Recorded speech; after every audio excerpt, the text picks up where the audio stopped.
Conan and the Spider God by Sprague de Camp. DB 58779. Copyright 1980 by Conan Properties Incorporated. Read by John Polk. This book contains 252 pages. Approximate reading time 6 hours 10 minutes. About this digital talking book. This book contains markers allowing direct access to the opening announcements, table of contents, introduction, chapters, and closing announcements. Library of Congress annotation. For the boyish thrill of stealing his commander's woman, Conan of Cimmeria, a captain in the Royal Guard, cuts short his promising career. His sudden flight from the capital city leads to further adventures, including a romance and a deadly encounter with the fierce spider god. Some violence. 1980. From the book jacket. SFWA Grandmaster Sprague de Camp was revered in the genre of fantasy for both his fiction and non-fiction. Booklist praised his novel The Honorable Barbarian, saying, "The action is brisk, and the worlds and characters are described with de Camp's deft, light touch. Thoroughly agreeable entertainment." Kirkus Reviews said of the pixelated Pyrrhus, "The unassuming style and verve of the telling keeps the pages turning, pure prose junk food." But more important, Sprague de Camp wrote Dark Valley Destiny, the definitive biography of Conan's creator, Robert E. Howard, leaving little wonder as to why Conan and the Spider God is considered one of the finest novels in the canon of Conan.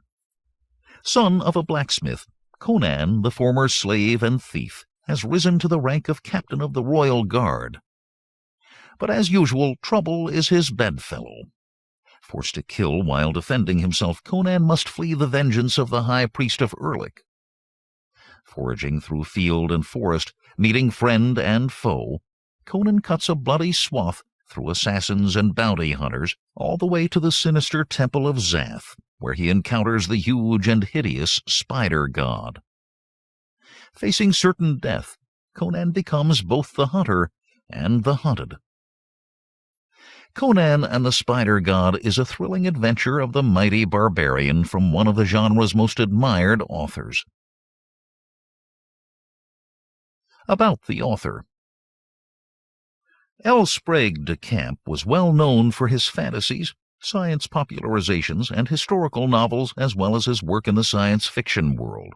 His work appeared in many of the science fiction magazines of the 1930s, including Astounding and the Magazine of Fantasy and Science Fiction. De Camp also worked on unfinished manuscripts of Robert E. Howard, and with Lynn Carter created new Conan stories. He is the co-author of Dark Valley Destiny, the definitive biography of Robert E. Howard. De Camp died in 2000. Contents. Introduction. Page 7. Chapter 1. Lust and Death. Page 17. Chapter 2. The Swamp Cat. Page 31. Chapter 3. The Blind Seer. Page 45. Chapter 4. The Golden Dragon. Page 61. Chapter 5. The City on the Crag. Page 87. Chapter 6. The Temple of the Spider. Page 105. Chapter 7. Wine of Kyros. Page 127. Chapter 8. The 8 Eyes of Zath. Page 155. Chapter 9. The Powder of Forgetfulness. Page 171. Chapter 10. The Tiger's Fang. Page 185. Chapter 11. The Stench of Carrjon. Page 203. Chapter 12. The Children of Zath. Page 231. Introduction. Conan, the magnificent barbarian adventurer, grew up in the mind of Robert Irvin Howard, the Texan pulp writer, in 1932. As Howard put it, the character grew up in my mind when I was stopping in a little border town on the lower Rio Grande.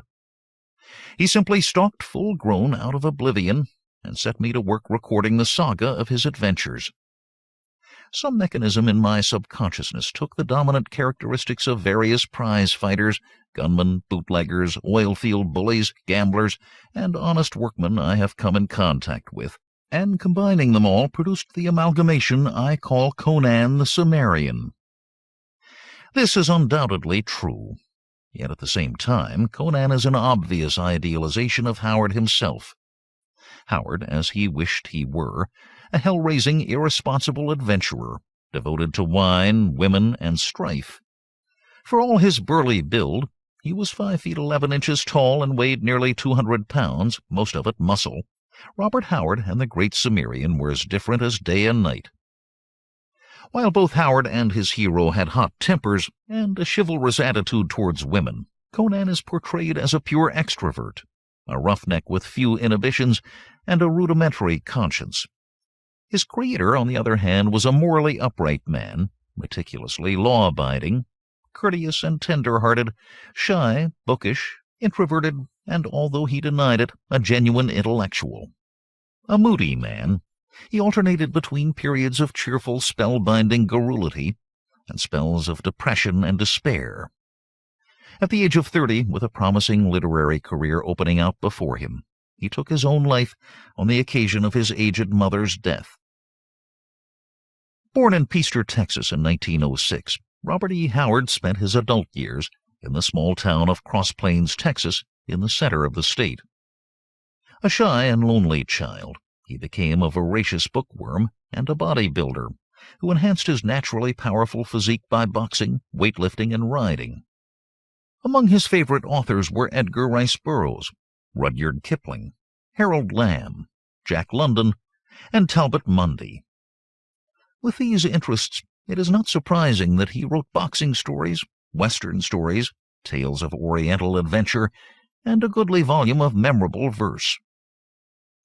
Transcending all these, both in volume and in popularity, were his fantasy stories. It was Howard's misfortune that during the brief decade of his productive literary life, fantasy was held in low esteem. He did not live to see any of his works appear in book form. Most of his imaginative tales were published in Weird Tales, a magazine that led a precarious existence from 1923 to 1954. Although its rates were low and payments often late, Howard found it his most reliable market. In the late 1920s, Howard wrote a series of fantasies about King Kull, a native of lost Atlantis who becomes the ruler of a mainland kingdom. The series had only limited success. Of the 10 Kull stories he completed, Howard sold 3. Later, he rewrote an unsold Kull story, By This Axe I Rule. The new tale, The Phoenix on the Sword, was set in a later imaginary period, Howard's Hyborian Age, a time between the sinking of Atlantis and the beginnings of recorded history. Howard gave his new hero the old Celtic name of Conan, for, being of partly Irish ancestry himself, Howard harbored an intense interest in and admiration for the Celts. The Phoenix on the Sword became a smash hit with the readers of Weird Tales. Hence, from 1932 to 1936, most of Howard's writing time was devoted to Conan stories, although shortly before his death he spoke of giving up fantasy to concentrate on Westerns. Of Howard's several heroes, Conan proved the most popular. Howard saw the publication of 18 stories about the gigantic barbarian who wades through rivers of gore to overthrow foes both natural and supernatural, and who at last becomes the ruler of the mightiest Hyborian kingdom. Since Howard's death, Several unpublished Conan stories, from complete manuscripts to mere fragments and synopses, have come to light through the efforts of Glenn Lord and myself. My colleague, Lynn Carter, and I have completed the unfinished tales, and Carter and Bjorn Nyberg have collaborated with me on new Conan stories to fill the gaps in the saga. In addition, several other colleagues, Carl Edward Wagner, Andrew Offutt, and Powell Anderson, have also tried their hands at Conan pastiches, a venerable form of literature in which a living author tries to recapture both the spirit and the style of a predecessor, as Virgil in his Aeneid did with Homer's epics. Conan and the Spider God is such a novel. To what extent any of us can recreate the vividness of Howard's narratives and the excellence of his style, the reader must judge for himself. The Conan stories belong to a subgenre of fantasy called heroic fantasy, or swordplay and sorcery fiction. This art form was originated in the 1880s by William Morris, the British artist, poet, decorator, manufacturer, and reformer, as a modern imitation of the medieval romance, which had been moribund since Cervantes burlesqued it with his Don Quixote. Morris was followed in the United Kingdom in the early 20th century by Lord Dunsany and Eric Rooker Edison, and in the United States by Robert Howard, Clark Ashton Smith, and many others. Heroic fantasies are laid in an imaginary world, either long ago, or far into the future, or on another planet, where magic works, supernatural beings abound, and machinery does not exist. An adult fairy tale of this kind provides pure escape fiction. In such a world, gleaming cities raise their silver spires against the stars. Sorcerers cast sinister spells from subterranean lairs. Baleful spirits stalk crumbling ruins of immemorial antiquity. Primeval monsters crash through jungle thickets, and the fate of kingdoms is balanced on the blades of broadswords brandished by heroes of preternatural strength and valor. Men are mighty, women are beautiful, problems are simple, life is adventurous, and nobody has ever heard of inflation, the petroleum shortage, or atmospheric pollution. In other words, heroic fantasy sings of a world not as it is, but as it ought to be. Its aim is to entertain, not to display the author's cleverness, nor to uplift the reader, nor to expose the shortcomings of the world we live in. On the subject of pure escapism, J.R.R. Tolkien once remarked, "Why should a man be scorned if, finding himself in prison, he thinks and talks about other topics than jailers and prison walls?" During the Second World War, it appeared that fantasy had become a casualty of the machine age. Then, with the publication in the 1950s of Tolkien's 3-volume novel The Lord of the Rings, and its later reprinting in paperback as a runaway bestseller, the future of modern fantasy was assured. In the 1960s, I managed to interest a paperback publisher in the whole series of the Conan stories, so that for the first time, Howard's remarkable tales reached a mass audience. The resulting 12 volumes proved second only to The Lord of the Rings in popularity among works of fantasy. For here is a hero who bestrides the world, untrammeled by petty laws and hindrances. Here is a tale told in vigorous, colorful style. Here is man triumphant over soul-searing trials and tribulations. Here is the stuff that dreams are made of. In the saga, Conan, the son of a blacksmith, is born in the bleak, barbarous northern land of Cimmeria. Forced by a feud to flee his tribe, he travels north to the subarctic land of Asgard, where he joins the Aesir in battles with the Vanir of Vanaheim to the west and the Hyperboreans to the east. In one of these forays he is captured and enslaved by the Hyperboreans. He escapes and makes his way south to the ancient land of Zamora. Lawless and green to the ways of civilization, Conan occupies himself for a couple of years as a thief, more daring than adroit, not only in Zamora, but also in the neighboring realms of Carinthia and Nemedia. Disgusted with this starveling outcast existence, Conan treks eastward and enlists in the army of the mighty oriental kingdom of Turan, then ruled by the good-natured but ineffectual King Yildiz.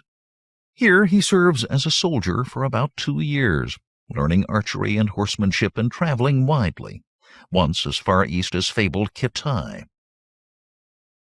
As the present story opens, Conan, still in his early 20s, has risen to the rank of captain and has obtained a long-coveted transfer to the Royal Guard in the capital city of Agrapur.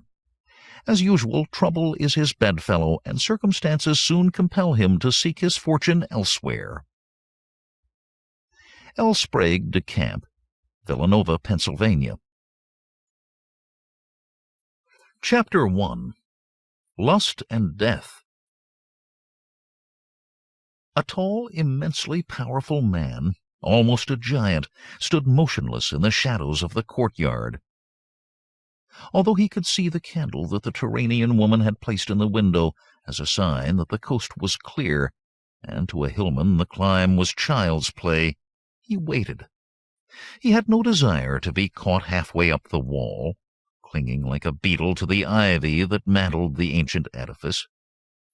While the civic guard would hesitate to arrest one of King Yildiz's officers, word of his escapade would surely reach the ears of Narkia's protector. And this protector was Senior Captain Orkhan, the large man's commanding officer. With alert blue eyes, Conan of Cimmeria, a captain in the Royal Guard, scanned the sky above, where the full moon dusted the domes and towers of Agrapur with powdered silver.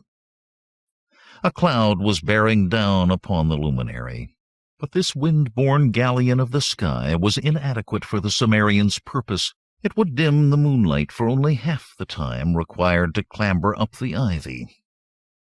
A much larger cloud, he observed with satisfaction, sailed in the wake of the first.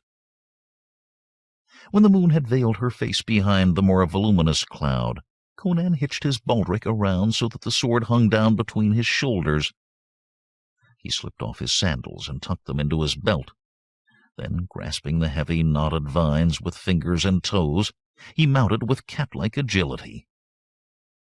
Across the shadowed spires and roofs lay a ghostly silence, broken but rarely by the sound of hurrying feet, while overhead the cloud, outlined in vermil, billowed slowly past. The climber felt a thin wind stir his square-cut black mane, and a tiny shiver shook him. He remembered the words of the astrologer whom he had consulted 3 days before. "Beware of launching an enterprise at the next full of the moon," the greybeard had said. "The stellar aspects imply that you would thus set in motion wheels within wheels of cause and effect, a vast concatenation of dire changes." "Will the result be good or bad?" demanded Conan. The astrologer shrugged the bony shoulders under his patched robe. "That cannot be foreseen, save that it would be something drastic. There would ensue great overturns. Can't you even tell whether I shall end up on the top of the heap or at the bottom? Nay, Captain, since I see in the stars no great benison for you, meseems the bottom were more likely." Grumbling at this uninspiring prediction, Conan paid up and departed. He did not disbelieve in any form of magic, sorcery, or spiritism, but he had an equal faith in the fallibility of individual occultists. Their ranks, he thought, were at least as full of fakers and blunderers as any other occupation. So when Narkia had sent him a note inviting him to call while her protector was away, he had not let the astrologer's warning stop him. The candle vanished, and the window creaked open. The giant eeled through and slid to his feet. He stared hungrily at the Turanian woman who stood before him. Her black hair cascaded down her supple shoulders, while the glow of the candle, now resting on the taboret beside her, revealed her splendid body through her diaphanous gown of amethyst silk. "Well, here I am," rumbled Conan. Narkia's feline eyes sparkled with amusement as they rested on the man who towered over her in a cheap woolen tunic and patched baggy pantaloons. "I have awaited your coming, Conan," she replied, moving forward with welcoming arms outstretched. "Though, in sooth, I did not expect to find you looking like a staple hand. Where are your splendid cream and scarlet uniform and silver-spurred boots?"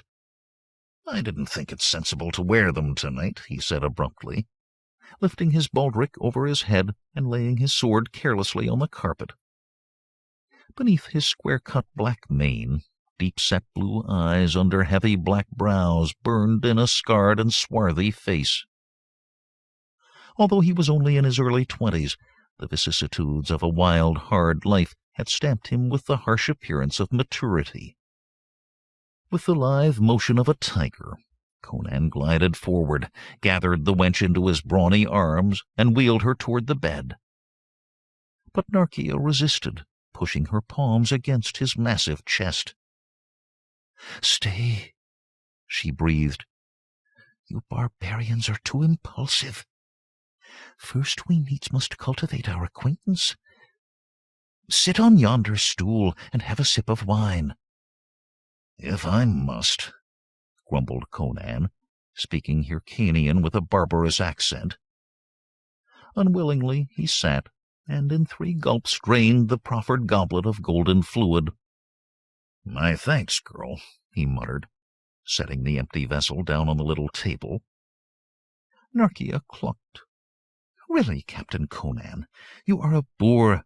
A fine vintage from Iranistan should be sipped and savored slowly, but you pour it down like bitter beer. Will you never become civilized?"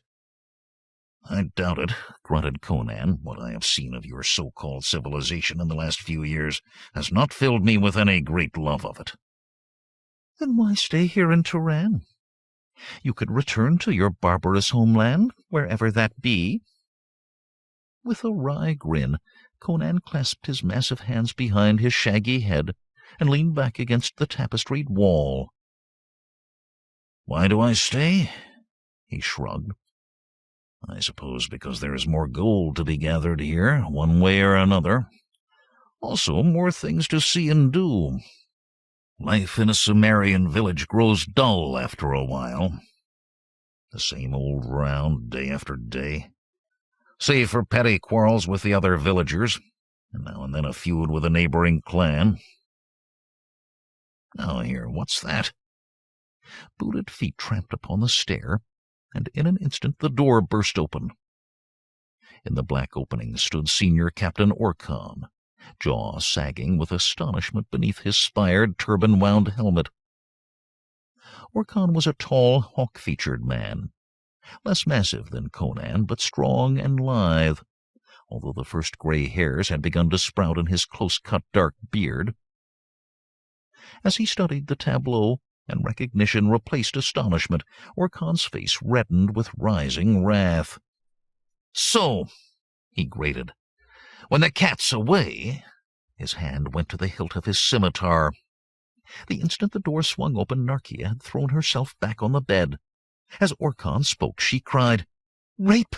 This savage burst in, threatening to kill—" In confusion, Conan glanced from one to the other before his brain, caught up in the whirl of events, grew clear. As Orkhan's sword sang from its sheath, the Cimmerian sprang to his feet, snatched up the stool on which he had been sitting, and hurled it at his assailant. The missile struck the Turanian in the belly, sending him staggering back. Meanwhile, Conan dove for his own sword, lying in its scabbard on the floor. By the time Orkhan had recovered, Conan was up and armed. "Thank Erlich you have come, my lord," gasped Narkia, huddling back on the bed.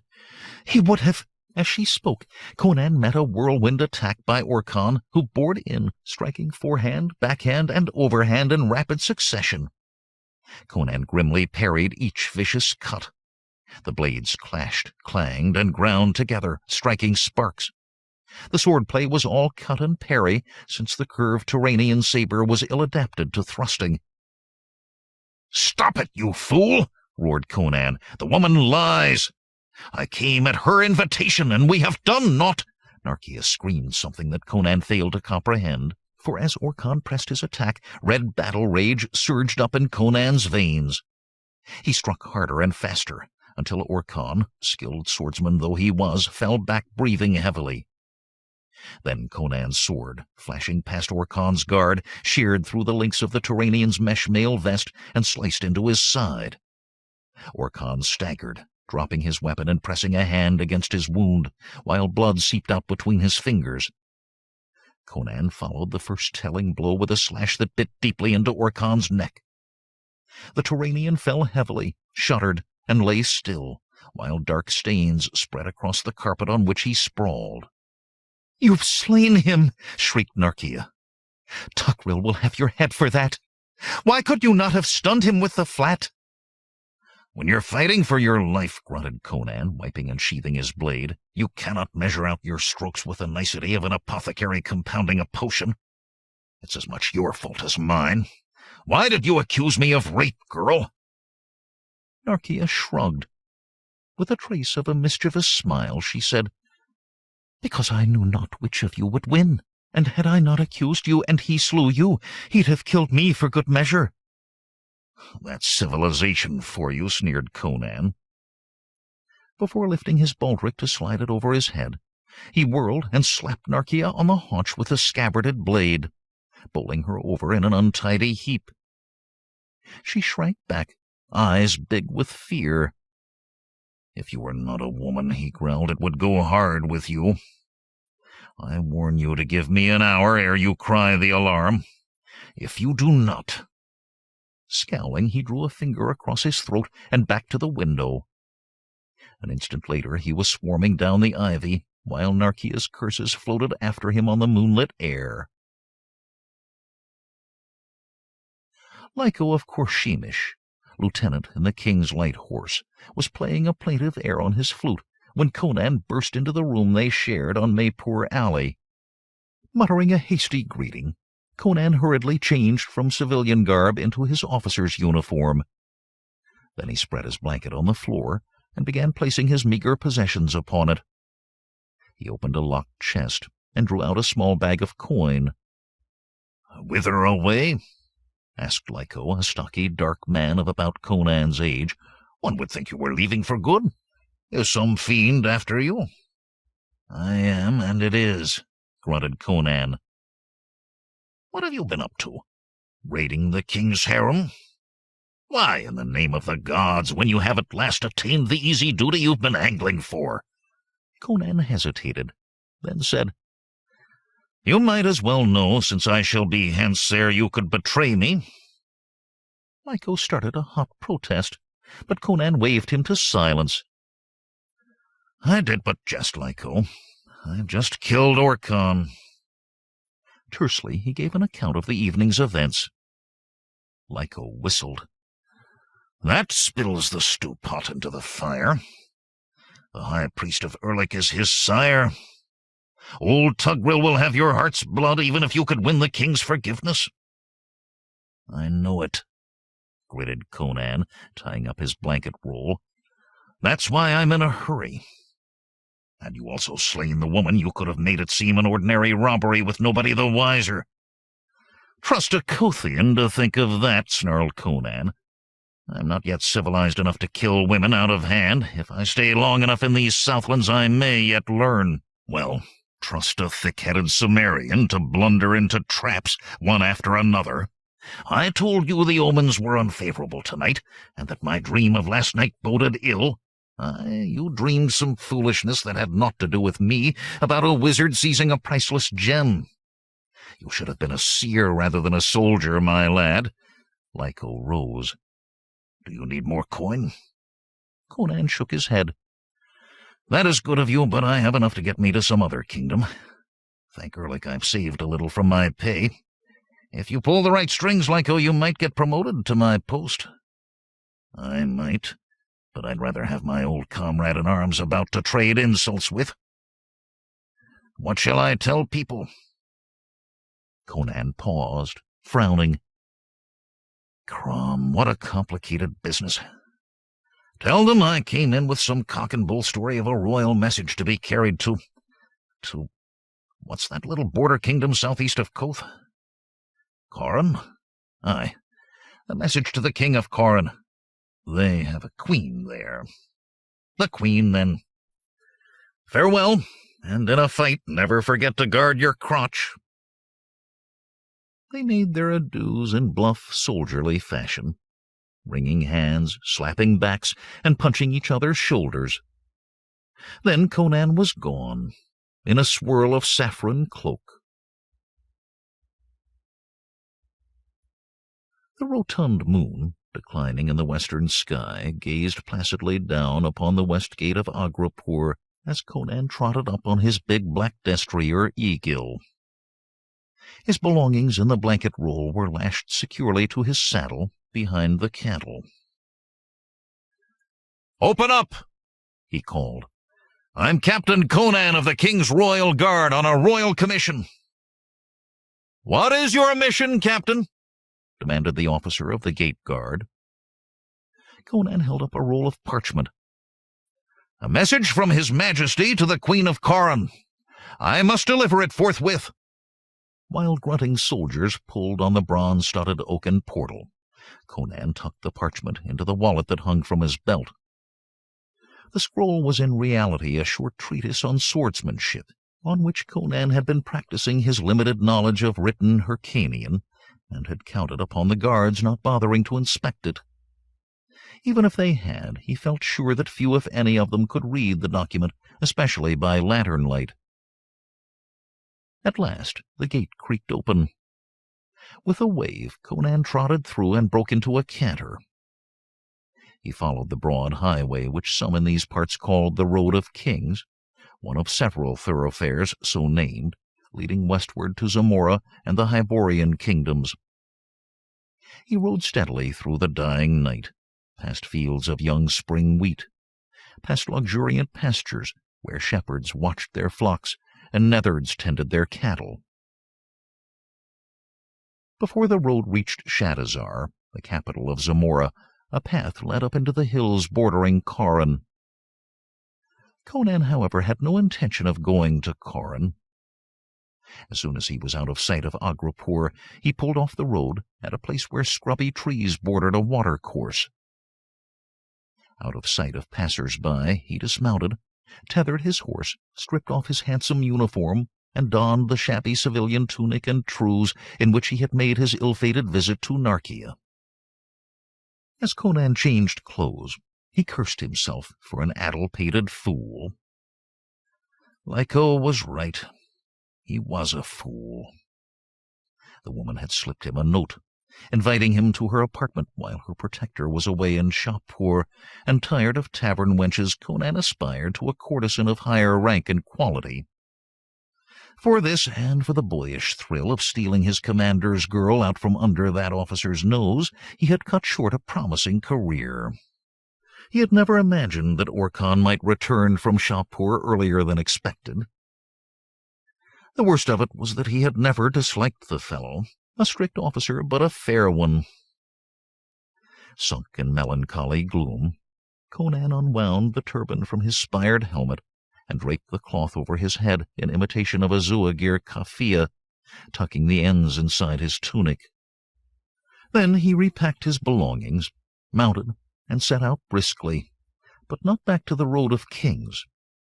Instead, he headed north across country, over fields and through woods, where none could track his horse's hoof-prints. He smiled grimly when far behind he heard the drumming of hooves as a body of horsemen raced westward along the main road. Traveling in that direction, they would never catch him. Half an hour later, in the violet dawn, Conan was walking his horse northward along a minor road that was little more than a track through a region of scrubby second growth. So full was his head of alternative plans and routes that for an instant he failed to mark the sound of hooves, the creak of harness, and the jingle of accoutrements of approaching horsemen. Before he had time to turn his horse into the concealing scrub, the riders galloped around a bend in the track and rode straight for him. They were a squad of King Yildiz's horse-archers on foam-flecked mounts. Cursing his inattention, Conan pulled off to the roadside, uncertain whether to fight or flee. But the soldiers clattered past with scarcely a glance in his direction. The last man in the column, an officer, pulled up long enough to shout, "You there, fellow! Have you seen a party of travelers with a woman?" "Why—" Conan started an angry retort before he remembered that he was no longer Captain Conan of the King's Royal Guard. "Nay, sir, I have not," he growled, with an unconvincing show of humility. Cursing by his gods, the officer spurred his horse after the rest of the squad. For Conan, as he resumed his northward trot, astonishment trod on the heels of relief. Something must have happened in Agrapur, something of more moment than his affair with Orkhan. The squad that had rushed past had not even been interested in ascertaining his identity. Could it be that the force pounding westward along the Road of Kings also pursued some quarry other than the renegade Captain Conan? Perhaps he would unravel the tangle in Sultanapur. Chapter 2. The Swamp Cat. Traveling through the marshes of Mahar proved no less onerous than guiding a camel across a featureless desert, or conning a boat on the boundless sea. On all sides, reeds taller than Conan's horse stretched away to infinity. The yellowed canes of last year's crop rattled monotonously whenever a breeze rippled across them, while below the tender green shoots of the new growth crowded the earth and provided Egil with fodder. A rider through the marshes was forced to set his course by sun and stars. A man afoot would find this task all but impossible, for the towering reeds would obscure all view save that of the sky directly overhead. From the back of his stallion, Conan could look out across the tops of the reeds, which undulated gently like the waves of a placid sea. When he reached one of the rare rises of ground, he sometimes glimpsed the Villa Yet Sea afar to his right. On his left, he often sighted the tops of the low hills that sundered the marshes of Mahar from the Turanian steppe. Conan had swum his horse across the Ilbars River below Akif and headed north, keeping the sea in view. He reasoned that to escape his pursuer's notice he must either lose himself in an urban crowd or seek the solitude of some uninhabited place whence he could be forewarned of his pursuers if they picked up his trail. Conan had never before seen the marshes of Mahar. Rumor reported them as solitary a loo as any place on earth. The waterlogged soil was useless for farming. Timber was limited to a few dwarfish twisted trees, crowning occasional knobby knolls. Biting insects were alleged to swarm in such numbers that even hunters, who might otherwise have invaded the marshes in pursuit of wild swine and other game, forswore to seek their prey there. The marshes, moreover, were said to be the abode of a dangerous predator, vaguely referred to as the Swamp Cat. Although Conan had never met anyone who claimed to have seen such a creature, all agreed that it was as deadly as a tiger. Still, the dismal solitude of the marshes exceeded Conan's expectations. Here no sound broke the silence save the plashing of Egil's muddy hooves, the rustling of the reeds, and the buzz and hum of clouds of insects, which swirled up from the agitated canes. With his turban cloth securely wrapped around his head and face, and his uniform gauntlets on his hands, Conan was well protected. But his miserable mount kept lashing his tail and shaking his mane to dislodge the myriad pests. For days on end Conan plodded through the changeless reeds. Once he started a sounder of swine of a large rust-red species. Avid for some fresh pork to vary his dwindling supply of salted meat and hard biscuits, he reached for his bow. But by the time he had pulled the short double-curved Hyrcanian weapon from its case, the pigs had vanished. Conan decided against the unwelcome delay of an extended hunt. For 3 days Conan forged ahead, while the reeds before him still stretched to the horizon. Toward the close of the 3rd day, when a hillock afforded a vista, he found that both the sea on his right and the hills on the western horizon had moved closer than before. Guessing that he was nearing the northern end of the marshes, and beyond that the city of Sultanapur, he clucked Egil to a trot. Then, thin in the distance, he heard a human cry. He thought he detected several voices shouting. Turning his head, he located the source of the commotion on a hillock to his left, whence a plume of blue smoke ascended lazily into the sky. Prudence told Conan to ride on, regardless of the cause of the disturbance. The fewer who saw him while he was still in Turan, the better were his chances of escaping that kingdom unscathed. But Prudence had never occupied the first rank among Conan's counselors, and a camp implied a fresh-cooked meal, and beyond that, the possibility of loot or legitimate employment. Besides, his curiosity was aroused. While Conan was capable of ruthless action in pursuit of his own interests, he could also, on a quixotic impulse, throw himself into some affair that was none of his business when his barbaric notions of honor required it. On this occasion, curiosity and thoughts of food vanquished caution. Conan turned Egil's head toward the hillock and heeled the horse into a fast trot.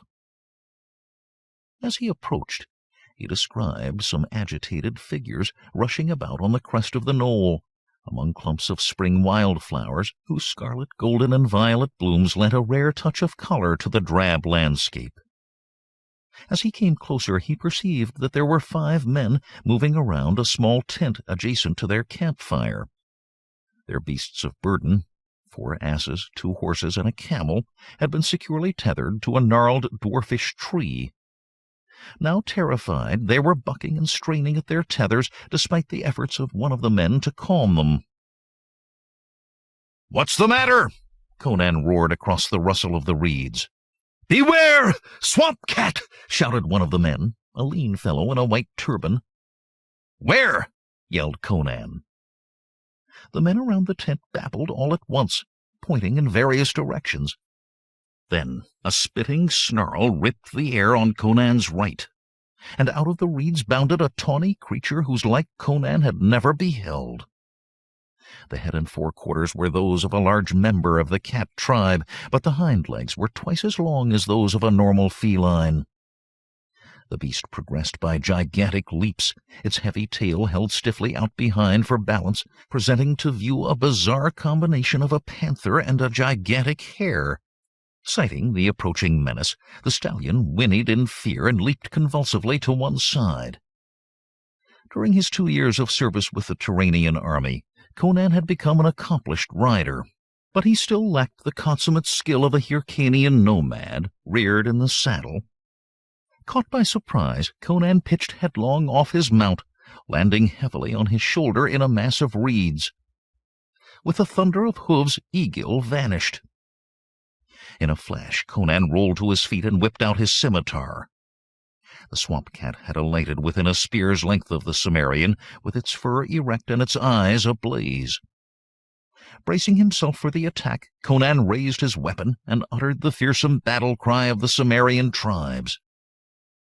At that dreadful, inhuman scream, the cat paused, snarling.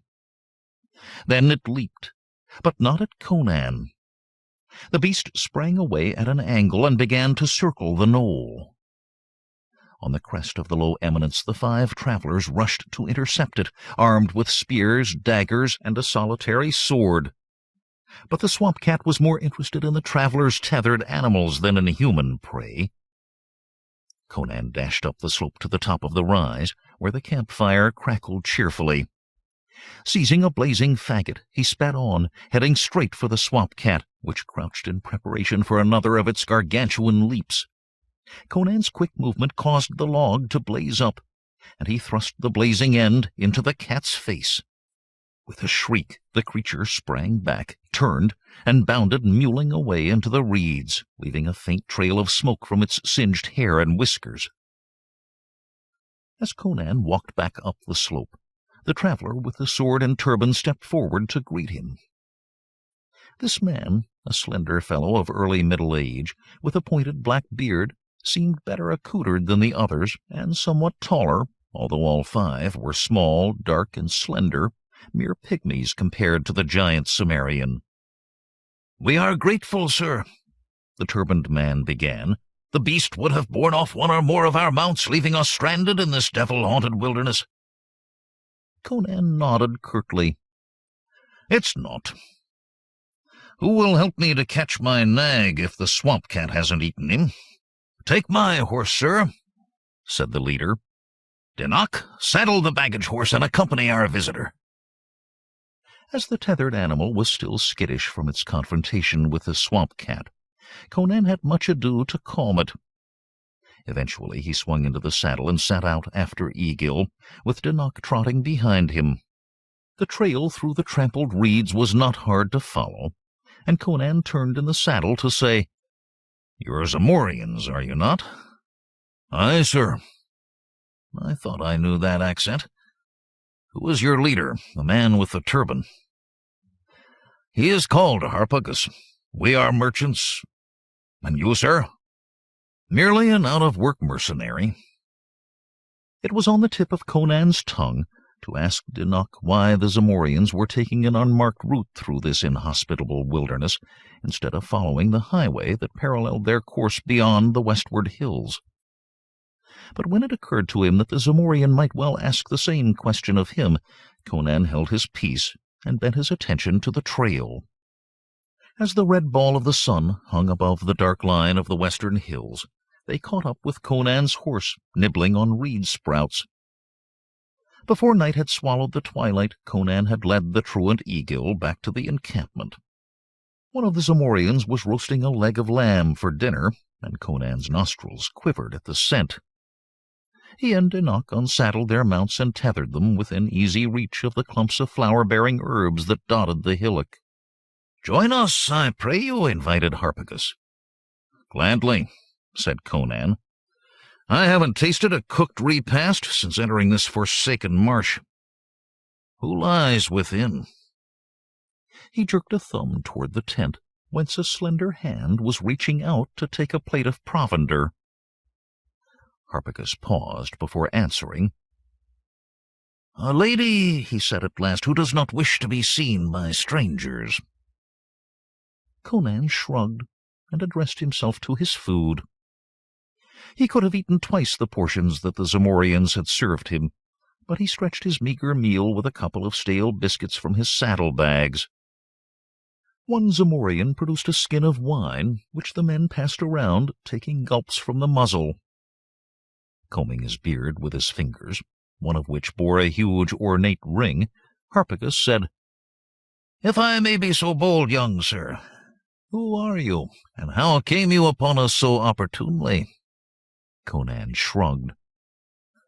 "Mere happenstance. As I told Dinok here, I am only a wandering soldier. Then you should be traveling toward Agrapur instead of away from it. That is where you will find the recruiting officers for King Yildiz's army." "I have other plans," said Conan shortly, wishing he were quick-witted enough to think up plausible lies. Then, suddenly, Harpagus turned, alerted by the soft crunch of a foot on the dried stems of last year's vegetation. Following the Zamorian's glance, Conan saw that a slender female figure had emerged from the obscurity of the tent. Illumined by the flickering firelight, the woman appeared to be a decade older than Conan, comely of person, and richly clad in garments more suitable for a lordly Hyrcanian's harem than for travel in the wilderness. The firelight was reflected in the links of a golden chain about her columnar neck, and from the chain hung an enormous gem, of purplish hue in an ornate setting. While the light was too weak for Conan to pick out details, such an ornament he knew bespoke the wealth of princes. As the woman slowly approached the fire, Conan perceived her curiously blank stare like that of a sleepwalker. "My lady," Harpagus's voice rose sharply, "you were bidden to remain within the tent." "It's cold," murmured the woman, "cold in the tent." She stretched pale hands toward the flames, glancing unseeingly at Conan and away again into the night. Harpagus rose, grasped the woman's shoulders, and turned her around. "Look," he said.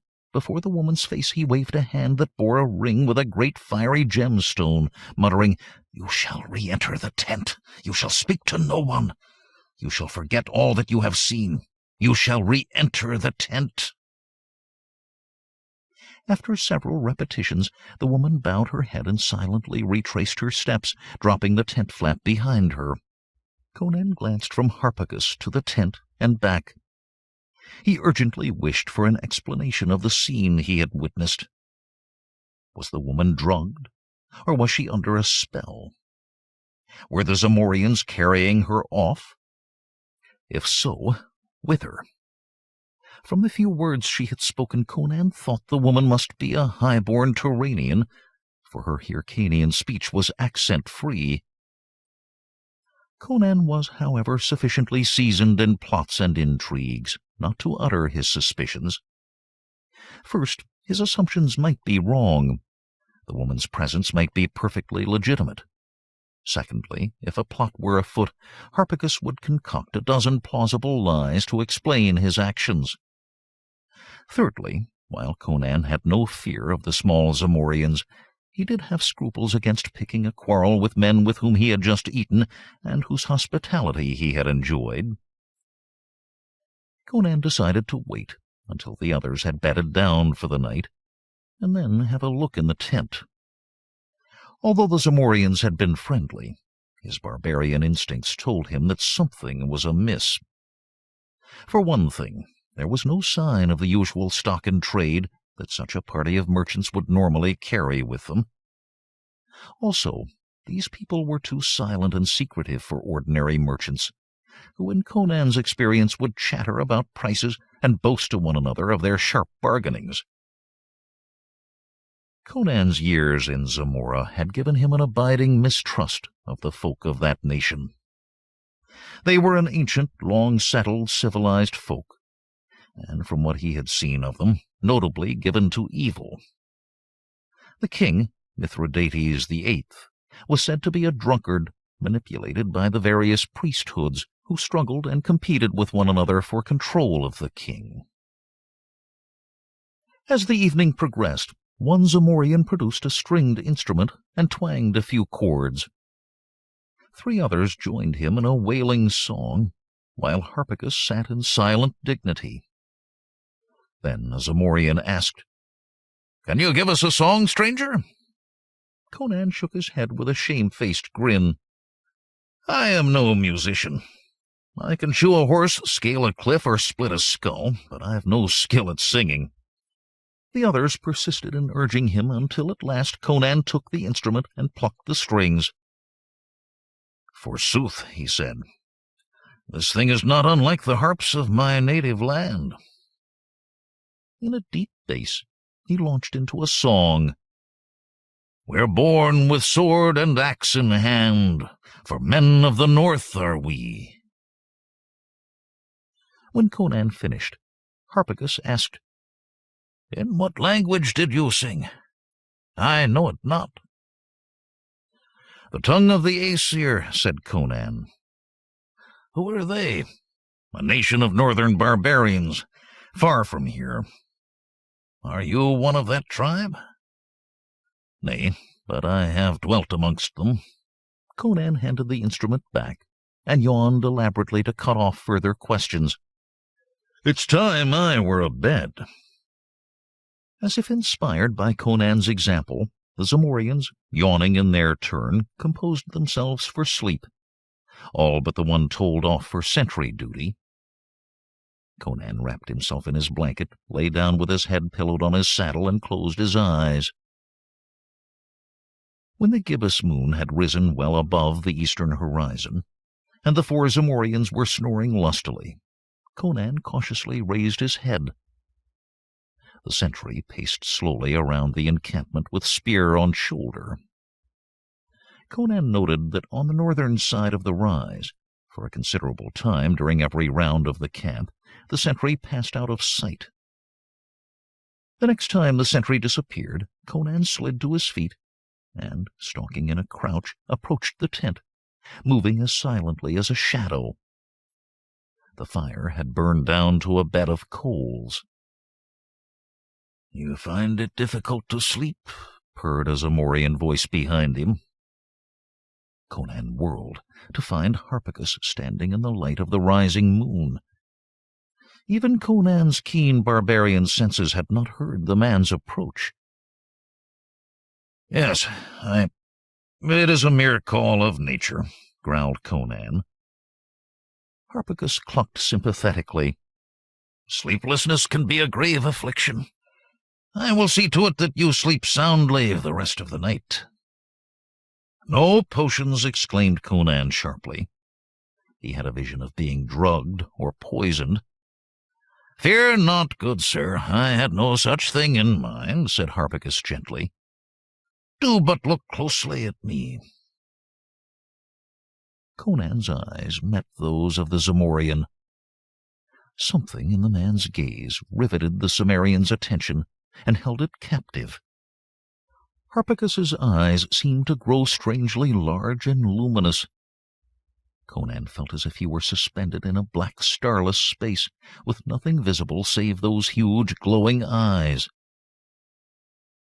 Harpagus slowly passed the prismatic gem in his ring back and forth in front of Conan's face. In a hypnotic monotone, the Zamorian murmured, "You shall go back to sleep. You shall sleep soundly for many hours. When you awaken, you shall have forgotten all about the Zamorian merchants you encamped with. You shall go back to sleep." Conan awoke with a start to find the sun high in the heavens. He rolled to his feet, glaring wildly, and shook the air with his curses. Not only were the Zamorians and their animals gone, but his horse had vanished also. His saddle and saddlebags still lay on the ground where he had made his rude bed, but the little leather bag of gold pieces was missing from his wallet. The worst of it was that he could not remember whom he had companied with the previous night. He recalled the journey from Agrapur and the fight with the swamp cat. The remains of the campfire and the traces of riding animals proved that he had shared the high ground with several other persons, but he had no memory of who they were or what they had looked like. He had a fleeting recollection of singing a song, accompanied by a borrowed stringed instrument, but the people whom he had serenaded were less than insubstantial shadows in his memory. There had been such folk, of that he was certain, but he recalled no detail of their clothing or countenances. He remembered that he was on his way to Sultanapur. So after venting his rage on the indifferent wilderness, he shouldered his burdens and grimly set out northward, tramping through the crowding reeds with saddlebags slung over one massive shoulder and his saddle balanced on the other.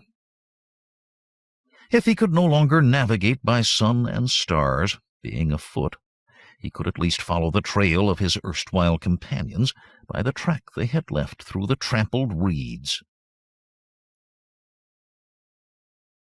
Chapter 3. The Blind Seer. 4 days after Conan's encounter with the Zamorians, a heavy knock sounded on the door of the house of Kushad the Seer in the port city of Sultanapur. When Kushad's daughter swung open the portal, she started back in alarm. Before the door stood a haggard giant of a man, unshaven and mud-caked, carrying a saddle, a pair of saddlebags, a bow in its case, and a blanket roll. Although he presented a horrific aspect, the man grinned broadly through sweat and dirt.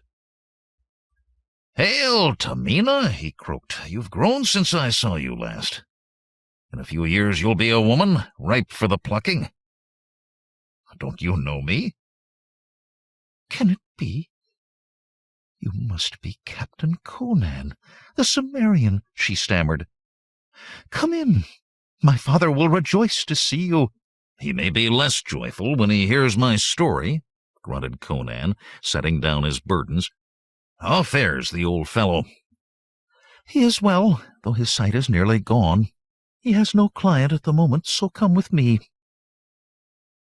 Conan followed the girl back to a chamber in which a small white-bearded man sat cross-legged on a cushion. As Conan entered, the man stared from eyes clouded by cataract.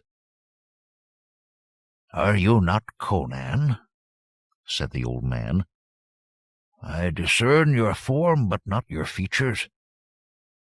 No other man has so shaken my house with the weight of his tread." "I am indeed Conan, friend Cushad," said the Cimmerian. "You told me once that if I were ever on the dodge, I could seek asylum here." Cushad chuckled. So I did. But it was only a fair return for saving me from that gang of young ruffians. I recall how you scoffed at the notion that you, now a full captain in His Majesty's forces and a pillar of the kingdom, should ever again be forced to flee and hide. But you seem to draw trouble as offal attracts flies. Sit down and tell me what mischief you have been up to now. You do not require me to employ my astral vision for the finding of a lost coin, I trust. Nay, but to find a whole sackful of them, and a fine horse as well," growled Conan. While Tamina went to fetch a jug of wine, Conan related his misadventure with Narkia, his flight from Agrapur, and his encounter with the Zamorians. "The strange thing was," he continued, "that for 2 whole days I could not remember with whom I had spent the night on that knoll. The memory was wiped clean from my mind as by some devilish enchantment. Then yesterday the scenes began to return, a little at a time, until I could picture the whole encounter. What think you befell me?" "Hypnotism," said Cushad. "Your Zamorian must be skilled in the art, a priest or sorcerer, mayhap. Zamora crawls with them as does an inn with bedbugs." "I know," grunted Conan. "You displayed great resistance to the sorcerer's wiles, or you would not remember the Zamorians even now. You Westerners lack the fatalism that oft-times palsies the will of us of the East. Yet I can teach you to guard yourself against such manipulation. Tell me more of these so-called Zamorian merchants." Conan described the group, adding, "Besides, there was a woman in the tent who came forth to warm her hands at the fire, but was ordered back by the leader, Harpagus. She acted like one demented, or under an enchantment." Cushad's eyebrows arched. "A woman? What manner of female was she?" "The light was poor, but I could see that she was tall and dark, somewhat above 30 years of age, and well-favored, wearing fluffy silken things, unsuited to—" "By Erlich!" cried Cushad. "Know you not who the lady was?" "Nay. Who?" "I do forget. You have been out of touch with mankind for a fortnight. Had you not heard that Jamila, the favourite wife of King Yildiz, has been abducted?" "No, by Crom, I hadn't. Now that I think on it, the night I fled, a company of Yildiz's horsemen galloped past without pausing to question me. I thought at first that such gentry would be searching for me on account of Orkhan's death. Then I idly wondered if they were not on the trail of bigger game." "It is your misfortune that you knew not of this kidnapping. Had you rescued the lady, your recent indiscretion would have been forgiven. His Majesty's men have turned the kingdom upside down in search of her." "When I served at the palace," mused Conan, "I heard rumors of this favourite, but I never clapped eyes upon her. It was said that Yildiz was a simple, easy-going fellow, who relied on this particular wife to make all his hard decisions. She was more king than he. I dare say the camel was her mount, but even had I rescued the lady from the Zamorians, I have no wish to continue in Yildiz's service." "Why so?" Conan grinned. When I was galloping about the Hyrcanian steppe, being roasted and frozen and chased by wolves and dodging the arrows of nomads, my heart's desire was duty with the palace guard. I thought I should have naught to do but swagger about in well-polished armor and ogle the ladies. But when I became captain of the guard, I found it a terrible bore. Save for a little drill each morning, there was naught to do but stand like a statue, saluting the king and his officials, and looking for spots on the uniforms of my men. As much as anything, 'twas to escape the tedium of my post that I commenced my intrigue with that bitch Narkia. Besides, the unfortunate Orkhan, it appears, was a son of Tuggril, high priest of Erlik. If I know priests, he'd sooner or later find means of revenge, with or without the king's approval, poisoned needles in my bedding, or a dagger between the shoulder blades some moonless night. Anyway, 2 years with one master is long enough for me, especially since as a foreigner I could never rise to general in Turan. "The rosiest apple oft harbors the biggest worm," said Kushad. "What would you now?" Conan shrugged and took a gulp of Kushad's wine. "I had meant to flee to Zamora, where I know people from my old days as a thief. But the cursed Zamorian stole my horse. You mean King Yildiz's horse, do you not?" Conan shrugged. "Oh, he had horses to spare. The thieving devils got not only the beast, but also the little gold I had hoarded. You it was who persuaded me to save a part of each month's pay. But see what good that's done me? I might as well have spent it on women and wine. I should then at least have pleasant memories." "Count yourself lucky they did not cut your throat whilst you slept." Turning, Kushad called, "Tamina!" When the girl appeared, he said, "Pull up the board and give me what lies beneath it." Tamina thrust a finger into a knot-hole in one of the floorboards and raised it. Crouching, she put an arm into the orifice and brought out a small but heavy sack. This she gave to Kushad, who handed it to Conan. "Take what you think you'll need for a new horse, with enough besides to get you to Zamora," said the seer.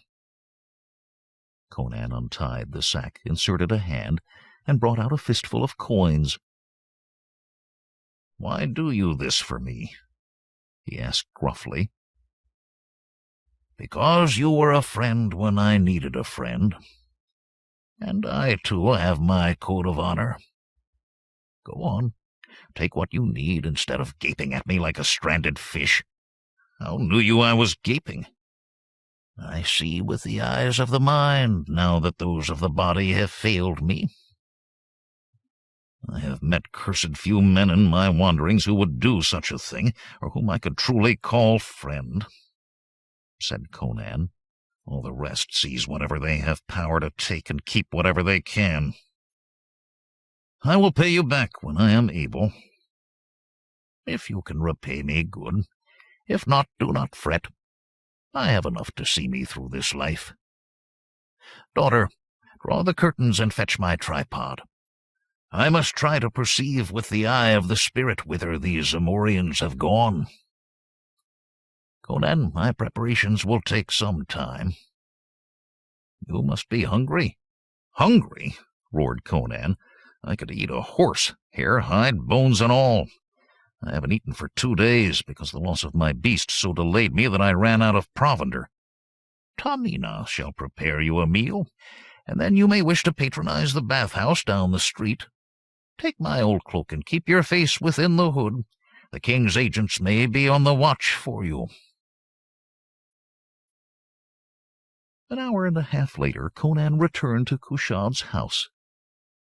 Tamina whispered, "Hush, Captain Conan. My father is in his trance. He said you may join him if you will do so quietly." "Then give these boots a pull like a good girl, will you?" said Conan, thrusting out a leg. Carrying his boots, Conan stole into the sanctum. Kushad sat cross-legged as before, but now in front of him stood a small brass tripod supporting a tiny bowl, in which some nameless substance smoldered. A thin plume of greenish smoke spiraled up from the vessel, wavering and swaying like a ghostly serpent seeking an exit from the darkened chamber. Conan seated himself on the floor to watch. Kushad stared blankly before him. At length the seer murmured, "Conan, you are near. Answer not. I feel your presence. I see a small caravan crossing a sandy steppe. I must position myself closer. There are 4 asses, 3 horses, and a camel. One horse, a big black stallion, serves as a pack animal. That must be your mount. The camel has a tinted saddle, so I cannot see who rides within. But I suspect that it be the Lady Jamila." "Where are they?" whispered Conan. "On a flat, boundless plain, stretching to the horizon. The vegetation, it is all short grass, with a few thorny shrubs. They move toward the setting sun. That is all I can tell you." Slowly the aged seer shook off his trance. Conan mused. They must be crossing the steppe country between the western bourne of Turan and the Kazankian mountains which border Zamora. The kings of Turan talk much of extending their sway over this masterless land to crush the nomads and outlaws who dwell there. But they have done naught. The kidnappers have moved fast. They're more than halfway to Zamora. I doubt I could catch them with the fleetest horse ere they were well within that realm. But catch them I will, to get my horse and money back, or failing that, to wreak revenge. If chance enable you to rescue the Lady Jamila, by all means do so. The kingdom has need of her. If I can return her without losing my head in the process. But why should Zamorians abduct one of Yildiz's women? For ransom? For royal spite? If aught would stir this do-nothing king to action, that's it. And Turan's might is far greater than Zamora's. Kushad shook his turbaned head. I am sure the king of Zamora is not behind this. Mithridates knows the strength of his kingdom as well as we, and in any event he is but a tool of the priesthoods. The deep sleep that Harpagus cast upon you suggests the involvement of priests. Are you resolved upon going to Zamora? Aye, that I am. Then stay hidden in my house, whilst I teach you some of the tricks of my trade. Conan scowled. I've always found a stout, sharp blade a better defense than magical mummeries. Your strong right arm failed you in the marshes of Mayhar, did it not? Now use your wits, young man. When you were stationed at Sultanapur, you told me how you had scorned the bow as an unmanly weapon until you learned its value in Turan.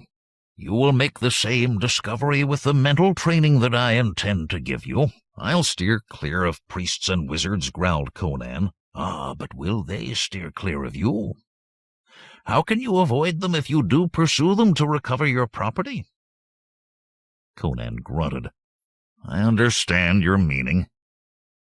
Where you are going, you will need every shaft your quiver can hold. You may wonder how Harpagus and his confederates could so easily escape from Turan.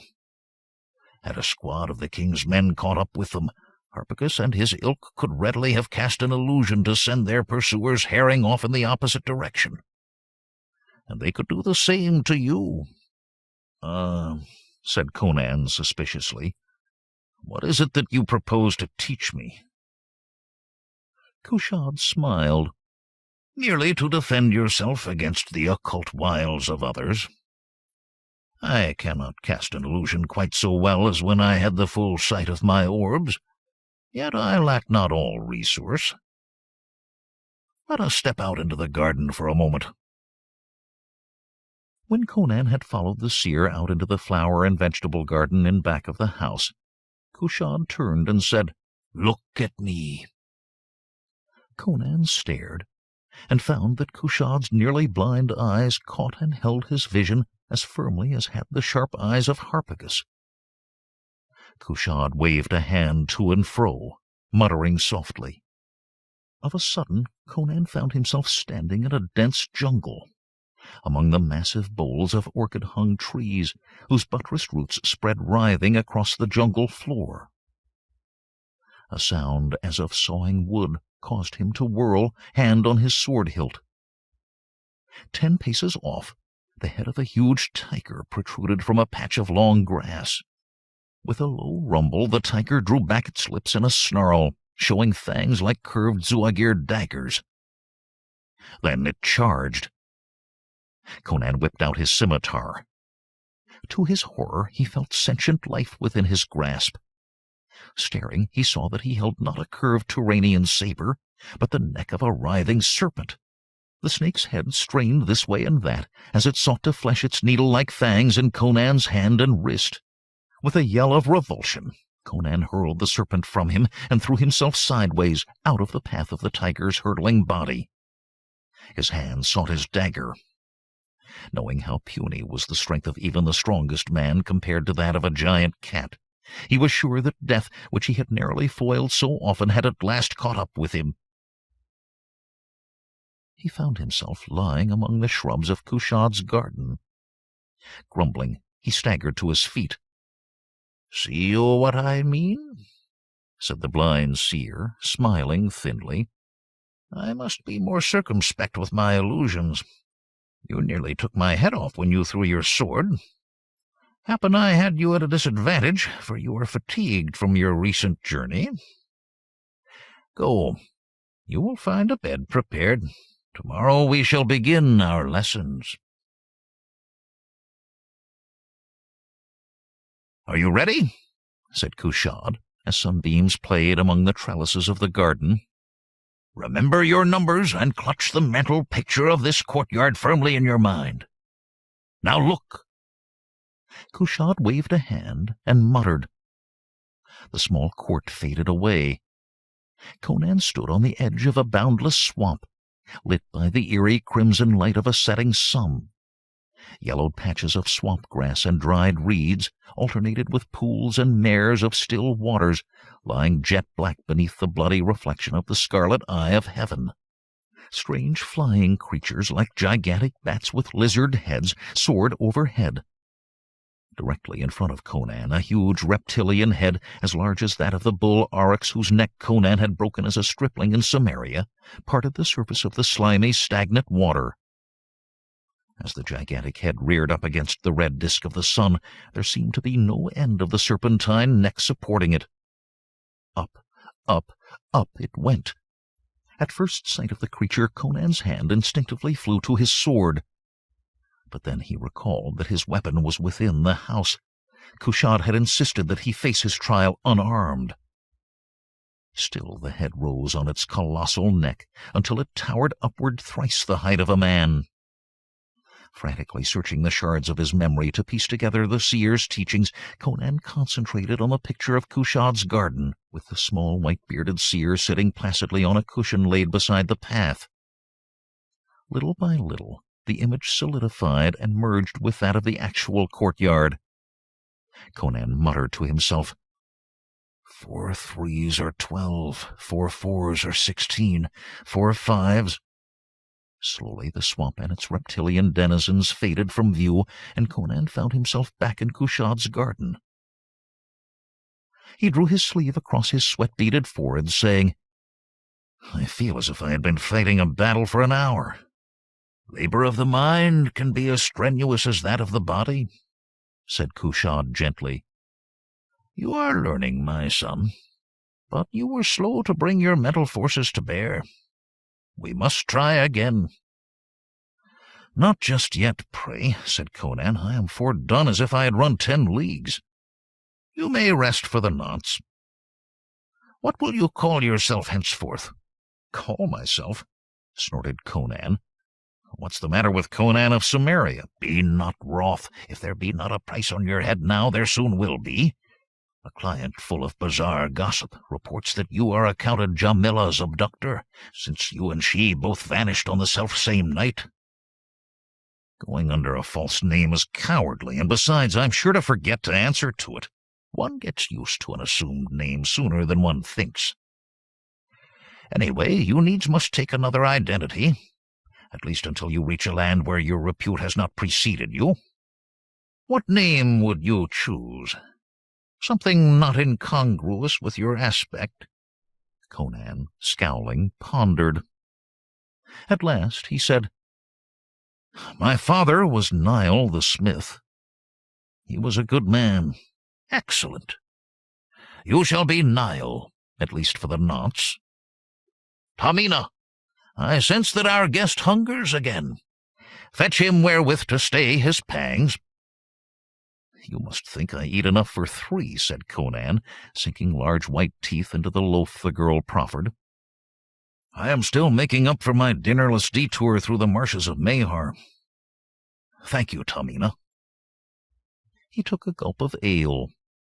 "Captain Conan," said the girl, I had a dream last night, which perchance concerns you." "What's this, my young seeress?" asked Cushad. "Why did you not inform us sooner?"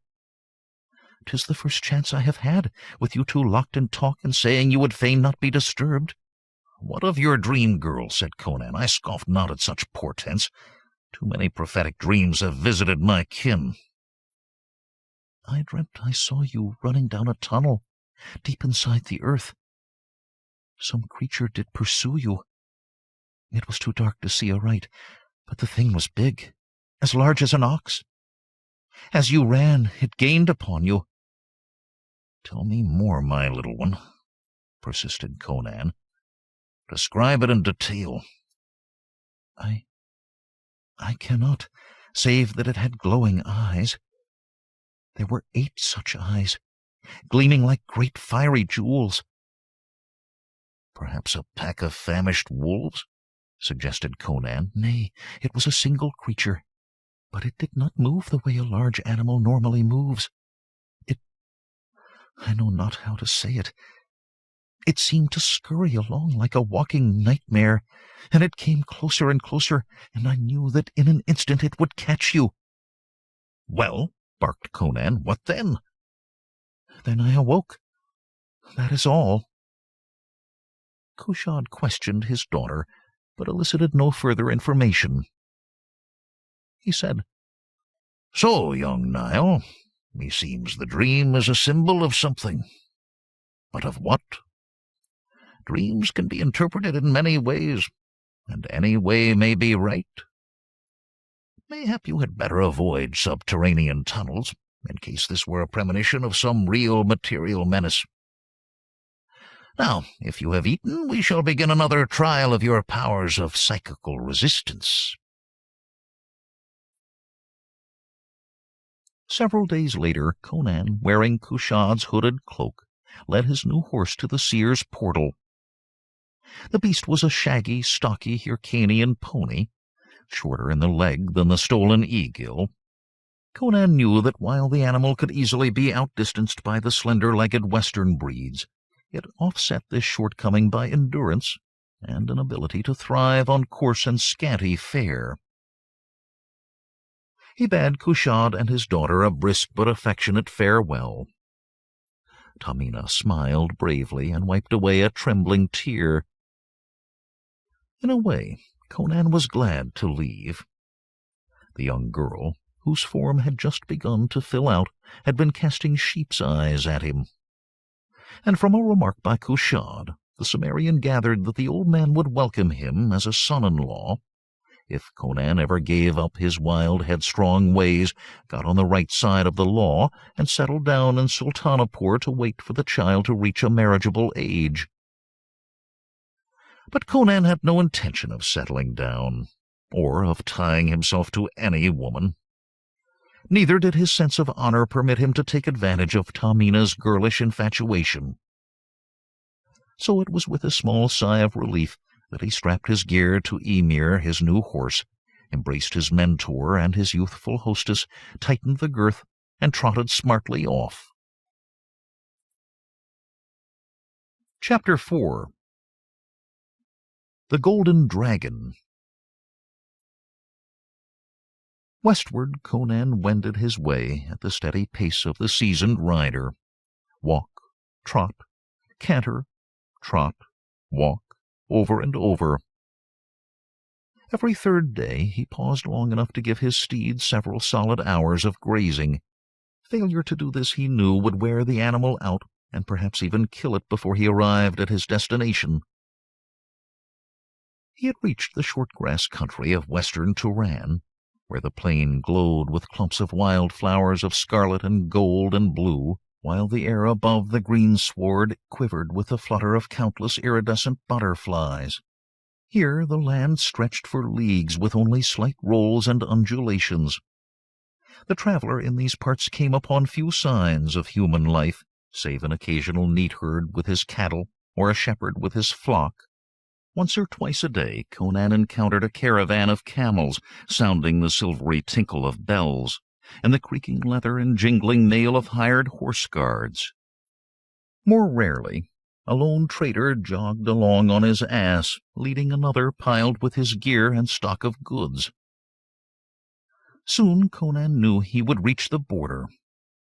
There King Yildiz's blockhouses and patrols warded the kingdom against the nomads and outlaws who roamed the unclaimed prairie to the west. The protection they afforded the kingdom was far from perfect. One of Conan's first assignments, after promotion to a regular army unit, had been to chase marauders back into this sparsely settled west country. Sometimes the troop caught the raiders and rode proudly back to their fort with severed heads on their lances.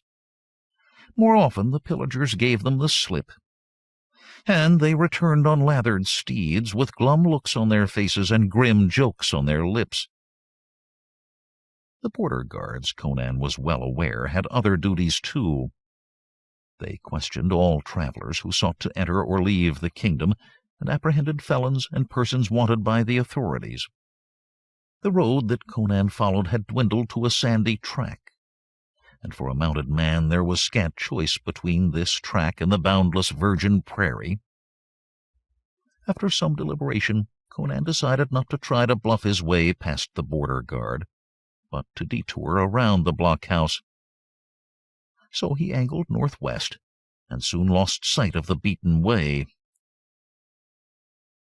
The following afternoon, a black speck atop a nearby rise attracted his attention. Approaching, he discovered a pile of rocks, which betimes the kings of Turan ordered erected to define the bounds of the kingdom. But so vague was the sight of the border that the cairn might be a dozen leagues beyond, or half a dozen short of the line that appeared on the maps in Agrapur. Conan continued westward, and that evening staked out his horse to graze, and stretched himself upon his blanket, assured that he was now beyond the bourne of Turan. A stealthy footstep awakened him, but before he could spring to his feet, something clinging fell upon him.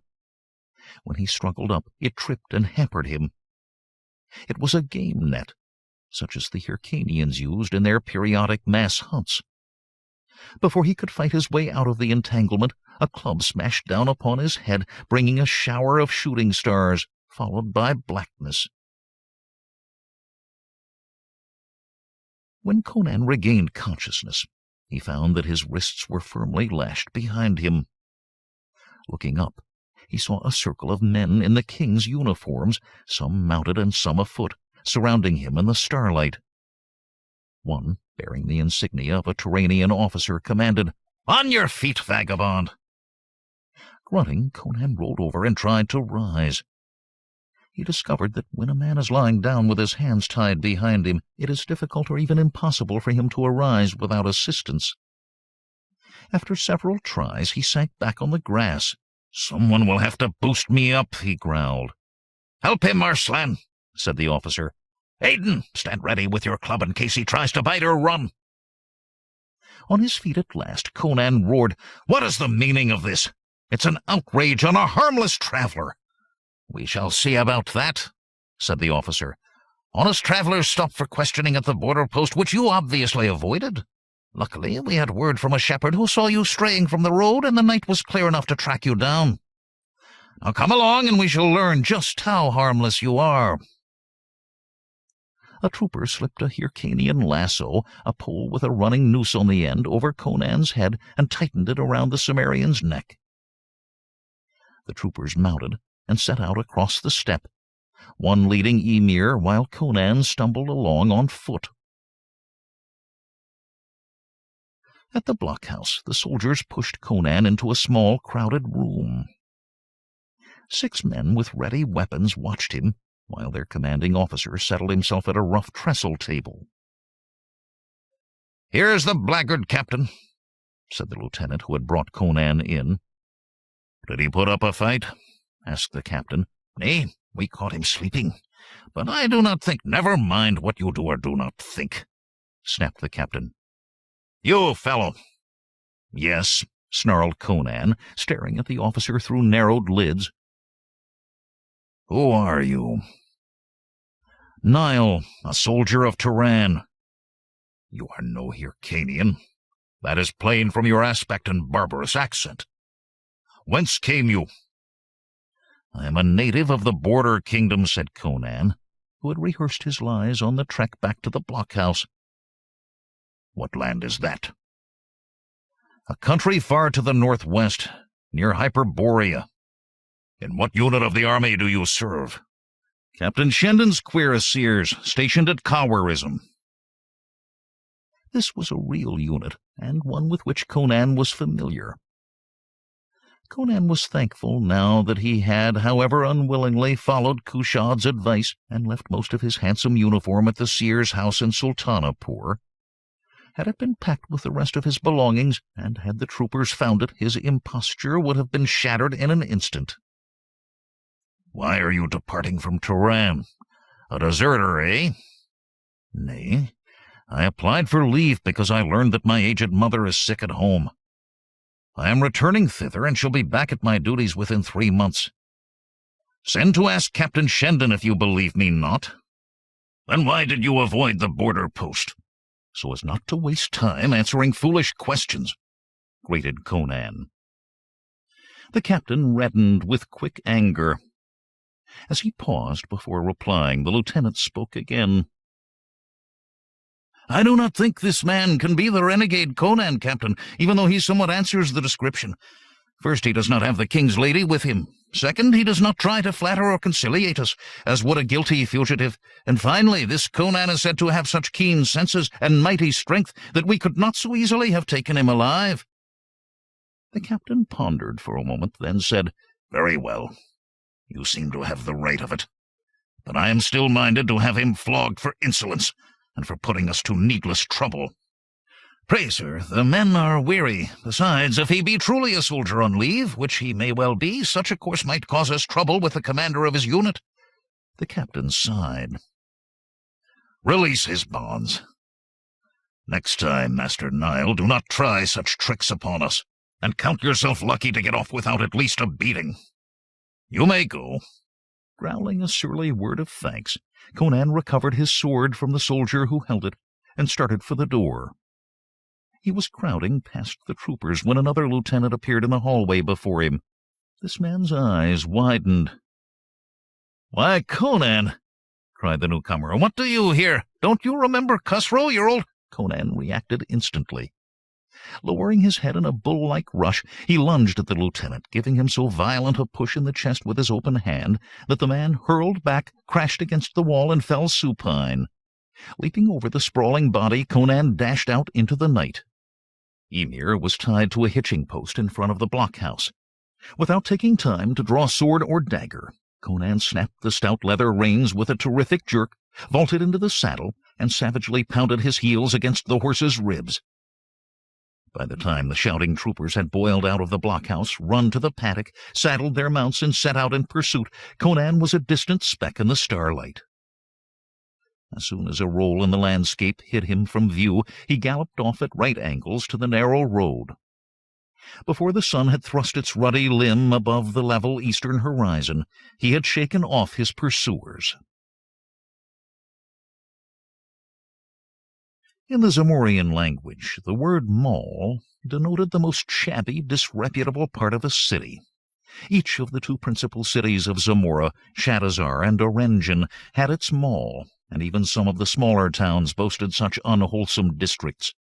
The mall was an area of bitter poverty, a slum of tumble-down old houses ripe for razing, a section of starving folk defeated by life and sinking into oblivion, a quarter for new arrivals, fresh from the village and desperately struggling for a foothold in the life of the community, a haunt of thieves and outlaws who preyed alike on the rich outside the mall and on the poor within, and the repository of ill-gotten wealth. The stench of the winding alleys of the Mall of Shadazar brought Conan vivid memories of his days as a thief in Zamora. Although he had adapted himself to a soldier's life during the past 2 years, the smell of the mall in his nostrils roused the lawless devil in his blood. He felt a nostalgic yearning for the days when he owed no master and yielded to no discipline save as his vestigial conscience and barbaric sense of honor dictated. Impatient of all restraint, he had often thought during his employment as a mercenary that the perfect freedom he dreamed of was worth the periods of starvation he had suffered as a thief. Following directions received at Ariakis's inn, Conan strode through the forbidding alleys, lit feebly by cressets and lamps set into the walls at distant irregular intervals. His boots squidged in mud and refuse as he brushed aside beggars and pimps. A couple of knots of bravos eyed him with hostile or predatory stares. When he scowled at them, they turned away. His towering size and the stout scimitar at his side dissuaded them from their felonious intentions. He reached a doorway, over which, illumined by a pair of smoking cressets, hung a dark board on which a yellow dragon was crudely depicted. The sign identified the Golden Dragon, a wine shop and ale-house. Shouldering his way in, Conan swept the common room with his wary glance. Suspended from the low soot-blackened ceiling, a pair of brass lamps, burning liquid bitumen, cast a cheerful glow. At the tables and benches sat the usual raffish crowd, a pair of drunken soldiers, loudly boasting of Herculean feats of venery, a trio of desert Zuagirs and Kafias, who revealed by nervous sidelong glances that they were strange to cities, a poor mad creature talking to himself in an endless mumbling monotone, a well-dressed man who Conan guessed was the head of a local syndicate of thieves, a dedicated astrologer working celestial calculations on a sheet of papyrus. Conan headed for the counter, behind which stood a brawny middle-aged woman. "Is Tigranes in?" he asked. "He just stepped out. He'll be back soon. What will you have?" "Wine, the ordinary." The woman uncovered a tub, dipped up a scoop, and filled a leather drinking jack, which she pushed toward Conan. The Cimmerian put down a coin, took his change, and surveyed the room. Only one seat was vacant, and a small table for two. The other occupant was a young Zamorian, slight and dark, who stared unseeingly over his mug of ale. Conan walked to the table and sat down. When the young man frowned at him, he growled, "Mind?" The youth shook an unwilling head. "Nay, you are welcome." Conan drank, wiped his mouth, and asked, "What's news in Shadazar these days?" "I know not. I have just come from the north." "Oh? Tell me, then, what news from the north?" The young man grunted. "I was in the temple guard at Yazud, but the god-rotted priests have dismissed all the native guardsmen. They say Feridun will hire only foreigners. Curse him." With a glance at Conan, the Zamorian added, "Excuse me, I see you are a foreigner. Not personal." "It matters not." "Who is Feridun?" "The high priest of Zath." Conan searched his memory. "Is not Zath the spider god of Yazud?" "Aye." "But why should the priesthood prefer to be guarded by foreigners?" The Zamorian shrugged. "They say they want men of larger stature, but I suspect some power maneuver in the ceaseless war of the priesthoods. So they're knifing one another in the back, as usual? Aye, verily. For the moment, the priests of Urud have the ear of the king, and the priests of Zath are fain to oust them and usurp their place. In a confrontation between the Zathites and the king, mused Conan, perchance the Zathites think they would find foreign mercenaries more trustworthy than native Zamorians. What do you now? Look for employment? I am Azanus, the son of Vologus, and I have been thought a good man of my hands, even though I lack your bulk. Do you know of any openings? Conan shook his head. I, too, have just arrived in Shadowzar the Wicked, so I am in as fine a fix as you. They say the Turanians are recruiting mercenaries in Agrapur. Hold, there's the man I came to see. Conan gulped his wine, rose, and returned to the counter, where a bald, pot-bellied fellow had taken the place of the brawny matron. Conan said, "Hail, Tigranes!" The bald man, beaming, started to cry, but Conan stopped him with an upraised hand. "My name is Nile," he said, "and forget it not. How do you? You still had hair on your pate when last I saw you." "Alas, it's gone the way of all things, mortal friend. How long have you been in Shadowzar? Where dwell you? How did you find me?" "One at a time," grinned Conan. "First, let's find a place where we can talk less publicly." "Right you are. Atossa!" When the woman took Tigranes' place behind the counter, Tigranes grasped Conan by the elbow and steered him into a curtained cubicle behind the counter.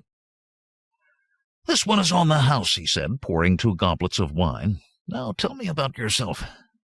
What have you been doing the last few years?" "I've been a soldier in Turan, but I had to leave in haste." The taverner chuckled. "Same old Conan, Nile.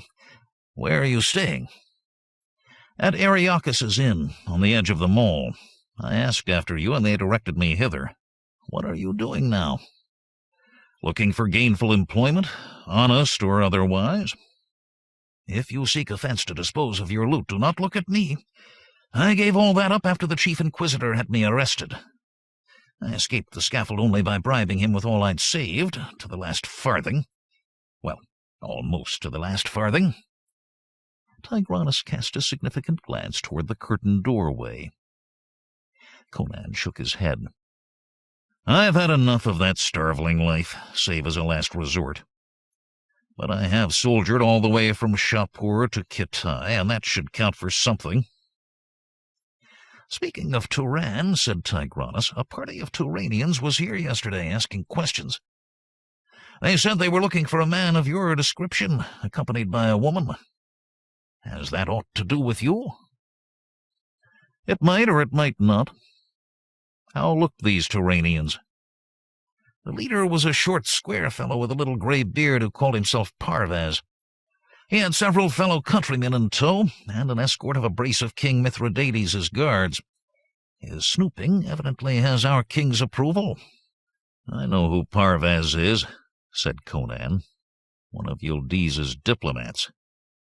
A gang of Zamorians abducted Yildiz's favorite wife, and the king is frantic for her return. I had naught to do with that jape, but the Turanians seem to think I did. Methinks I had better shake the dust of Shadowzar from my boots." "That were not the only reason," said Tigranes. "The law remembers you all too well, despite the years you have been away, and your size makes you conspicuous, no matter by what name you call yourself." Tigranes' eyes narrowed speculatively, and the demon of greed peered out from his small pig-like orbs.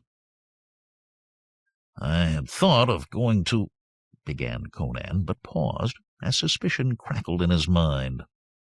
His experience with the Zamorian underworld had taught him that the honor amongst thieves, to which the denizens of the mall paid lip service, was in fact as rare as fur on serpents or feathers on fish. "No matter," he said negligently. "I'll remain in hiding here for a few days ere I decide upon my next move.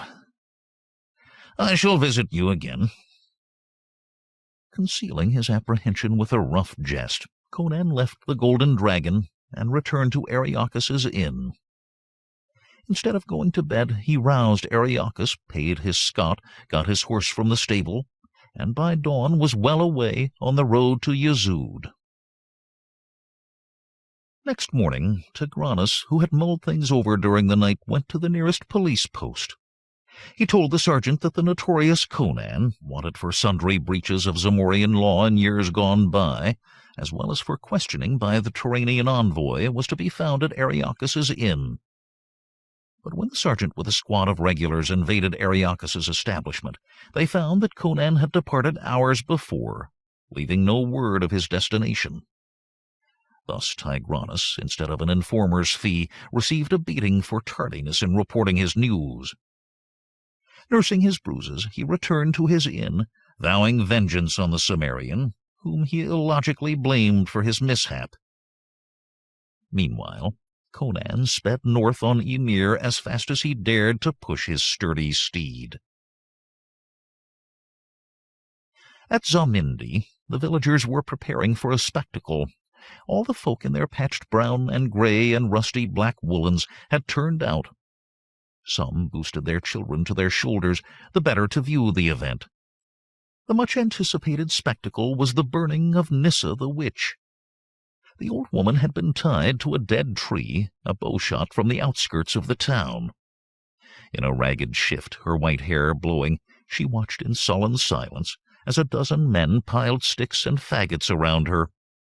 The ropes bound her tightly, but they did not sink into her flesh, only because her withered form retained no fat beneath her mottled skin.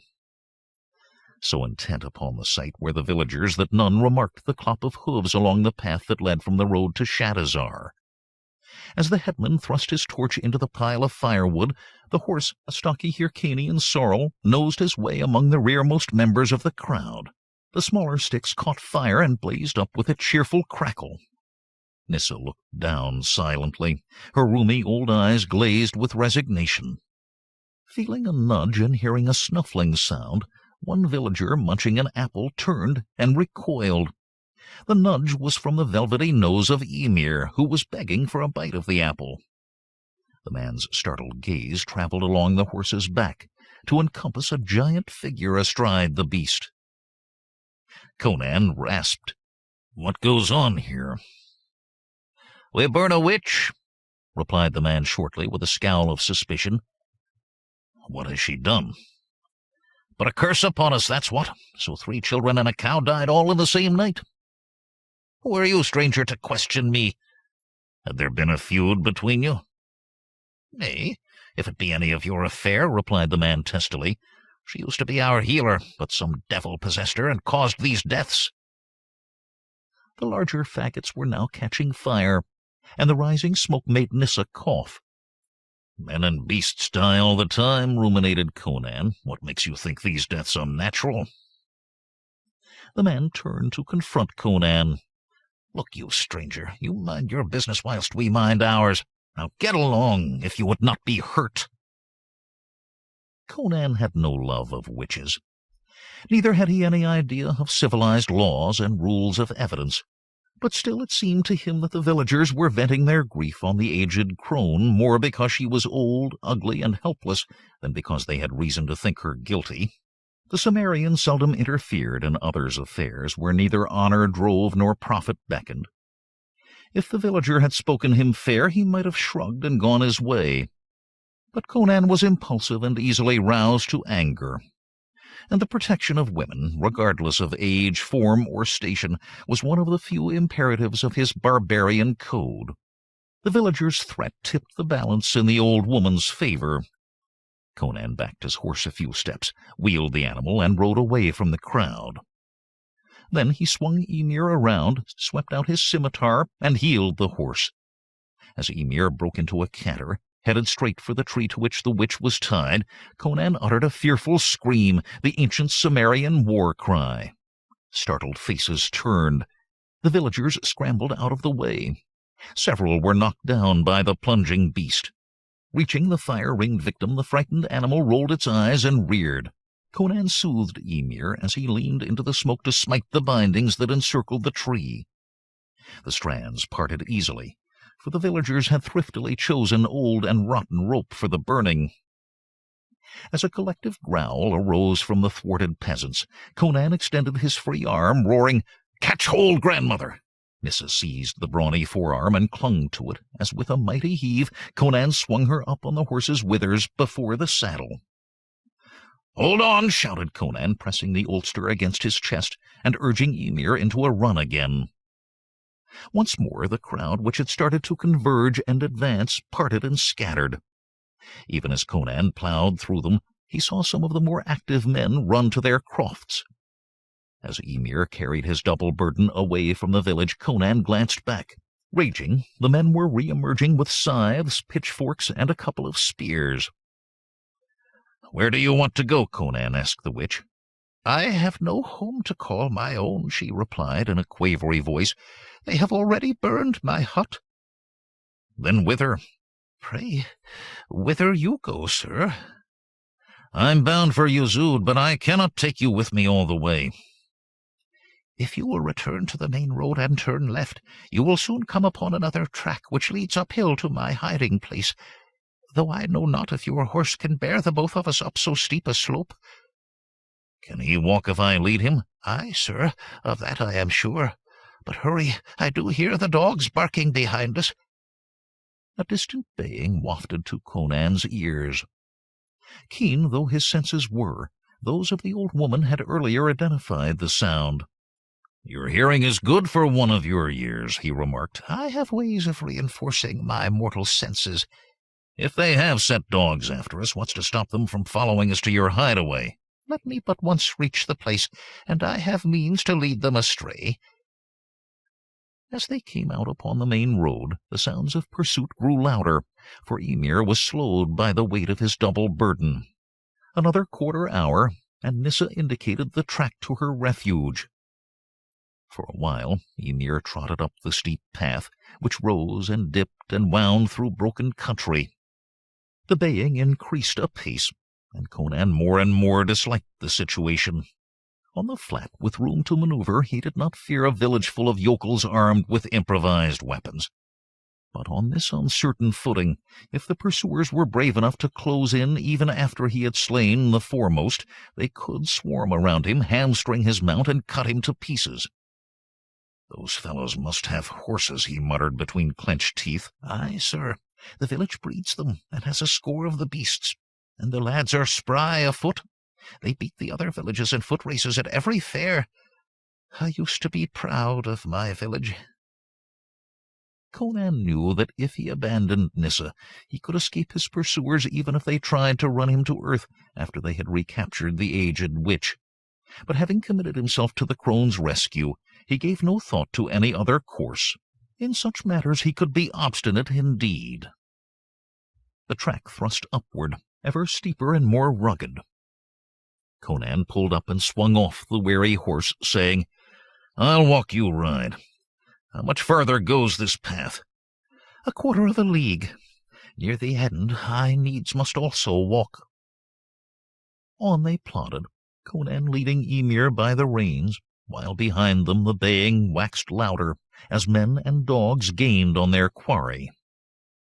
Conan expected to sight their pursuers at any time. "Here I must dismount," quavered Nissa. "Kindly help me down, good sir." When the witch had regained her uncertain footing, she pointed up a trackless slope and started up it vigorously, although each breath she drew was inhaled as a painful gasp. Glancing back across the waste of tumbled rock and scanty vegetation, Conan caught the ominous blink of sun on steel. He gritted. "We must move faster. Let me carry you, grandmother." When she protested, he swept her frail form into his strong arms and hurried up the slope. Sweat rolled down his face, and his own breath came harder. "Through yonder notch," murmured the witch, pointing. Still carrying the old woman and leading Ymir, Conan found himself in a narrow canyon or gully, the sides of which supported a few scrubby pines. The bottom of the gulch was a jumble of stream-rounded stones of all sizes, among which gurgled and murmured a shrunken creek. Conan had to leap from boulder to boulder, while Ymir staggered and stumbled along behind him.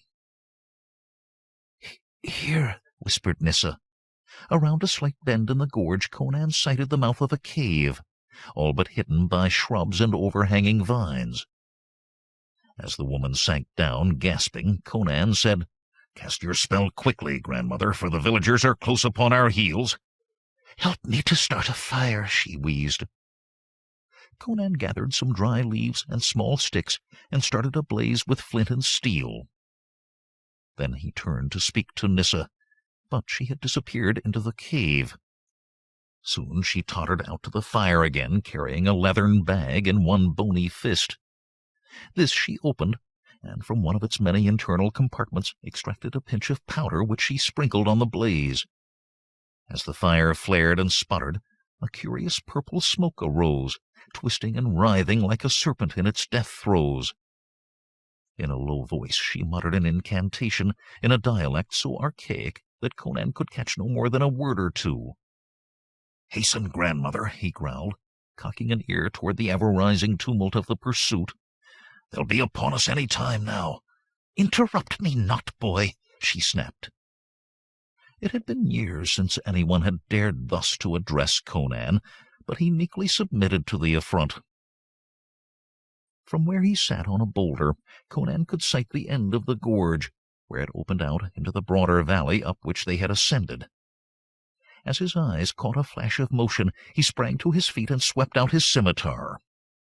In so narrow a cleft, his foes could come at him only one or two at a time, provided they did not scale the cliff to attack him above, or to get behind him, and provided they had no bows and arrows. Conan was wearing no armor, and he knew that not even his panther-like agility would enable him to dodge arrows loosed at close range. Nissa was still muttering over the fire when Conan snarled, "Here they come!" "Speak not, and put away that sword," quavered the witch. "Now look again," she said with a note of triumph in her shrill old voice. Conan stared. The peasants and their dogs were streaming past the mouth of the gully. "Hold your tongue, boy, and they'll not hear us," she hissed. Soon the rush of dogs, men, and horses had swept past the mouth of the gorge, and the clatter of their passing died away. "How did you do that, grandmother?" asked Conan in wonderment.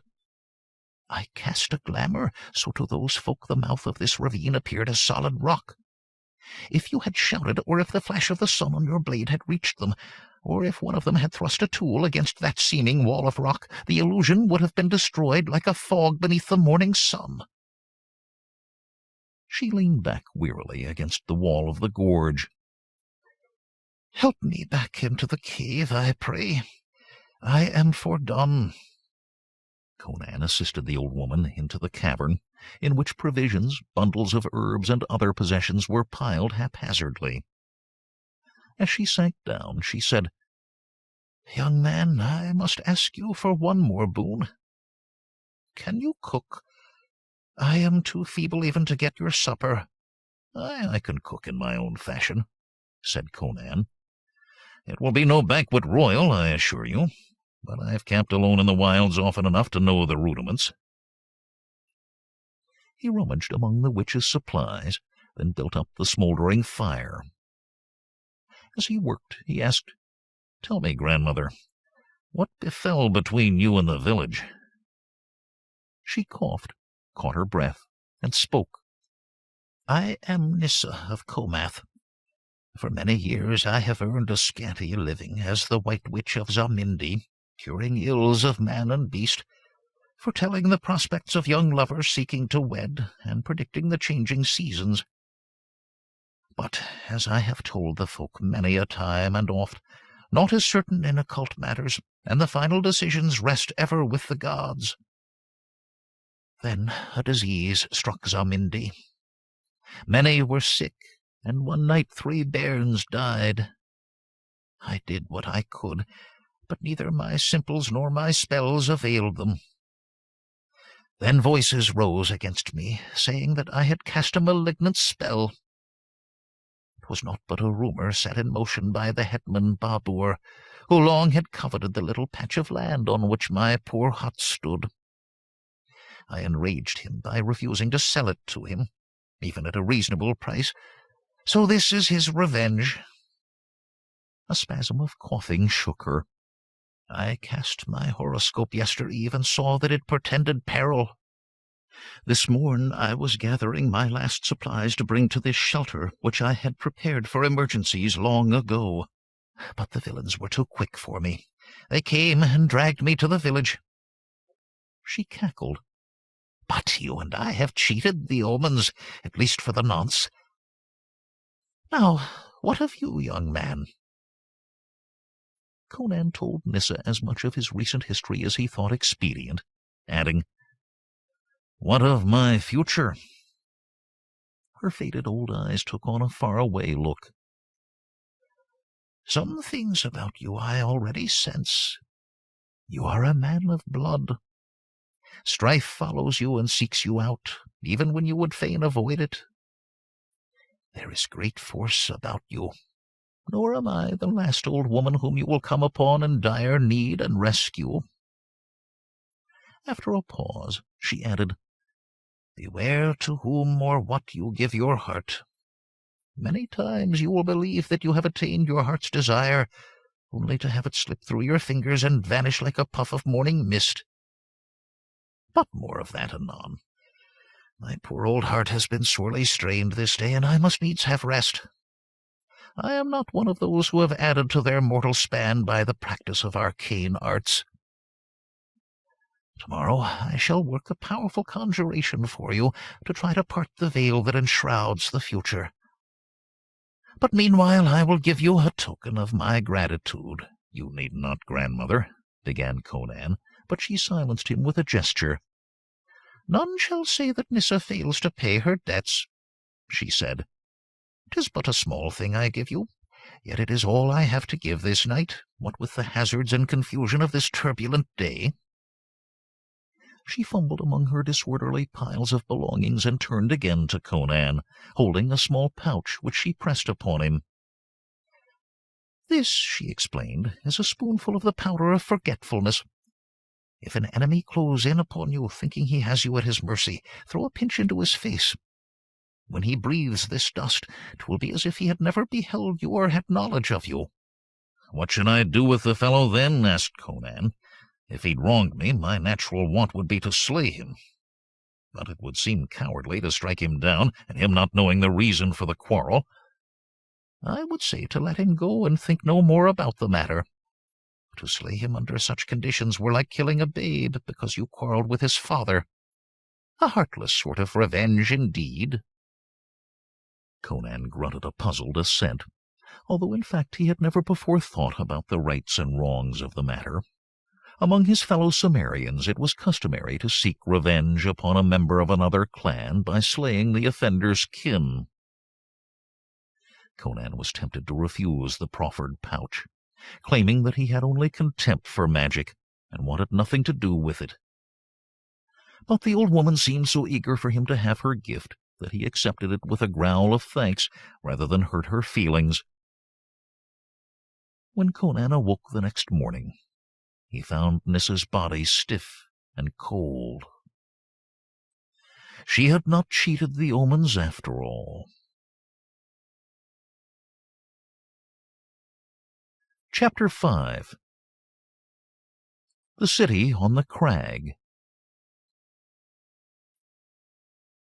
The sun had slipped behind the humped backs of the Carpash Mountains when Conan guided Ymir into the narrow valley that led to Yezud, city of the spider god. The deepening shadows cast a black pall over the defile. Here a little vegetation clothed the rocky soil, for the central snow-capped ridge of the Carpashes, stretching from north to south for 100 leagues without a single pass, had wrung the moisture from the western winds before they swept on east to Zamora. Ymir's shod hooves rang a metallic tattoo on the stones, save when the horse picked his way through slippery seepages of liquid bitumen. Below the path, a shrunken remnant of a stream gurgled as it played hide-and-seek among the boulders. For the most part, the ever-rising path was wide enough to accommodate only a single horseman, Whenever it spread itself more generously, Conan passed knots of people waiting to resume their downward passage. One trader, delayed at such a turnout, led 4 asses, each laden with 2 bulky casks of bitumen. In the lowlands of southern Zamora, this dark mineral oil was put to sundry uses. It served as a purgative for people, a lubricant for wagon wheels, a base for paint, a fuel for lamps, and a cure for mange. Conan caught up with a plodding procession of cattle, shambling upward on the path to Yezud. When the curvature of the slope revealed the serpentine path ahead, Conan marveled at the size of the herd. There must, he thought, be 80 to 100 animals, pulled or prodded along by a dozen neat herds. The sloth of the cumbersome beasts irritated the Cimmerian, since nowhere could he pass them while the narrow track continued its winding way. Although the departure of the sun had cast black gloom within the gorge, the sky above was still a bright cerulean blue when the ravine at last opened out into a narrow plain. Here a hamlet huddled at the roadside. Beyond it, where the canyon split in twain, a walled city or acropolis perched upon the shoulder of a crag formed by the divergent gorges. And like a monarch's crown, the marble temple of Zath reared up to tower above the roseate roofs of the fortified city. This lofty citadel bore the name of Yezud, whereas the lower village or suburb was known as Carrjon. As soon as the widened path permitted, Conan cantered past the herd of cattle and trotted briskly through the huddled village, where dirty children scampered from the road and barking dogs ran out to worry Emir's hooves. The lone public building in Carrjon, rising a story above the score of other dingy structures of the community, proclaimed itself an inn by means of a branch nailed to a board above the lintel of the front door. The Cimmerian continued onward toward the rocky shoulder on which stood the walled city of Yezud, along a steeply sloping roadway cut into the stone of the hillside. Conan perceived that the only means of entry into the citadel was this same roadway, and that Yezud, if resolutely defended, would be virtually impregnable. The steep sides of the eminence which bore the citadel aloft, and which merged into Mount Goth behind, were so nearly vertical that only a party of Cimmerian hillmen, unencumbered by armor, could hope to scale this formidable bastion. Emir balked on the hillside path. Although Conan spurred him forward, the animal refused to move. At last the Cimmerian dismounted and plodded up the incline, pulling Emir along by his bridle. All the climbing way the horse rolled his eyes, pricked up his ears, and behaved as if he sensed some evil beyond the comprehension of his human companion. Man and unwilling horse at last reached the small stone platform before the city portal, a dizzy height above the plain. A pair of armed men, of greater stature than most Zamorians, stood guard before the open valves of the imposing bronze-studded gates. "Your name and business?" snapped one of the guards, eyeing Conan heartily.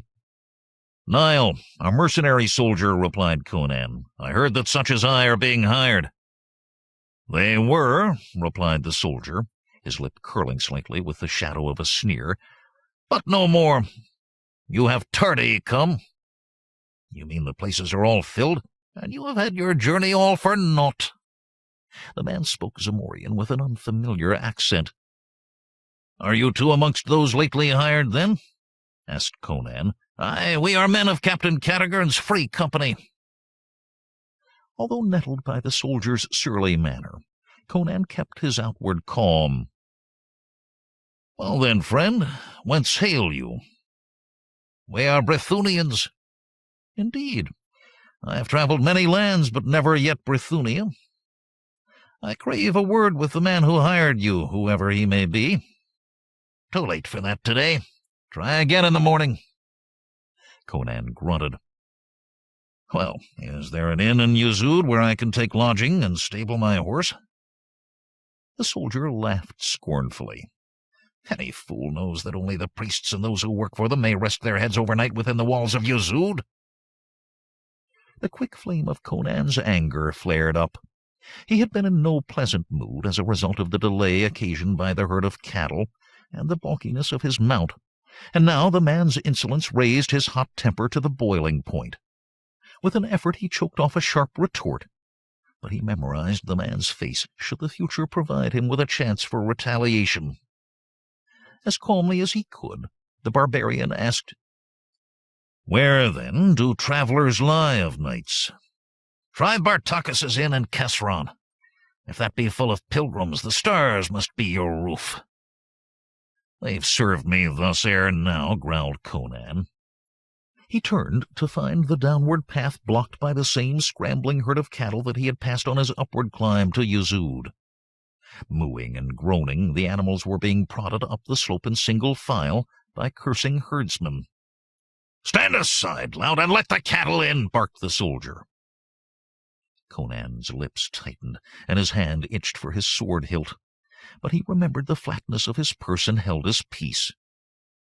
Unable to descend the path while the cattle occupied it, he waited, fuming, on the flat, as the beasts were driven through the gate one after another.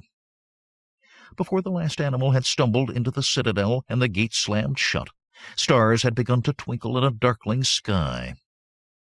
Leading Ymir, Conan picked his way down the path, peering into the gloaming lest a misstep send him or his mount over the edge and down the cliffside. Bartakis's inn had plenty of room, because the flux of pilgrims swelled only at certain seasons of year, during the great festivals in the Temple of Zath. The spring festival had come and gone, while the festival of all gods still lay ahead. So there were empty beds in the sleeping rooms, and empty stalls in the stable. Conan shouldered in the front door, and glanced about the common room, where a few patrons sat at tables, eating, drinking, or gaming. Several were men of goodly size, with brown or tawny hair. From their garb, Conan guessed them to be members of the company of Brythunian mercenaries. Others were nondescript locals, save for one slender, swarthy fellow with a shaven head, wrapped in a monkish robe that fell below his ankles. Conan had seen such men before, in Carinthia and Nemetia, where he had been informed that they were Stygian priests, or acolytes, or simply students. This one was absorbed in his sheaf of writing material, a mixture of sheets of parchment, rolls of papyrus, and thin slabs of wood spread out on the table before him. Behind the counter stood a plump, wavy-haired young woman, pouring ale from a dipper into the leathern drinking-jack of a patron. As Conan approached, she turned her head and called, "Father!" A fat taverner, wiping his hands on his apron, strolled out from the kitchen. "Yes, sir," he said invitingly.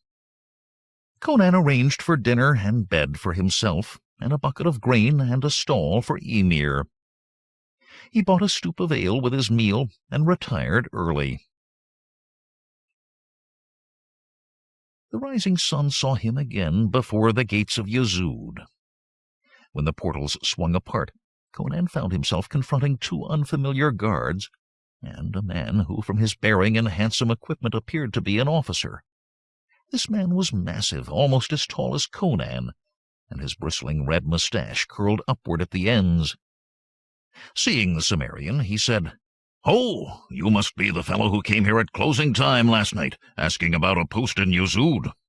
There is naught here for a fighting man. My boys have taken over the protection of the citadel." "You must be Captain Cattagurn," said Conan dourly. "Aye, so." "Captain, I still desire to speak with the man who does the hiring. I can do a few things other than splitting skulls." The captain studied Conan carefully with a frown born of suspicion. "It is not likely he'll have aught for you. Are you friendly to the worship of Zath?" "I'm friendly to all who buy my services and pay that which they promise," grunted Conan. Lips pursed, Cattagurn contemplated the huge Cimmerian. Then he turned to one of the guards, saying, "Morkant, take this man to the vicar. Let him decide whether the fellow is to be trusted within, and you, stranger, leave your sword with us until these matters are resolved." Conan silently handed over his scimitar and followed Morkant into the city.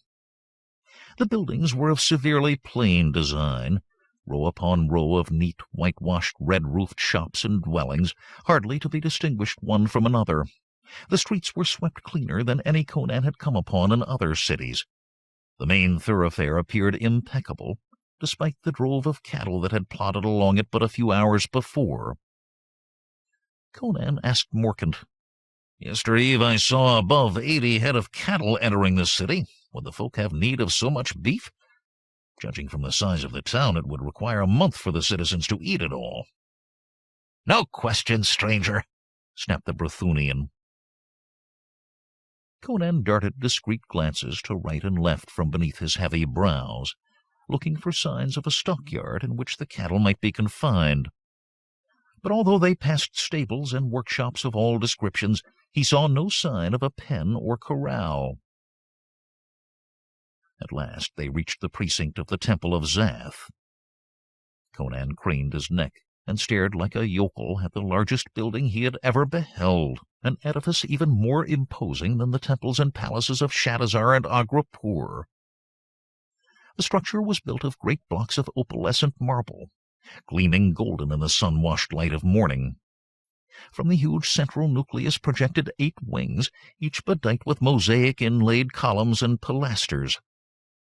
Except where broad steps led up to the main entrance, lengths of polished granite wall joined the outer end of each wing to that of its neighbors.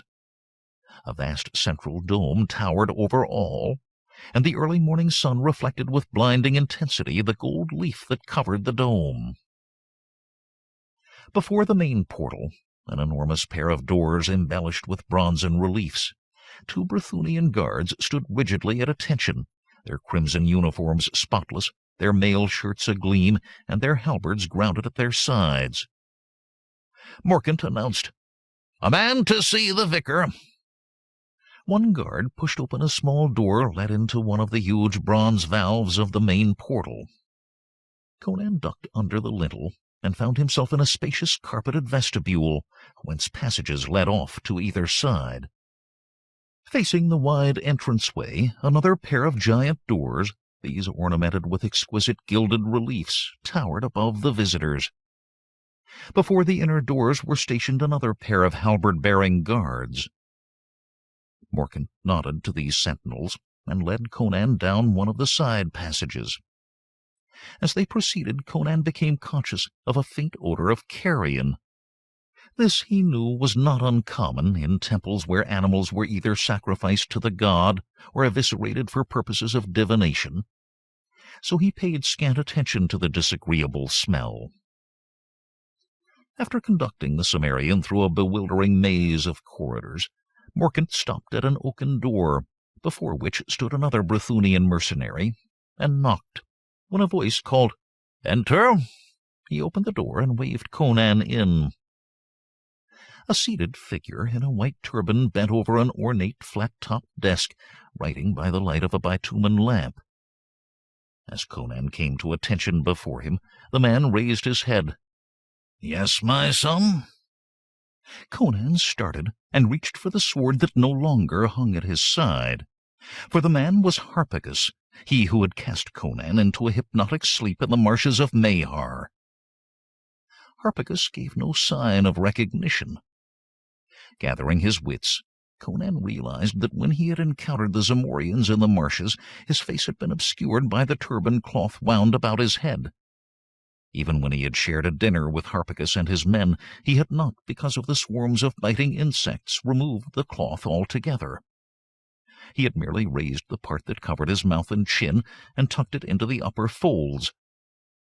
Struggling to hide the hatred that welled in his barbarian breast for the man who had tricked and robbed him, Conan forced himself to speak calmly. "I am Nile, a mercenary from the border kingdom. Hearing that the temple was hiring soldiers, I have come in hope of finding a post." The turbaned man gently shook his head. "You are too late by a fortnight, my son. Captain Carrjon likewise learned of the opportunity, and, there being no wars at present in Brythunia, brought his free company hither." "So I've been told." "Nonetheless, sir, I need employment, for my money is nearly gone, and I must find more ere leaving to seek a post in other lieux." Harpagus stroked his narrow chin. "The temple needs a clerk skilled in the casting of accounts to keep our books. Are you a man trained to that task?" It was Conan's turn to shake his shaggy head. "Not I. I cannot add a column of numbers twice and arrive at the same sum." "Well, then, we do have need of a blacksmith, at least for a time, since ours lies dying of a wasting distemperature. Perchance you know that skill?" Conan's teeth flashed whitely in a sudden grin. "My father was a smith, and I was apprenticed to him for years when I was young." "Good, excellent. You have the thews for the task, at least. You may start work today. The Brythunian will show you to your smithy, now in the care of Periscus's bellows boy. He shall serve you in like capacity."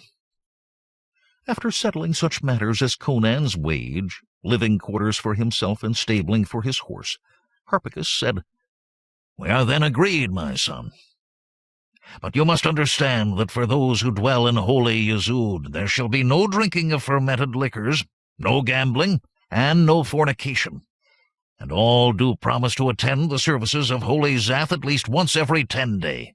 The vicar paused, his brow furrowed. "Have I not met you on some previous occasion?" Conan felt his nape hairs rise, but he spoke with a negligent air. "I think not, sir, unless it were a chance encounter in Nemedia or Brythunia, where I have served as a mercenary."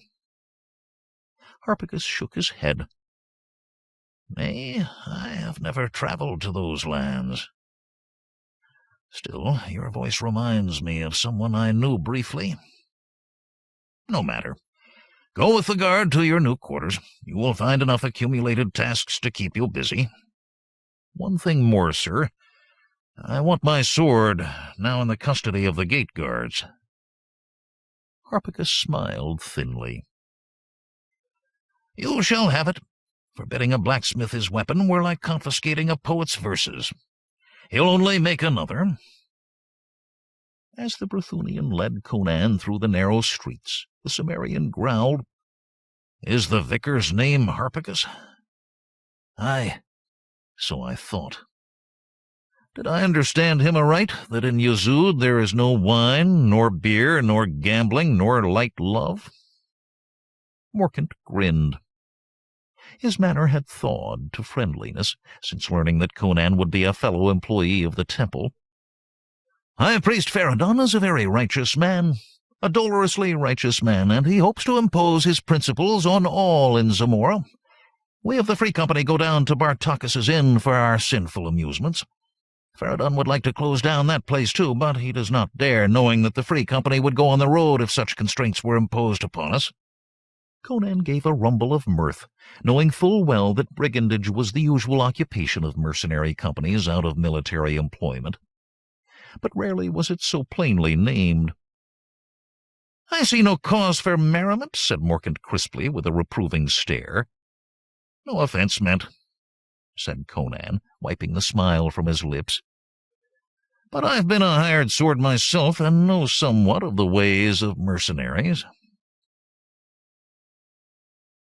The smithy was a simple one-story affair, of which the larger section, open to the street, housed a forge, while a small apartment to the left did duty as the smith's domestic quarters. As Conan entered the smithy, a Zamorian boy of perhaps 12 years, who had been perched on the anvil whittling a stick, jumped to his feet. Conan explained his presence. "I am Lar, son of Yazdates," said the boy. "Pray, Nile, sir, I hope you will teach me some smithery whilst I do work for you. The old smith would never let me handle his tools. Belike he feared I should grow up to take his post from him." "We shall see," replied Conan. "It depends on how able a man of your hands you prove to be." "Oh, I am very able, sir, for my age. I have practiced on the sly when old Periscus was not looking. Sometimes he caught me at it and beat me." The boy looked apprehensively at the giant who was to be his new master. "If I ever beat you, it won't be for trying to improve yourself," growled Conan. "Let's see to the tools." Conan had not worked as a smith since years before a feud had driven him forth from his Cimmerian tribe. But as he swung the heavy hammers and handled the stout iron tongs, he felt a thrill of familiarity. It would not be long, he felt sure, before he regained his half-remembered skill. "Lar," he said, "I'm going down to Carrjon to fetch my horse and my belongings. While I'm gone, you shall start up the furnace, and we'll tackle this work today. By the way, where went all those cattle which I saw driven into Yuzud yestereve?" "They went through a doorway on the western side of the temple," said Lar. "A small town like this scarce needs so many beasts for food," mused Conan. "Oh, sir, they are not meat for the townsfolk, not even the priests. They are for Zath." "Forsooth?"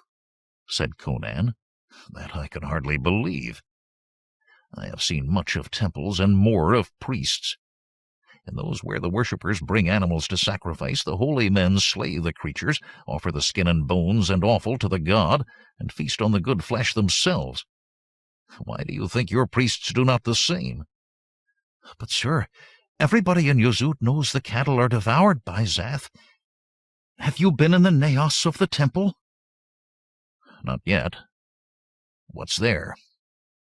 "You will see all when you attend your first service. There stands the statue of Zath in the likeness of a huge spider carven of black stone. Its body is enormous, and its legs— The boy broke off with a shudder. "A statue cannot eat cattle," remarked Conan, surprised at the boy's display of fear. "Each night the statue comes to life," the lad continued. "It descends through a trap-door in the holy place and enters the tunnels below, where it seizes upon the animals that have been driven in to assuage its appetite. So say the priests." Conan ruminated. "I have seen many strange things in my travels, but never a statue that came to life. Even if this tale be true, what would such a spider want with 100 head of cattle at a time? I have never kept a spider as a pet, but I do know something of the habits of other beasts of prey. I should think one ox would suffice a creature like Zath for a fortnight at the least."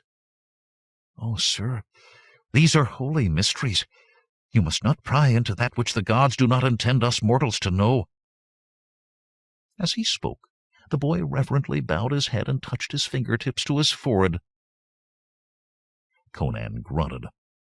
"That's as may be. Now start up the forge, lad, while I go to get my gear from the inn." Some time later, leading Ymir, Conan approached the common stable where he had been allotted a stall.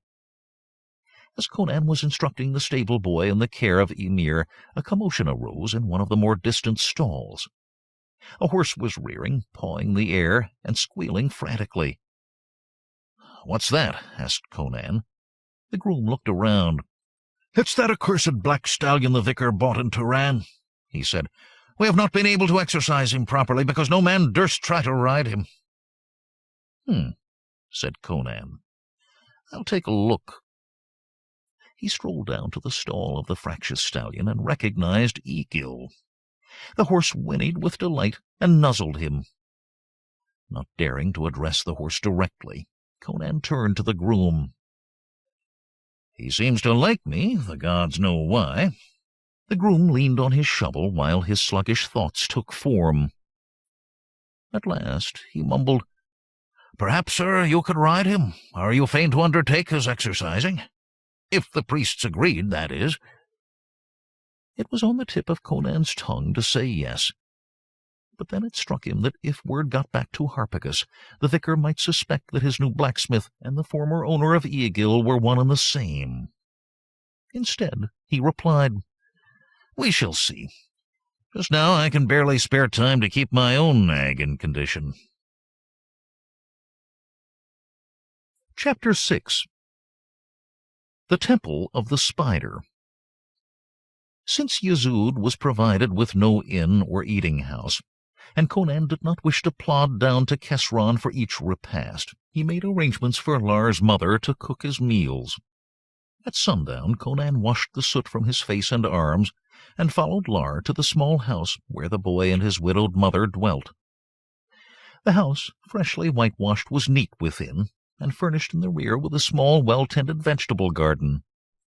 Amethyst, a middle-aged woman with a weary face and graying hair, cooked an adequate meal, albeit Conan grumbled at the lack of ale with which to wash it down.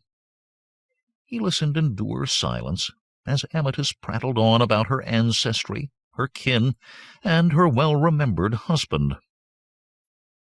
"'Twas bitter hard after he died, poor man," she sighed. "But with the money you pay my Lar, and the stipend my daughter earns at the temple, and the coppers I make by taking in washing, we manage." "You have a daughter?" asked Conan, eyeing the woman with the first faint stir of interest. "Aye. Rhodabeh is chief of the temple's dancing girls, and has other responsibilities besides. A very capable maid. The man will be lucky who gets her to wife." "The dancers are allowed to wed?" "After their discharge, aye. In fact, the priests approve of it. They give each girl a dowry when her service ends, if she has behaved herself, that is." "How do they choose temple dancers?" Conan inquired idly, spooning out a portion of pudding. "The priests hold a contest every year," explained Amethyst, "to pick the two likeliest dancers. Families come from as far away as Shattazar, bringing their prettiest maidens for the competition, but most come from the towns nearby. It is accounted an honor to have a daughter in the service of Zath." "How long is their term of service?" "The winners serve the temple for 5 years." Conan glanced at young Lar. "Why didn't you tell me that you had a sister?" The boy grimaced. "I did not think a great man like you would be interested in a girl." Conan turned back to Amethyst to hide his grin from his youthful hero-worshipper, and asked, "Does your daughter ever visit you?" "Oh, aye. 4 times in a month she is granted leave and comes here to sup. She spent an evening with us but 3 nights agone." With an ostentatious show of unconcern, Conan yawned, stretched, and rose. "Lar," he said carelessly, "you must take me to the temple one day and explain the rituals. The vicar commanded me to attend not less than thrice a month, and I must needs obey him." Excusing himself, Conan returned to his smithy. He thought briefly of repairing to Bartakis's inn to enliven the evening, but an afternoon of wielding the heavy tools of his new trade had left him more than willing to retire early. The next day was spent at forge and anvil. While Lar manned the bellows, Conan shod several horses, welded a broken scythe blade, hammered a dent out of a helmet belonging to one of the Brythunians, and in odd moments made several score of nails. He was pleased to find the skills he had learned in boyhood so readily returning to him. The following morning, Conan accompanied Lar to the temple of Zath, into which many dwellers of the citadel were streaming. Now the huge inner doors as well as the outer portals stood open to the worshippers. The halberd-bearing guards stood stiffly at attention, but their lusty glances followed many a well-favored woman who tempered her piety with smiles. Towering above the crowd, Conan entered the naos. The odor of carrion was stronger here. One less hardened to the smell of death than the Cimmerian might have found it nauseating. The circular chamber of the naos, in the hub of the huge temple complex, was capable of accommodating thousands of the faithful. But since this was not a time of festival, only a few hundred had foregathered in the capacious rotunda. Conan observed that the entire floor was inlaid with delicate mosaics, skillfully patterned into the form of a series of connecting spider webs. Each web occupied a space scarcely larger than the width of a man's shoulders, and at the center of one web Lar took his stand, gesturing to Conan to do likewise. Conan's appraising eye sought out the gilded piers that rose at intervals to support the lofty domed ceiling. Everywhere the spider-web pattern was repeated. It festooned the plastered walls, wreathed around the pillars, and on a larger scale spread out across the inner surface of the gilded dome. Here the design was realized in black on white, there in white on black. elsewhere in red on blue, or gold on green, or purple on silver, or some other chromatic combination.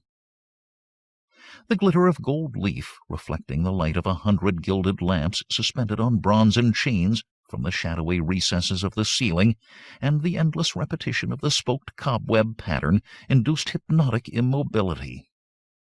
Conan closed his eyes to shut out the reeling lights and painted swirls, and forced himself to concentrate upon the peaceful garden of the Seer Kushad. When Conan trusted himself to reopen his eyes, his gaze became fixed upon the scene before him. Partly recessed into the wall surrounding the rotunda, and partly projecting into the circle of the naos, stood a sacred enclosure, square in plan. This holy place, raised above the level of the floor of the naos for better viewing by the congregated faithful, was fronted by 3 broad marble steps, which stretched across the full width of the sacred area. A pierced railing of polished brass, the height of a woman's waist, curved forward from the bottom step to separate the sacred precinct from the section allotted the worshippers. Above the steps, and on the right side of the stage, stood a massive time-worn ebon chest, fitted with bronzen clasps, green with age. This ancient container was decorated with ubiquitous spider webs, formed by slender silver wires cunningly inlaid into the polished wood.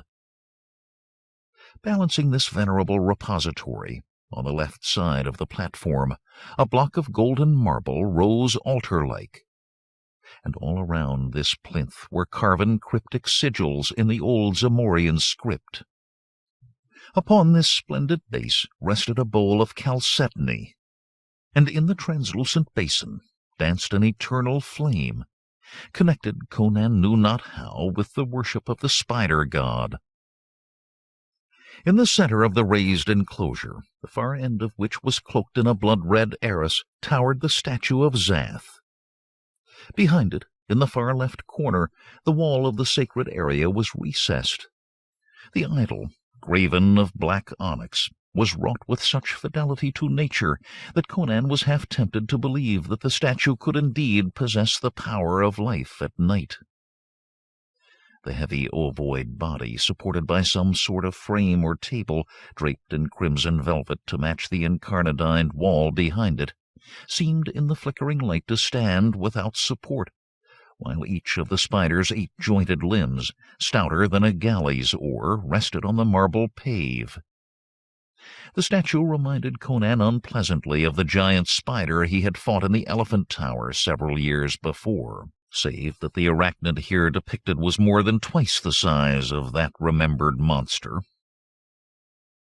Across the front of the creature's head, or what would have been its head if members of the spider tribe had possessed heads distinct from the forward segment of their bodies, a row of 4 great eyes gleamed with a bluish radiance in the lamplight.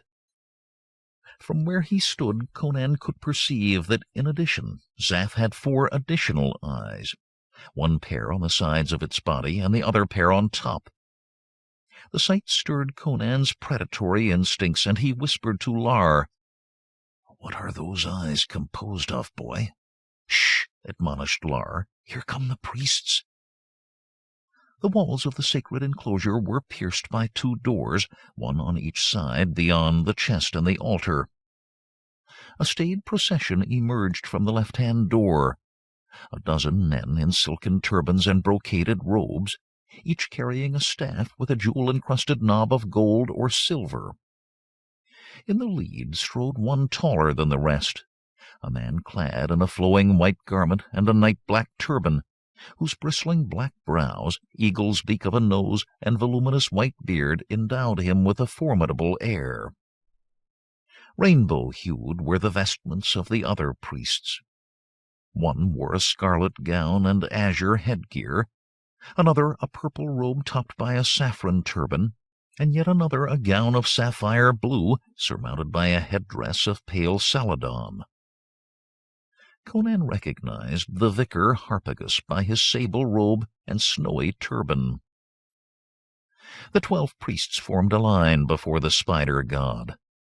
At a gesture from Harpagus, The congregation raised their arms aloft and cried in unison, "Hail Zath, God of all! Hail Feridun, Apostle of Zath!" Next, led by a young priest whose long tapering fingers beat rhythmically upon the fetid air, the congregation sang a hymn. Conan comprehended but a few snatches of the paean, but he gathered that the refrain proclaimed Zath's purity, which stretched across Zamora like a vast spider web. 4 priests then moved majestically forward to surround the eternal flame. Each produced an object from the flowing sleeves of his garment. Conan glimpsed a silver chalice, a dagger with a jeweled hilt, a bronzen mirror, and a golden key. The priests performed some complex rite, causing the flame to emit a curling column of smoke. They passed the symbolic objects through the billowing curls of the smoke, chanting incantations in words that Conan could not understand. Then the priests, with measured tread, formed 2 lines along the side walls of the sanctum as through the right-hand door 8 dancing girls approached the spider god. All were naked, save for enormous strings of jet-black beads, intricately threaded to resemble the webs of spiders. Jewels flashed in their ebon hair, and on their graceful fingers like dewdrops in the morning sun. He who wore the sapphire robe produced a flute and played a haunting melody, to which the girls performed a stately dance around the mammoth idol, their strings of beads jingling and clashing as their slender bodies swayed and undulated. Conan whispered, "I thought Zath was a god of purity. Those lasses look not to me like a preachment for chastity." "Shh, sir, you do not understand," breathed the boy, his eyes alight with religious fervor. "This is a sacred dance, ancient and honorable. The virtue of our dancing girls is guarded with the utmost vigilance." Conan's devil whispered to him that if such were the case, to carry off one of the maidens as his leman were a boastworthy feat. He persisted. "Which one is your sister?" "That one, to the left of the center. Now she's gone behind the statue. She is taller than the others." "A handsome filly," muttered Conan to himself, "if she be the one I think she is." The girl was indeed taller and more voluptuously formed than the majority of the small, spare Zamorian women, and Conan felt his blood stir as he watched. The dance ended with the 8 girls prostrating themselves around the idol, one at the tip of each of the spidery legs. Then, rising and holding hands to form a chain, they filed out of the sanctum, while High Priest Feridun strode forward to rest the knuckles of his left hand upon the lid of the ancient chest. Commanding silence with a raised right hand, he launched into a sermon. "Dearly beloved, we have expounded before on the sad state into which the once great nation of Zamora hath fallen. We of the priesthood have expatiated so far in vain, alas, upon the sins and depravity of the people.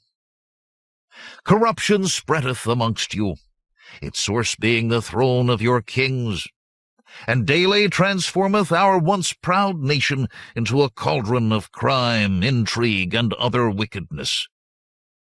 All about us theft, murder, bribery, drunkenness, and fornication prevail.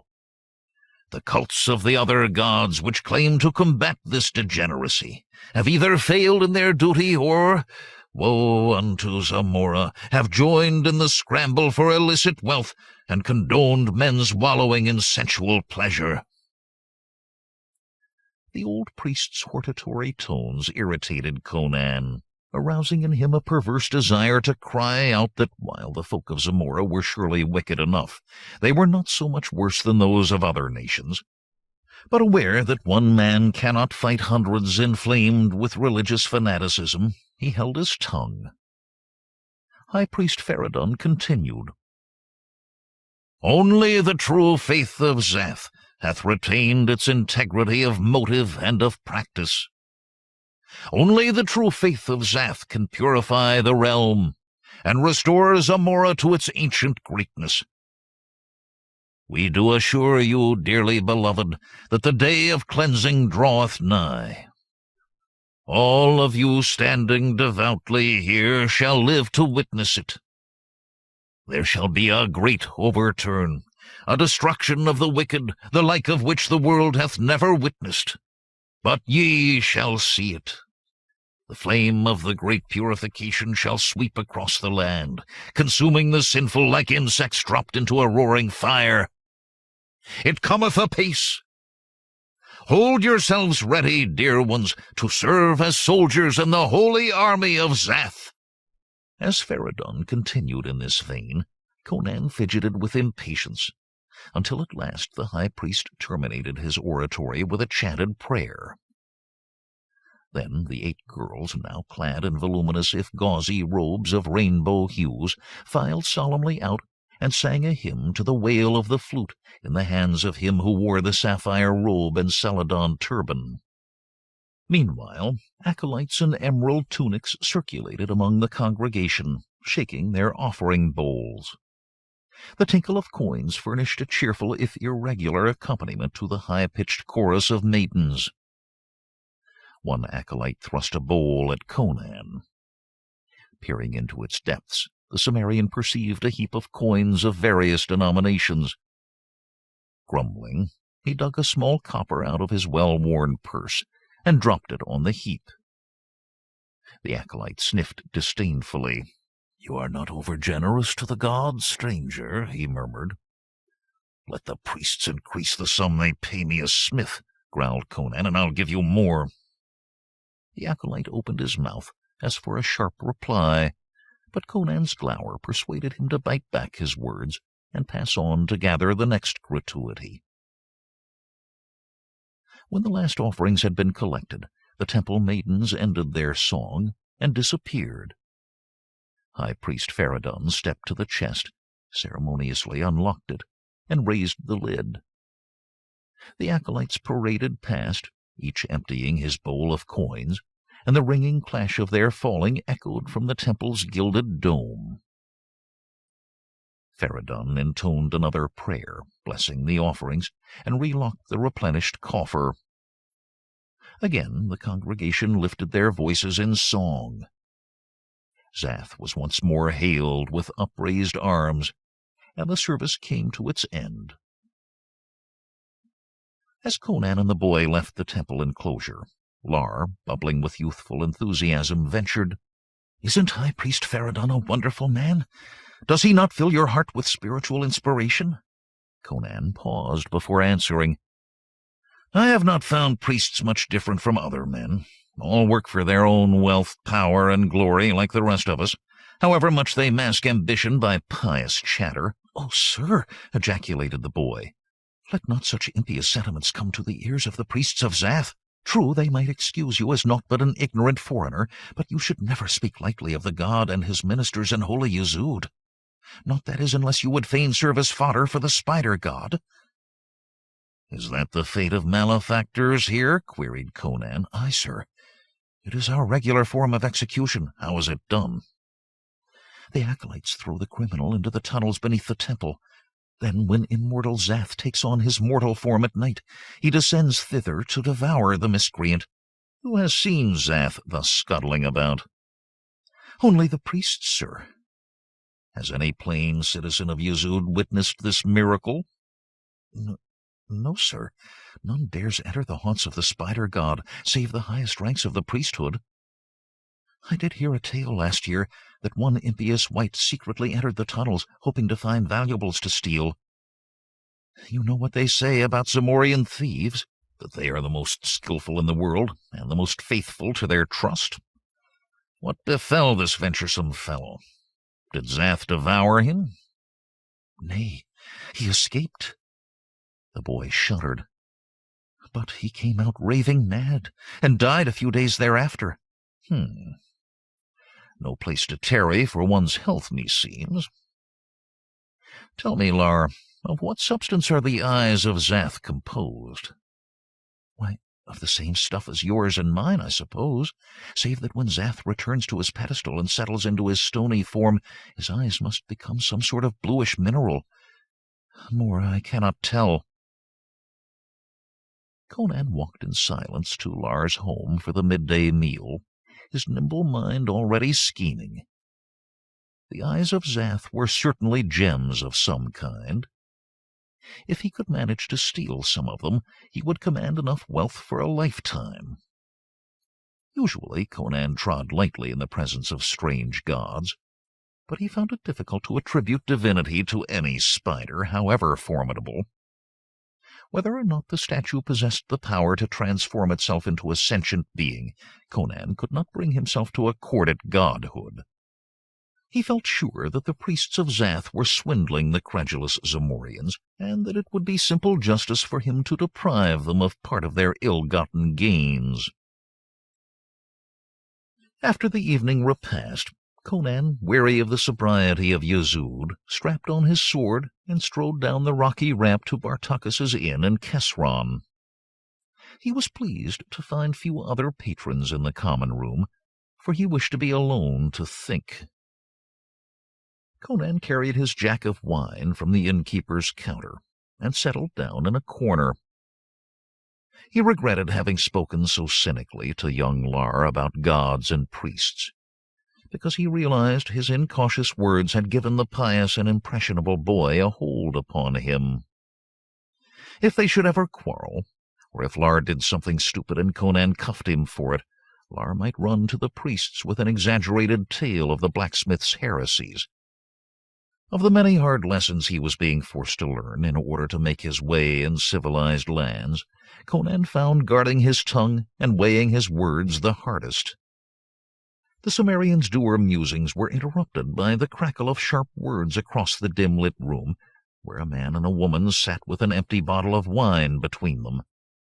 The woman, clad in a tight dress of red and white checked cotton, cut to display a generous expansive bosom, Conan recognized as Bartakis's daughter Mandana. The man, Conan tensed, for he should have recognized the bristling red mustache immediately upon entering the common room, was Captain Carrjon. Preoccupied with his own thoughts, Conan had overlooked the mercenary officer. Carrjon had obviously drunk more than he could handle, and the woman was berating him for his sodden condition. In the midst of her scolding, he made a rude noise, laid his head on his forearms, and went to sleep. The woman pushed back her stool, and glancing boldly around the room, strolled over to Conan's table, saying, "May I join you, Master Nile?" "Certes," said Conan. "What's your trouble, lass?" "You can see for yourself." She jerked a thumb toward the somnolent Carrjon. "He promised me a glorious evening, and what does he do but drink himself into a brutish stupor? I am sure that you at least would not fall asleep when came the time to pleasure your woman." She smiled provocatively, and settled the bodice of her dress until her bulging breasts almost burst from their scanty covering. Conan raised his heavy eyebrows. "Oh-ho," he murmured in a voice thickening with desire. "If that be the pleasure you require, I'm your man. Just name the time and place." "Shortly, in my chambers upstairs. But let us drink a little first, and then you must pay my father's tariff for my affections." With a nod of her head she indicated the counter behind which Bartakis stood.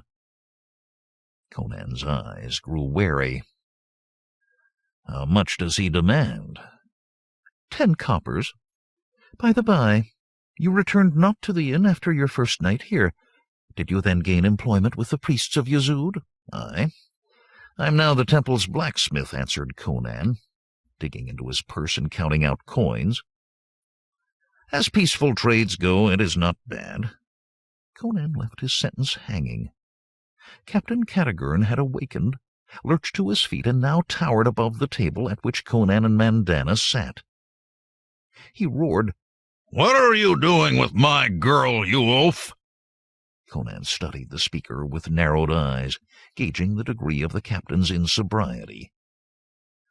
"You can go to hell, Captain," he said evenly. "The wench sought me out of her own free will, whilst you lay snoring in a stupor."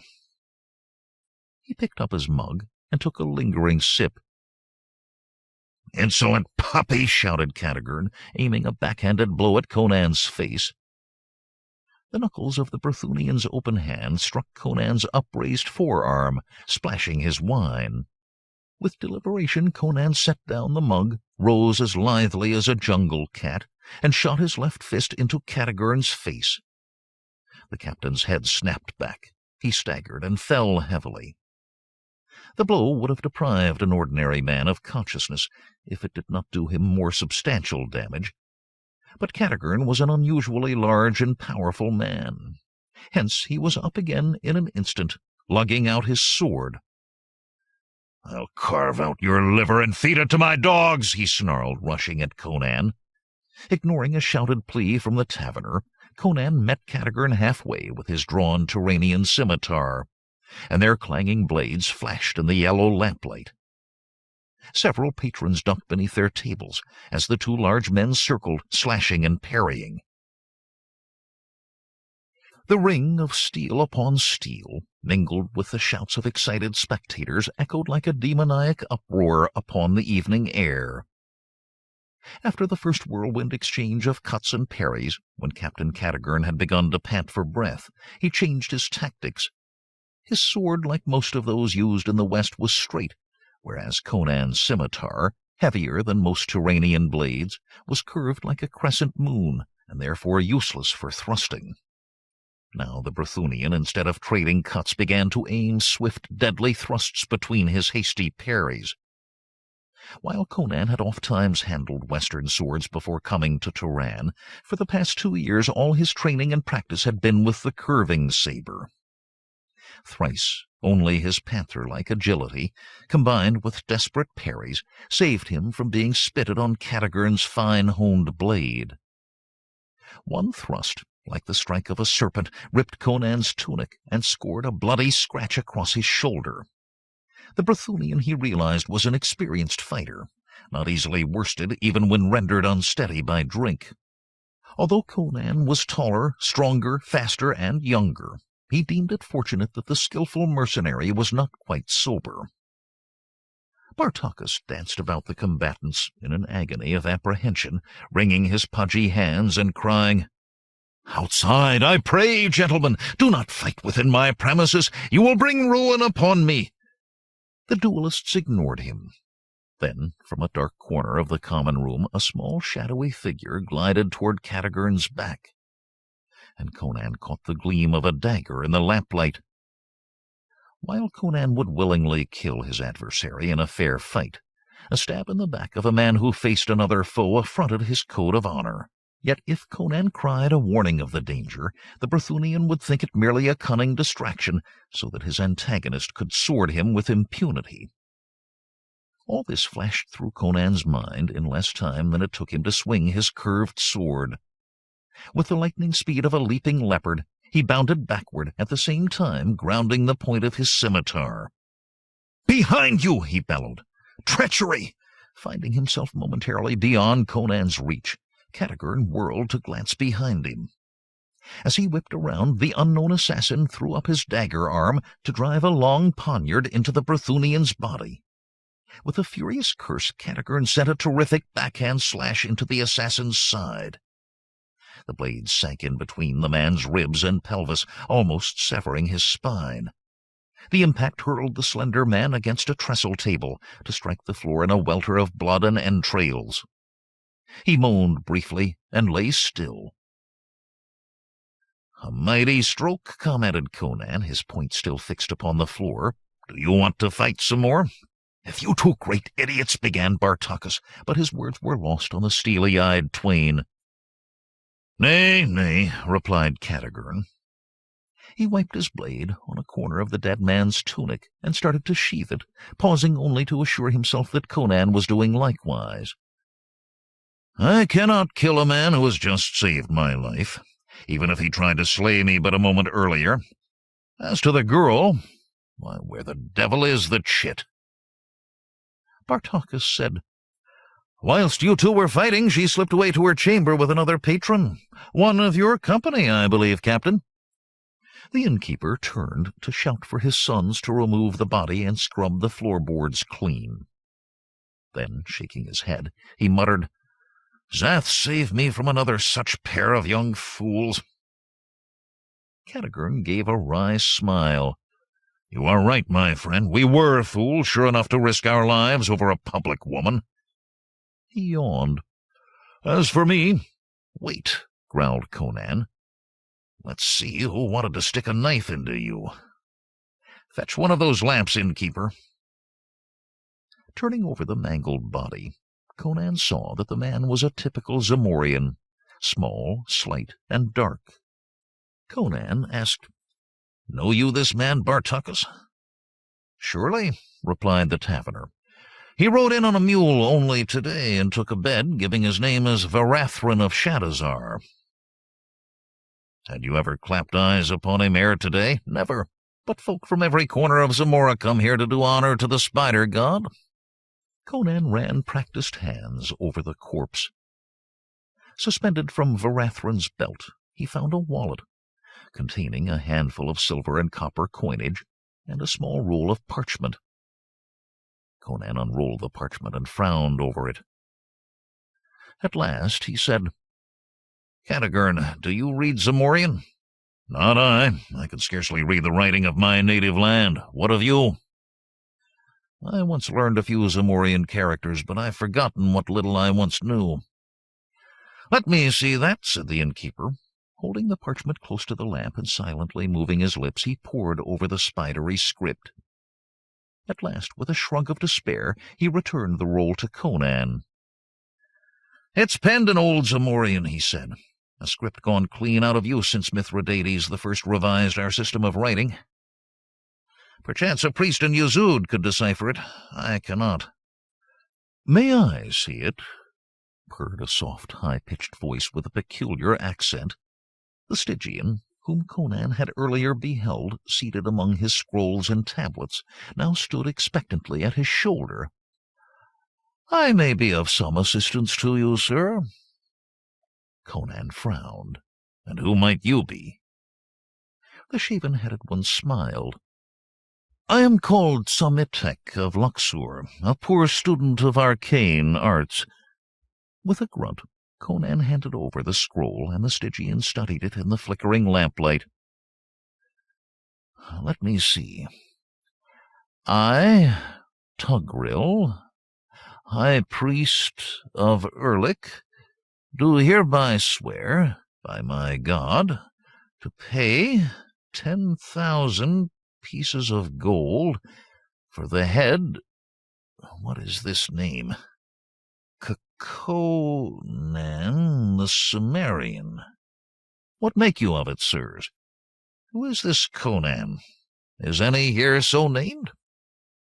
Cadogan cast a fleet glance about the room. Then he and Conan shook their heads. Bartucus spoke. "I mind me that 2 years agone, when I visited Shadowzar, I heard of a notorious thief, hight Conan. I had forgotten the story until yon parchment named him. 'Twas said the fellow's depredations were so outrageous that every guard and watchman in Zamora was sworn to seek him out. At last he fled the country and disappeared." The Stygian murmured, "So, I doubt not there is some connection, however mysterious it seem. This Conan's head must have some singular quality that a Turanian priest should offer a royal ransom for it. With such a sum one could accumulate the greatest library of occult works in all of Stygia." With a sigh, he rolled up the parchment and slipped it into his pouch. "Since the message does not concern those present, none will object to my keeping this sheet, I am sure. Good parchment is costly, and this I can pumice off and use again. A good night to you all." The Stygian bowed obsequiously and withdrew. Conan opened his mouth to demand the return of the scroll, but realizing that he could not make an issue of the matter without exposing his true identity, he ground his teeth in silent vexation. To cover his discomfiture, he turned to Cadogan. "Captain, let's have a drink together while our host cleans up. Methinks we've earned it, and what better way to spend this little treasure trove?" "Good," said Cadogan. "Tomorrow I shall have to report this slaying to the vicar. You may be called in to testify on my account." "Is not civilization hell?" grunted Conan. "You cannot even kill a man in honest self-defense without accounting for it to some damn nosy official." Later that night, the men of the Free Company on guard duty at the gates of Yezud were startled to see, by starlight, their captain and the town blacksmith with arms around each other's necks staggering up the cliffside path. They were singing in powerful bass voices, singing not one song but two. Chapter 7. Wine of Kyros. 3 days later, when Conan accompanied Lar to Ametys's house for supper, he found Rudabad there. Lar said, "Hail, sister, this is our new blacksmith, the mighty Master Nile. He lets me hold the workpiece on the anvil to get the feel of the tools, whilst he smites the iron. And today he explained the color changes in the metal as it heats and cools. I shall be a smith yet." "That is good of you, Master Nile," said Rudabad with a radiant smile. Conan's eyes burned a volcanic blue as he looked at the girl. She was tall for a Zamorian, and handsome, not the sort of fabulous beauty that kings chose for their seraglios, but clean, healthy, and regular-featured. Nor did the plain tunic and baggy pantaloons of the Zamorian woman's street attire entirely mask her supple, well-rounded dancer's body. She continued, "Mother has repeated to me some of the tales of high adventure wherewith you have regaled my family. Are they indeed all true?" "Close enough," grinned Conan, "albeit a good storyteller must stretch a few details for the sake of his art. Did I not see you dance before Zath at the last service in the temple?" "If you were amongst the worshippers, you did." "You look more warmly clad now than you were then, girl." She smiled, seemingly unperturbed. "That is so, but let not my temple costume stir lascivious thoughts within your bosom. I will not become a feast for Zath to furnish any man with momentary pleasure." Conan growled. "Anyone who tried to feed you to that overgrown bug would answer to me."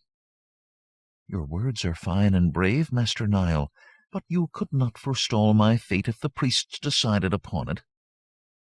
She gave a little sigh. "Sometimes methinks the Holy Fathers carry virtue to the point of vice. But, having chosen my route, I must travel it to the end." "When does your term of service run out?" 8 months hence." "What will you do then?" asked Conan, as Ametys set the flesh-pot on the table, and the diners began spooning out portions of stew. "Marry some local lad, I ween. Several have made sheep's eyes at me, but I have given the matter little thought. My temple duties fully occupy my waking hours." "How do you pass your days?" "As leader of the troop, I lead the other girls in the sacred songs and dances, and train the novices. When we are neither dancing nor singing, we act as handmaidens to the priests, and clean the rooms within the temple. But these are not my only duties. The old master of the properties has lately died, and they have designated me mistress of the properties in his stead. The priests could not agree upon one of their own number for the post, so they pushed the task off on me." "What does the mistress of the properties do?" "I am responsible for all the surfaces of the temple and all the movables therein. I count and polish ornaments and furniture and sacred vessels and the like, and keep lists. So busy am I that I scarce can visit Mother once a fortnight." "Do you spend the night at home on such occasions?" "Nay, I must return to the temple ere midnight." For a while Conan ate in silence. When Ametys carried off the plates and sent Lar to the well for a bucket of water to wash them with, Conan said, "Have you ever been to Bartakis's inn in Carrjon, Rudabad?" "Once, years ago. When father lived, he took us all there. I do not remember much about it." They have a new harper, said to be good. May I escort you thither for the evening? I'll see you get back to the temple in ample time. She sighed again. How I should love it! But during my term of temple service I am forbidden to set foot outside Yuzud, unless accompanied by a priest. They would whip me if they caught me out of bounds. Oh, come on. Wear a veil or a cloak with a hood, and do not show your face.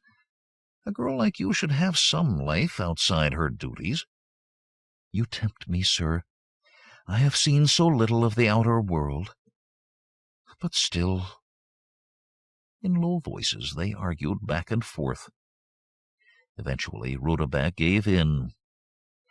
Wait here but a moment, she said. When she reappeared, she was bundled up to the eyes.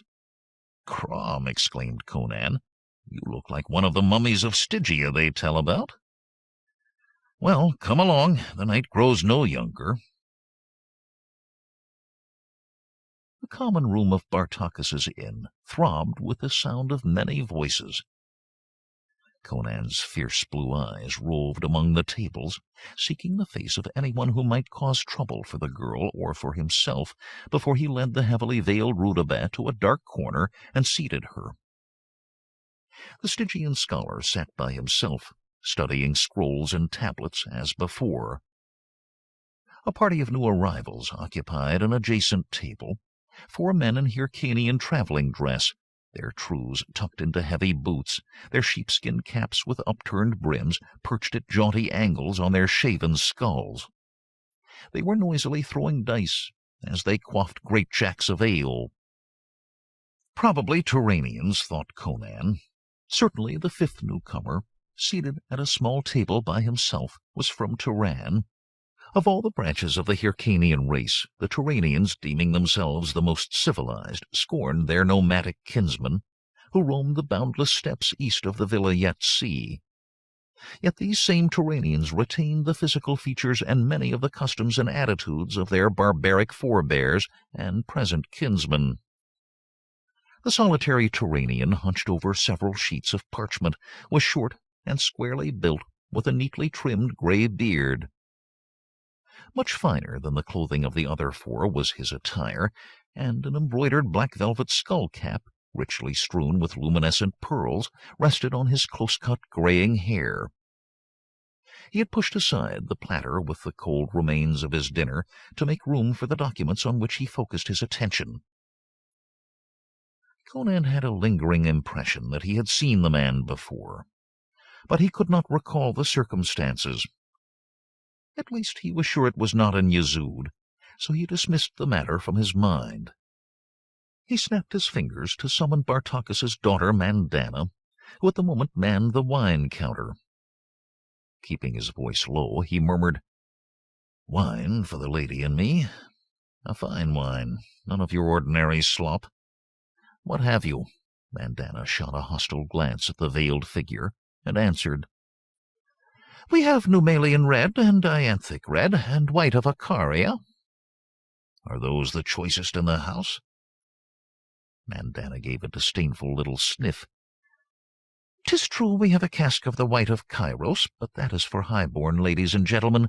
You could never afford—" "The contents of my purse are no concern of yours," growled Conan, slapping down a handful of silver. "Bring out the best." Mandana flounced off. For the moment Conan enjoyed an unaccustomed prosperity, for he had made a discovery about his present situation.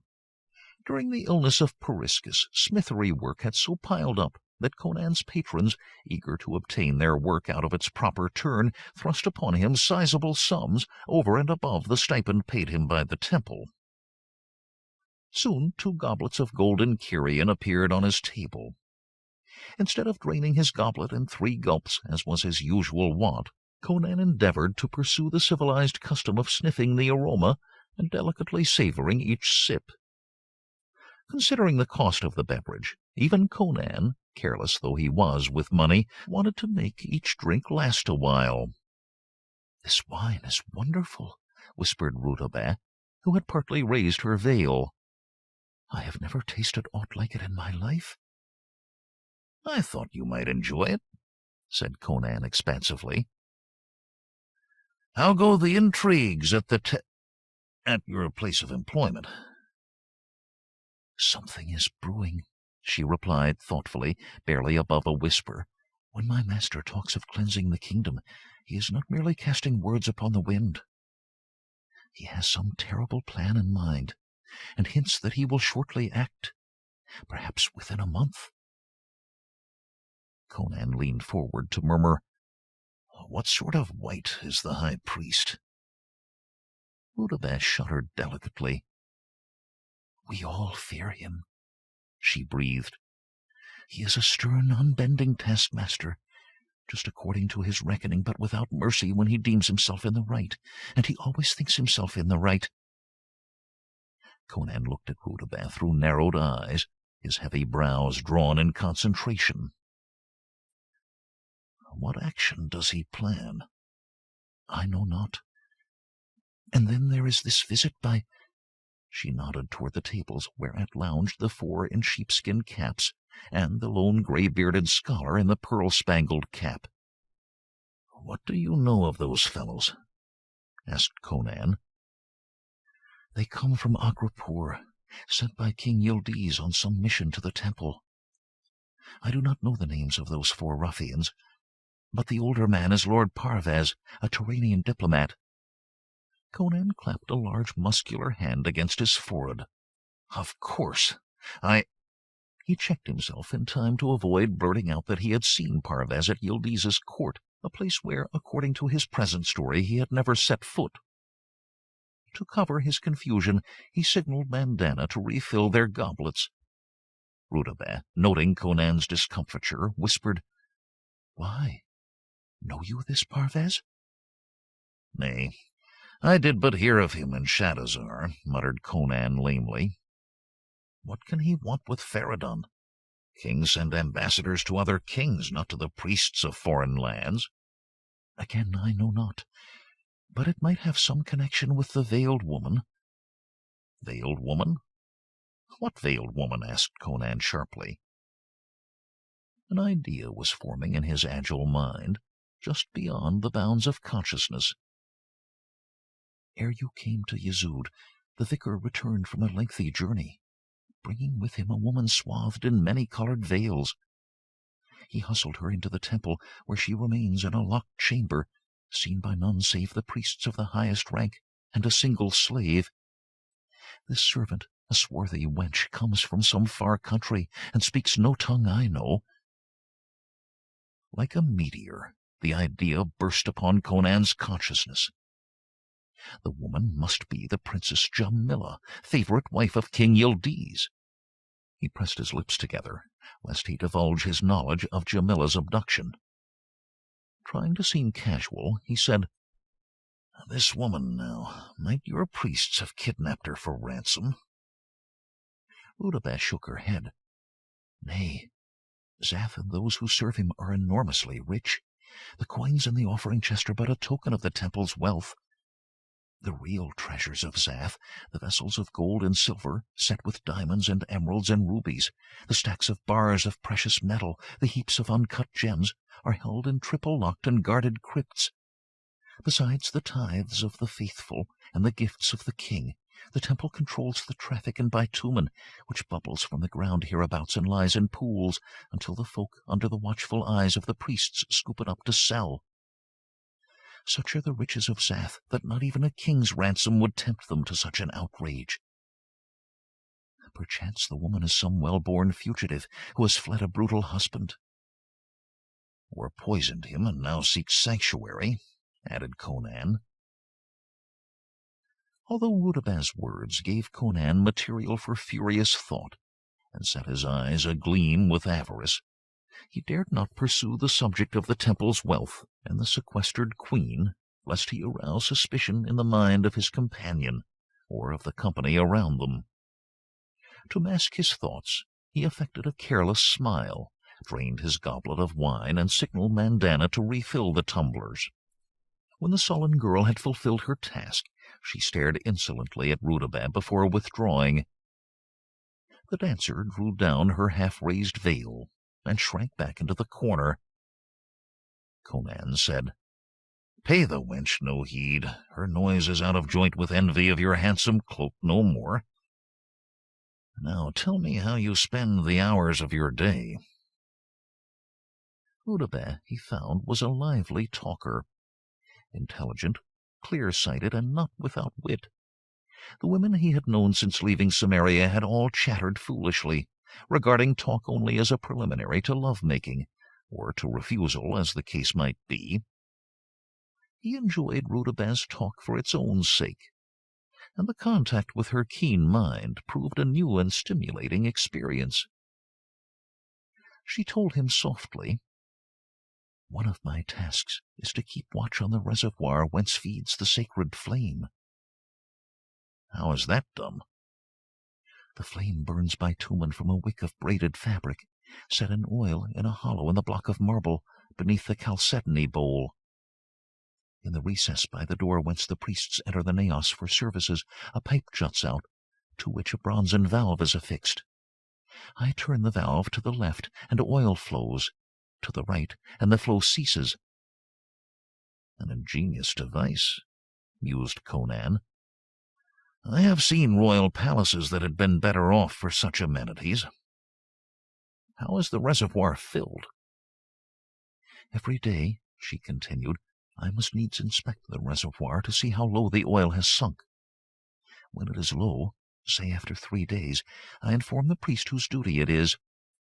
He fills a pitcher at the pipe and pours the bitumen into the reservoir. Last year, saying they had more work than they could accomplish, the priests appointed me to perform that task. But the first time I tried it, being new to the job, I spilled some bitumen, and the high priest was furious. You'd have thought I had stolen one of the eyes of Zath. Later he blamed me when the priest Mirzes set fire to his robe, claiming I had not cleaned up the oil sufficiently so that Mirzes slipped on the marble." "How could that start a fire?" asked Conan. "Mirzes got careless during the presentation of the telesms, when they bring out the sacred key and mirror and so on, and waved his arm across the eternal flame. His fluttery sleeve caught fire, and there was much dashing about and shouting ere they beat the fire out." "What was the upshot?" "Mirzes had his arm in bandages for a fortnight.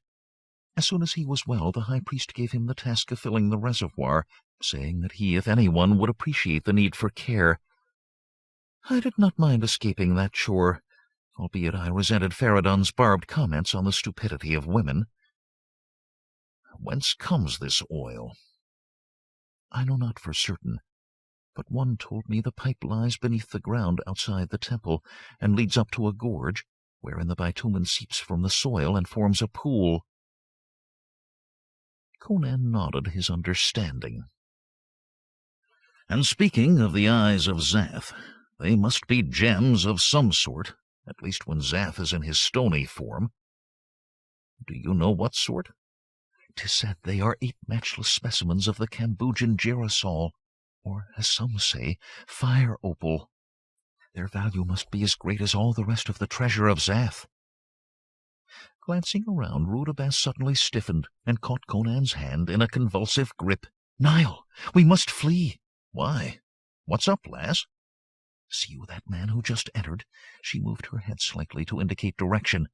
"Nay, do not stare, but that man is Darius, one of the priests. If he sees me, I am undone." The individual indicated was one of the younger priests, a slim, ascetic-looking man not much older than Conan, clad in an amber robe and an emerald turban. Paying no attention to the other patrons, Darius walked quietly across the floor to where sat the Stygian scholar. The two greeted each other with bows and stately gestures before the priest pulled up a stool and sat facing Psamatek. The priest and the Stygian spoke in low voices, while Psamatek made notes on a waxed wooden tablet. "I've heard of this Stygian," murmured Rudabeh. "He travels about studying the cults of many gods, and now he wishes instruction in the theology of Zathism. I suppose Darius is imparting it to him. Now, shall we go?" Conan shook his head slightly. "We must not leap up and depart in haste, for that would draw attention.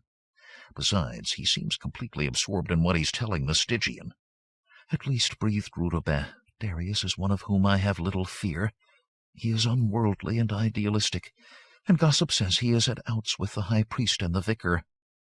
Behold, here comes the harper. Dare we wait to hear him?" "Surely," said Conan. "I'll order one more cup for each of us ere he begins." He waved to Mandana. Rhodope yawned, then smiled through her veil. "I ought not to drink so much, but this wine is so refreshing. What is it called?" "Wine of Kyros, from the coast of Shem. I hear the combination of climate and soil makes it the world's best, and if there be a better, I have yet to taste it." The harper sat on his stool and tuned his instrument. Sweeping skilled hands across the strings, he sang a tragic lament in a voice quivering with despair. At the end, he got a brief round of applause. He acknowledged it with a bow, then passed around the room, holding out his cap for donations. His next song was a rollicking ballad about a fabled robber who stole from the rich but gave to the poor. But now a dispute broke out among the 4 Turanians, whose angry voices nearly drowned out the delicate chords of the harp and the fluting voice of the singer.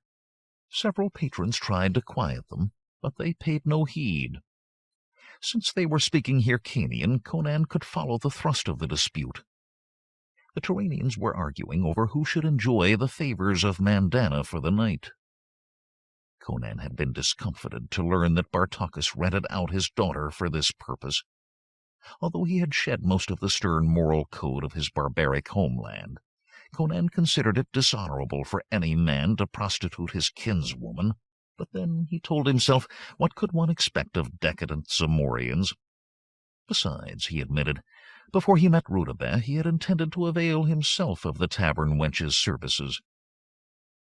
The dispute was at length referred to the dice-box, and for a while the twang of the harp competed with the rattle of dice. Then a shout announced the winner, and the other 3 congratulated him with loud, lewd jests. Rhodope, taking a sip of her wine, said, It is a shame we cannot hear the music.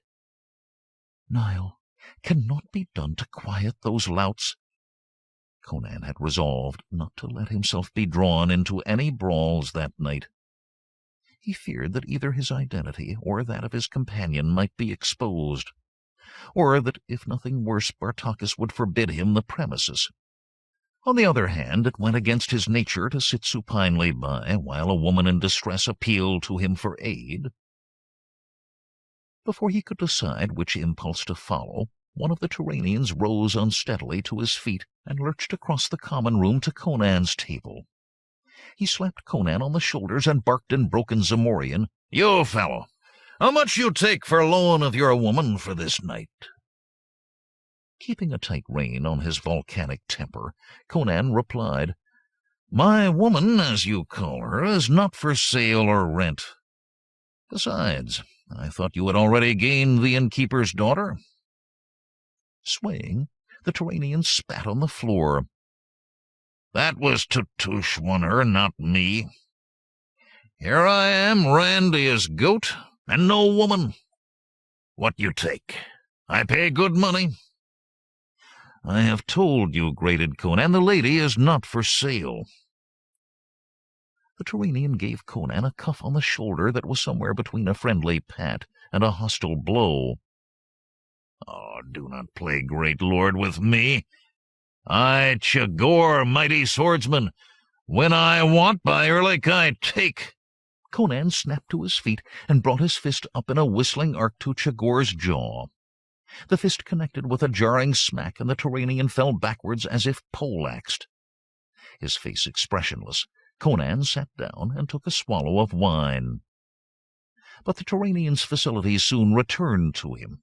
He reached out feebly, trying to regain his feet. Conan rose again, turning Chagor over with his boot, and grasped him by the slack of his jacket and trews. Carrying the man to the door, he kicked it open, strode out, and dropped the Turanian into the horse trough. After pulling him out of the water and dipping him back several times, he dropped him in the dirt and re-entered the inn. Scarcely had the door closed when he found himself facing Chagor's 3 companions, each with scimitar bared. With the quickness of a pouncing panther, Conan swept out his own blade. He was about to launch a headlong attack, knowing that only by tigerish speed could he hope to keep his three adversaries from surrounding him and cutting him down. Then, from behind the Turanians, a voice commanded in Hyrcanian, "Hold! Put up your swords! Back to your table, clods!" The greybeard with the skullcap had risen to thunder his orders in a voice like the crack of a whip.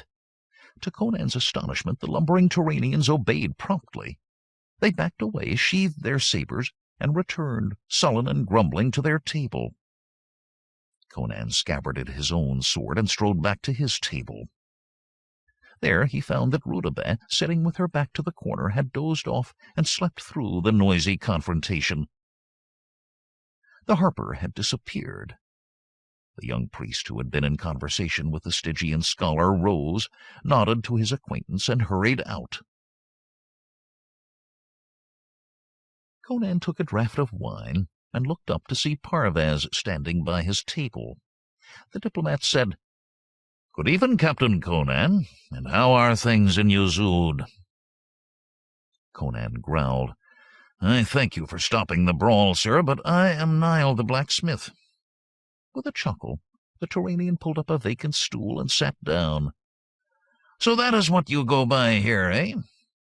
Very well, you shall be Niall to me, but think not that I do not know you. By the way, what did you with Chagor? I gave him a much-needed bath. You could smell him half a league upwind. Here he comes now." Chagor had staggered in, dripping. He glared about the room, but when Parvaz pointed a stern finger, he went meekly back to the table whereat sat the other three. "At least I am glad you did him no lasting harm," said Parvaz. "They are good enough fellows, but betimes the devil gets into them." Conan pushed Rudabeh's goblet toward Parvaz. "You may as well finish this, since my companion sleeps."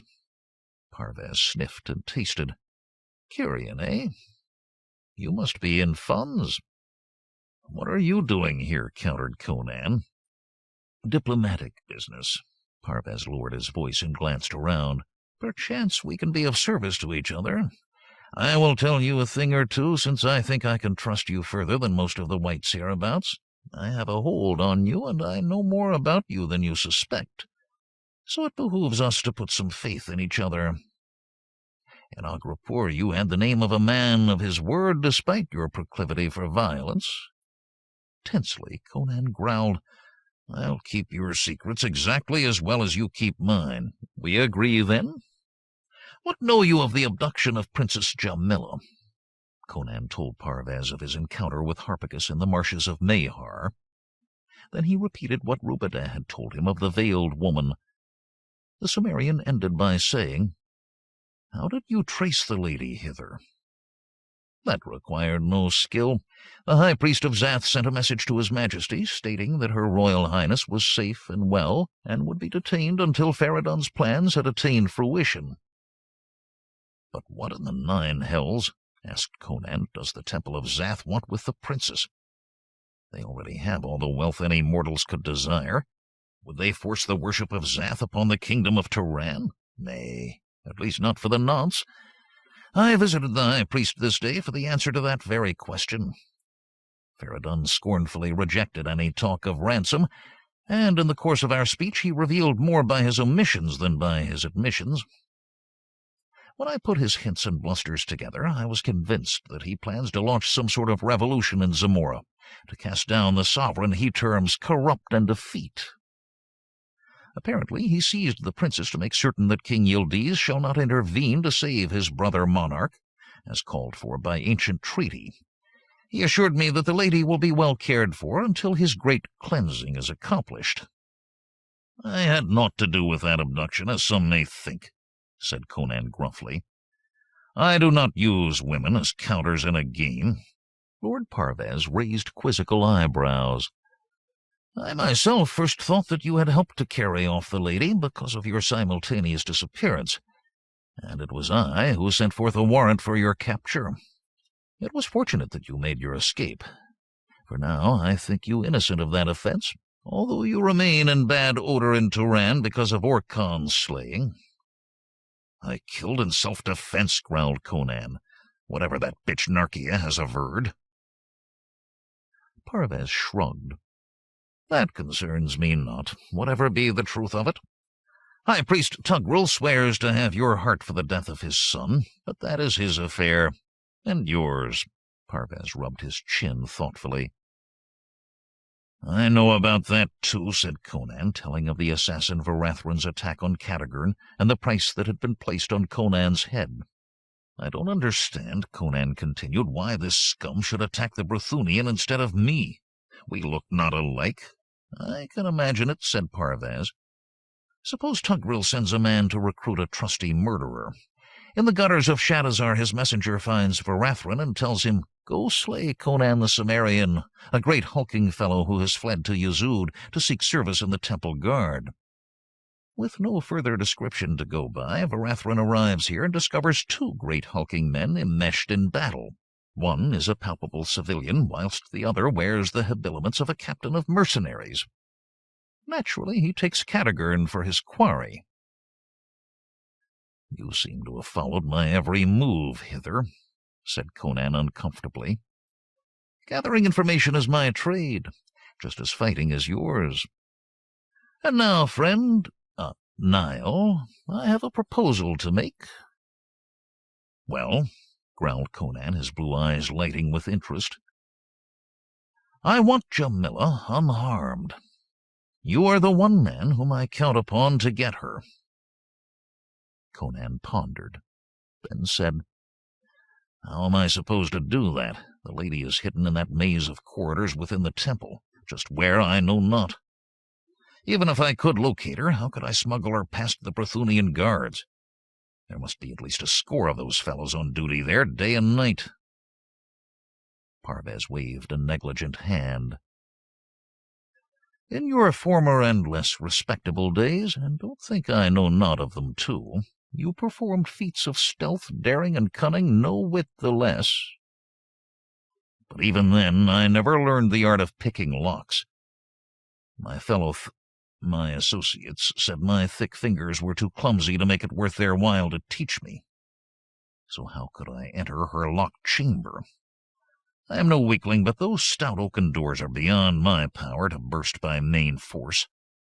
I should need an axe, the sound of whose strokes would bring the guards on the run." The Turanian smiled. "As to that, I can help you. When I came hither, it was with His Majesty's orders to recover the lady by personally invading the temple if need be, or face loss of my head on my return. To tip the odds further in my favor, he caused the royal sorcerer to present me with this bauble." Parvez produced a bejeweled silver arrow as long as a man's finger. "This," he said, "is the clavis of Gazrik, one of the magical gimcracks in the royal strong-box. With it you can unlock any door. Having no practical experience at burglary, I dreaded this undertaking, but your appearance simplifies my task." "How does that thing work?" queried Conan. "Touch the point of the arrow to the lock, and say, 'Kapinan Akilir Ganishi,' and the lock will unlock itself. The clavis will even make a bolt slide back if it be not too heavy. I can lend you the object until your mission be accomplished." "What shall be my price for this work?" "Let me think," said the Turanian. "I can pay you 50 pieces of gold from what I have with me. I must needs keep enough to assure my return to Turan with the lady." "Ha!" ejaculated Conan. "For such a risk? Not so, my lord. It would have to be much, much more. I could recommend you to high office and an additional emolument when I got home. I have influence, and I am sure I could at least assure you of a senior captainship." Conan shook his head. "Had this come ere my unfortunate encounter with Tuggril's son. But as things stand, Tuggril has already set one assassin on my trail, and he is likely to set others.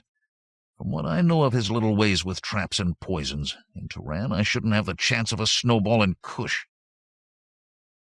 "Well, young man, what do you wish that is within my power to grant?"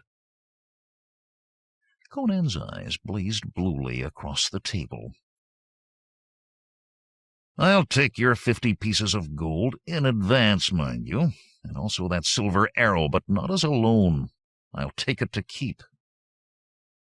Parvez argued briefly against giving up the clavis of Gazric, but Conan was firm, and the older man gave in. "It is yours," he said at last. "His Majesty will not be pleased, but gratitude for the return of Jamila may outweigh his resentment at the loss of the bauble." Parvez handed over the arrow and counted out the gold. "I suspect you have further plans for the use of the device. King Yildiz would pay handsomely for the eyes of Zath." He winked at Conan and extended a hand, which the Cimmerian gripped to seal the bargain. With a glance at the still sleeping Rudabeh, Parvez added, "How will you get your fair companion home? At least I presume she is fair beneath all those swathings." Conan reached over and shook the girl. He even slapped her lightly, to no avail. Rudabeh slumbered on. "I'll carry her," grunted Conan, rising. He gathered the dancing girl in his arms and bade Parvez a curt good night. As he passed the table at which sat the 4 Turanians of Parvez's suite, Chagor spat on the floor and muttered something that sounded like a threat. Ignoring it, Conan strode out into the starlit night. The cooler air outside failed to revive Rudabeh, who was still dead to the world, so Conan marched up the hillside path to the gate of Yuzud with the girl in his arms.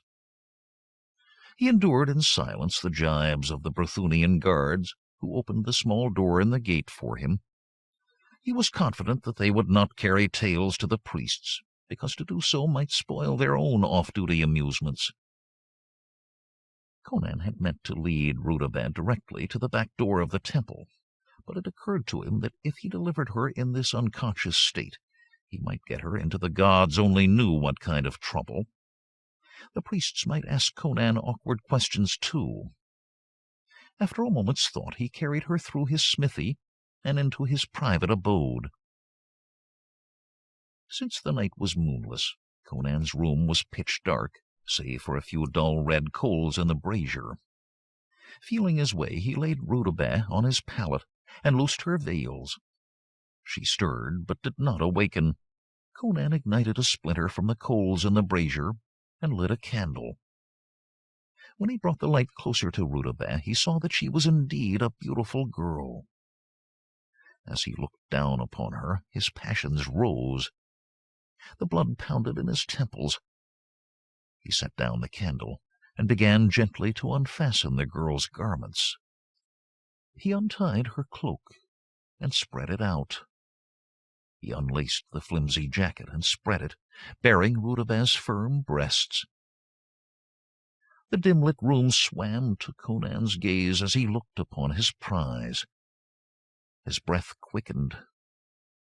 He started to unfasten his own garments when a thought made him pause. Conan prided himself upon never having forced or deceived a woman. If one wanted to extend her ultimate hospitality to him, he would quickly accept, but he had never coerced a girl or tried to befool her with false promises. To take advantage of Rudabeh's present condition would offend his code almost as gravely as an outright rape. Still, his passions were strong. For an instant he stood immobile as a statue, while the two opposing urges battled within him. A fleeting vision of his aged mother back in her Cimmerian village tipped the balance.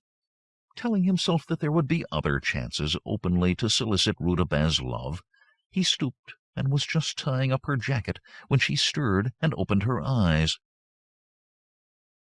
"What do you?" she mumbled. "Oh," said Conan, "you're alive, thank Mitra. I was going to listen to your heart to see if it still beat." "I think you had something else in mind," she said as he helped her up. "Up! I am going to be sick." "Not on the floor. Over here." He pushed her to the washstand and bent her head over the basin. Half an hour later, just before midnight, Conan delivered Rhodope, clean and sober, to the back door of the temple on the north side. "I thank you," she said, "but you should not have been so generous with the wine of Kyros." "I'll be stingier next time. How can I see you again?" She sighed. "Ere Pharadon became high priest, you could come to this door and knock 4 times. Then old Oxyathros would open it, and you could tell him which girl you wished speech with, and give him a coin. But Pharadon has ended all that. Now you must wait until the priests give me leave to spend an evening at home. And that is something not even the keenest astrologer could predict. We shall have to meet by chance at my mother's house again." "Would you like another visit to Bartacus's place when that time comes?" "Ah, no, indeed. I dare not go outside the city wall again. It was godlike luck that the priest Darius failed to mark my presence, and I cannot face such a risk a second time." She gave him a quick kiss and was gone. Conan walked back to his smithy, scowling and muttering. He wondered, if he had taken advantage of her, would it have left him feeling a bigger fool than he felt now? Chapter 8. The 8 Eyes of Zath. For several days Conan labored at his craft. He looked forward to seeing Rhodope again at her mother's home, but the dancing girl failed to appear. "The way the priests work the poor lass," said Amytas, "a body never knows when she will get home. She is supposed to have 4 evenings off each month, but it's a lucky month when she gets 3. Once he had caught up with the backlog of work that had piled up in the smithy before his employment, Conan performed his duties in a more leisurely manner. Every day he took an hour or 2 off to exercise his horse. Once he stopped at Bartacus's inn to chat with Parvaz, who showed increasing impatience. "I cannot free the woman until I know where she is kept," expostulated Conan. "Then you must redouble your efforts to find out," said Parvaz. "Rumor tells me that the doom wherewith the high priest threatens us may be unleashed within a fortnight." Conan grunted. "Perhaps you are right. I'll do what I can." The next day Conan attended another service in the Temple of Zath, partly to keep on the good side of the priests, and partly to familiarize himself with the layout.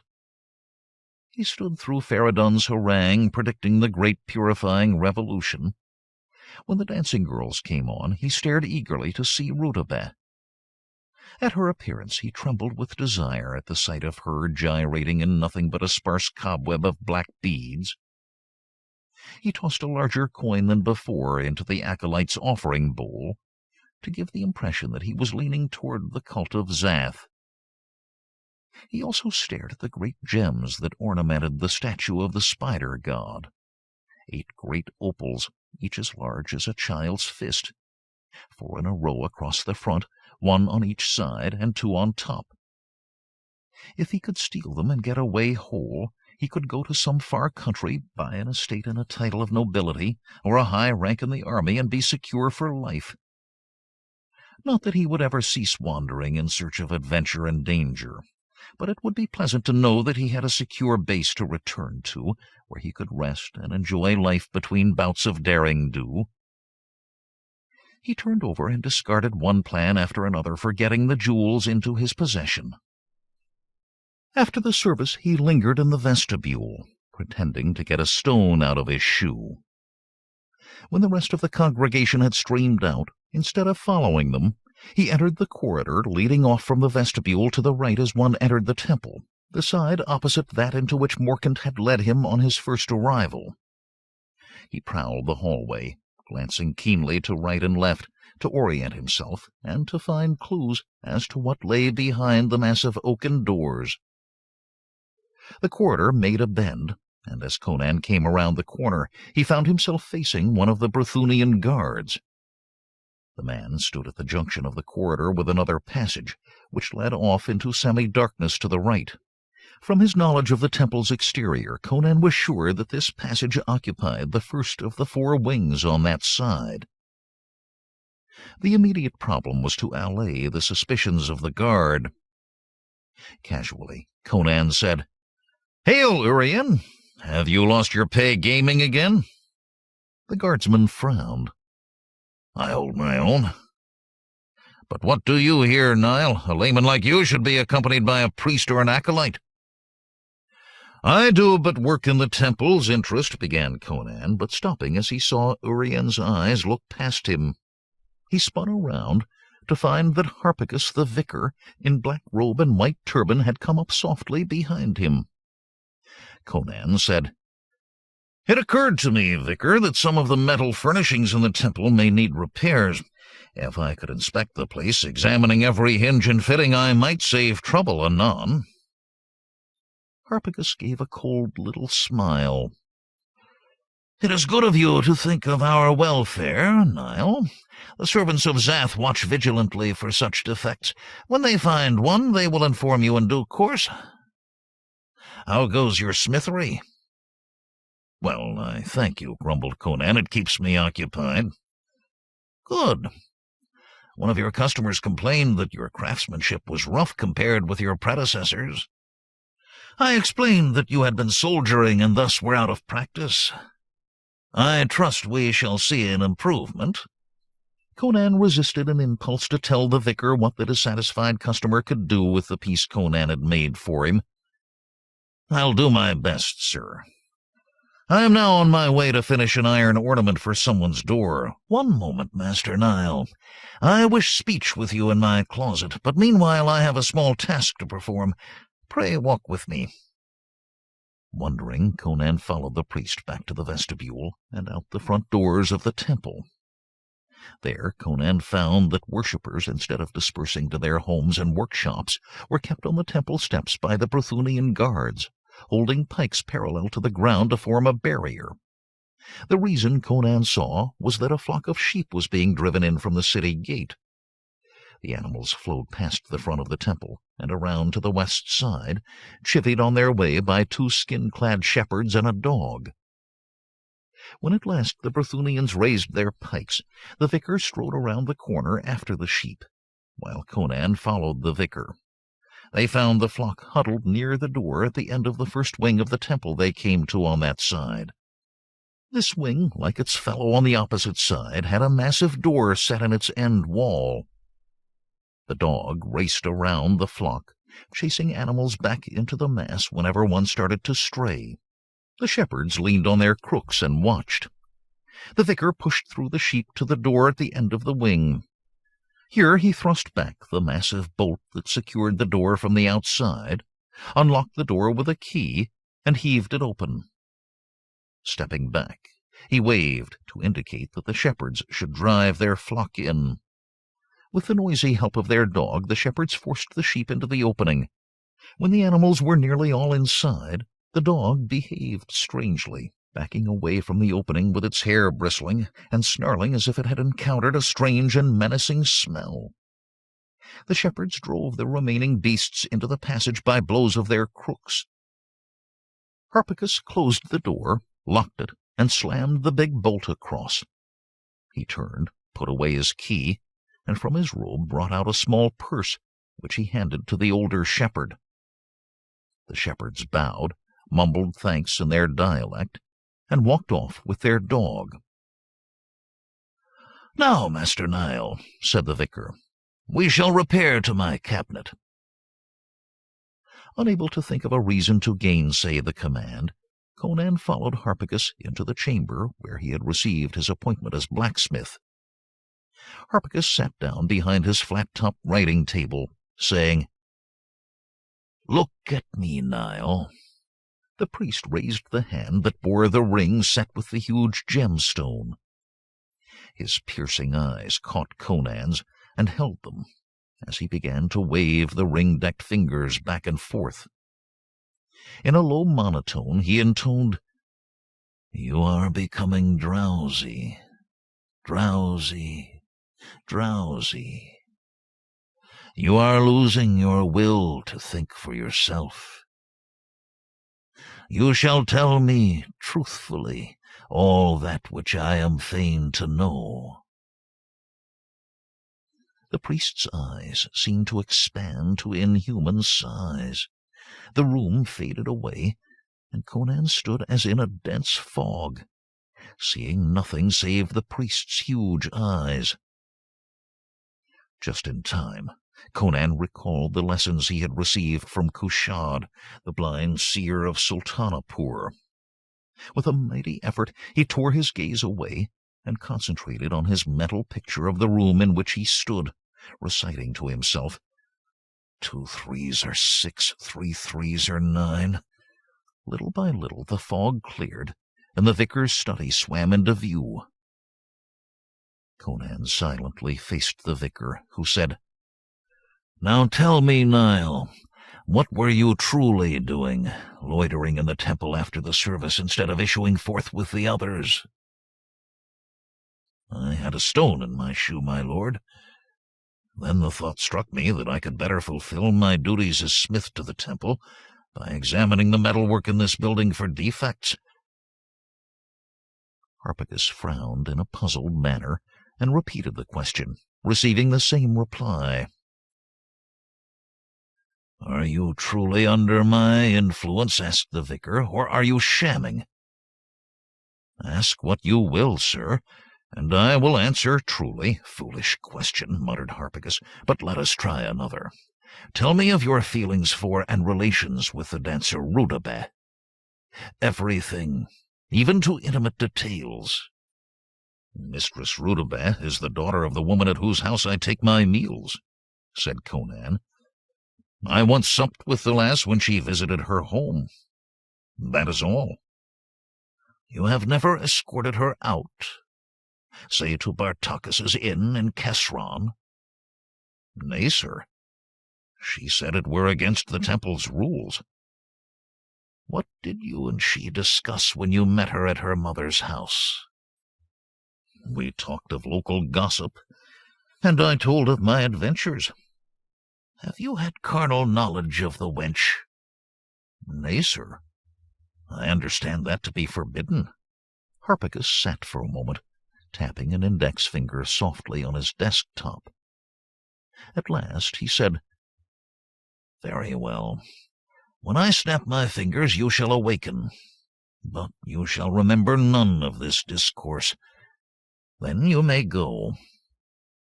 The priest snapped his fingers.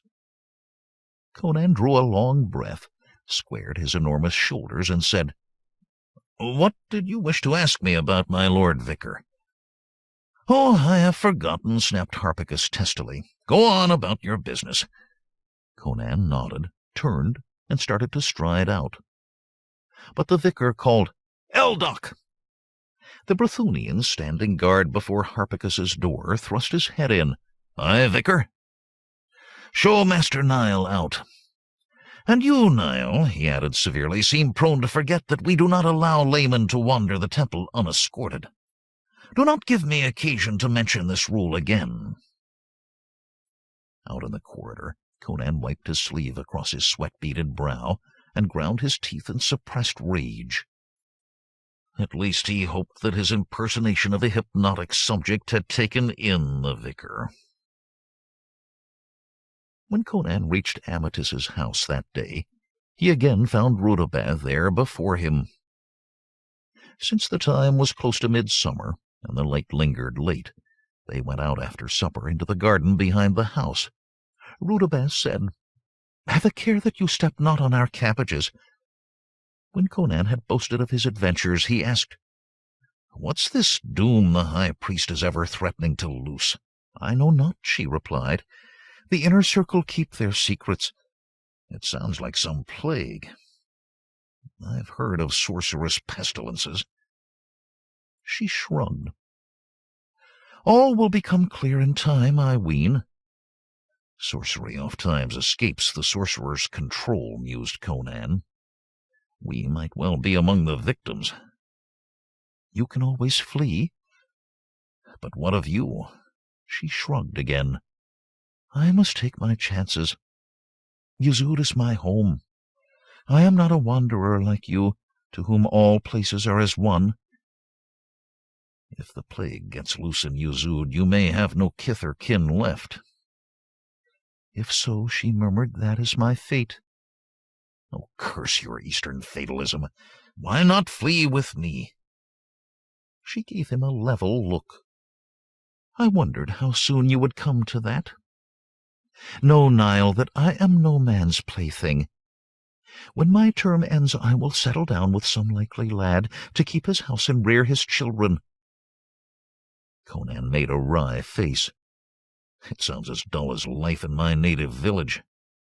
I could show you some real living. Doubtless, but to be the drab of a footloose adventurer is not to my taste. How do you know, girl, if you've never tried it? If I found housewifery intolerable, I suppose I could flee with a man like you, but if I went with you I could never return to Yezud. The priests would feed me to Zath. Conan threw up his hands. Mitra, save me from intelligent women who plan their lives like a general setting up a battle. Half the spice of life is not knowing what the morrow will bring, or even if you will be alive.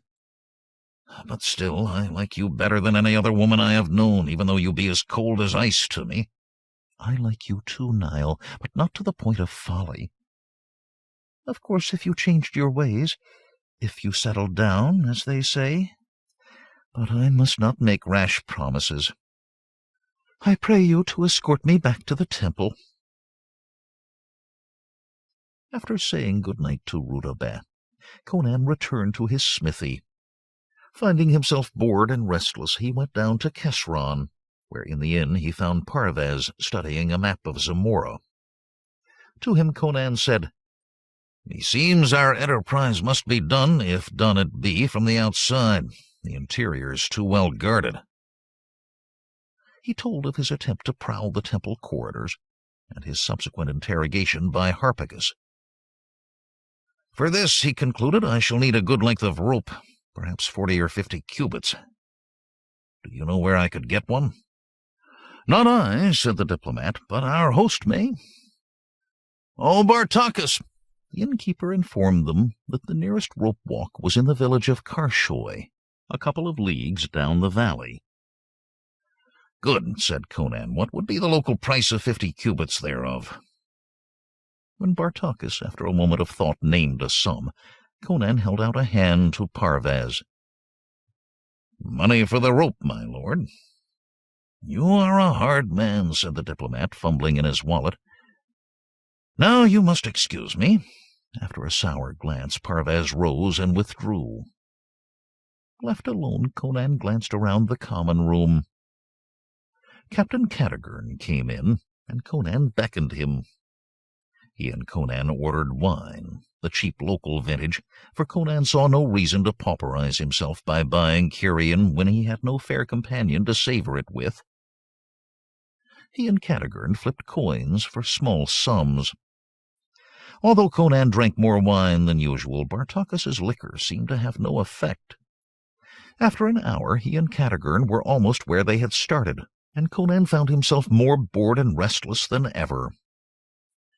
The taverner's daughter wandered over to watch the game. Conan yawned and said, "I've had enough, Captain. Methinks I'll go to bed." "All alone?" said Mandana archly. As Conan looked up, she met his eye and gave a little wriggle. Conan looked at her without interest.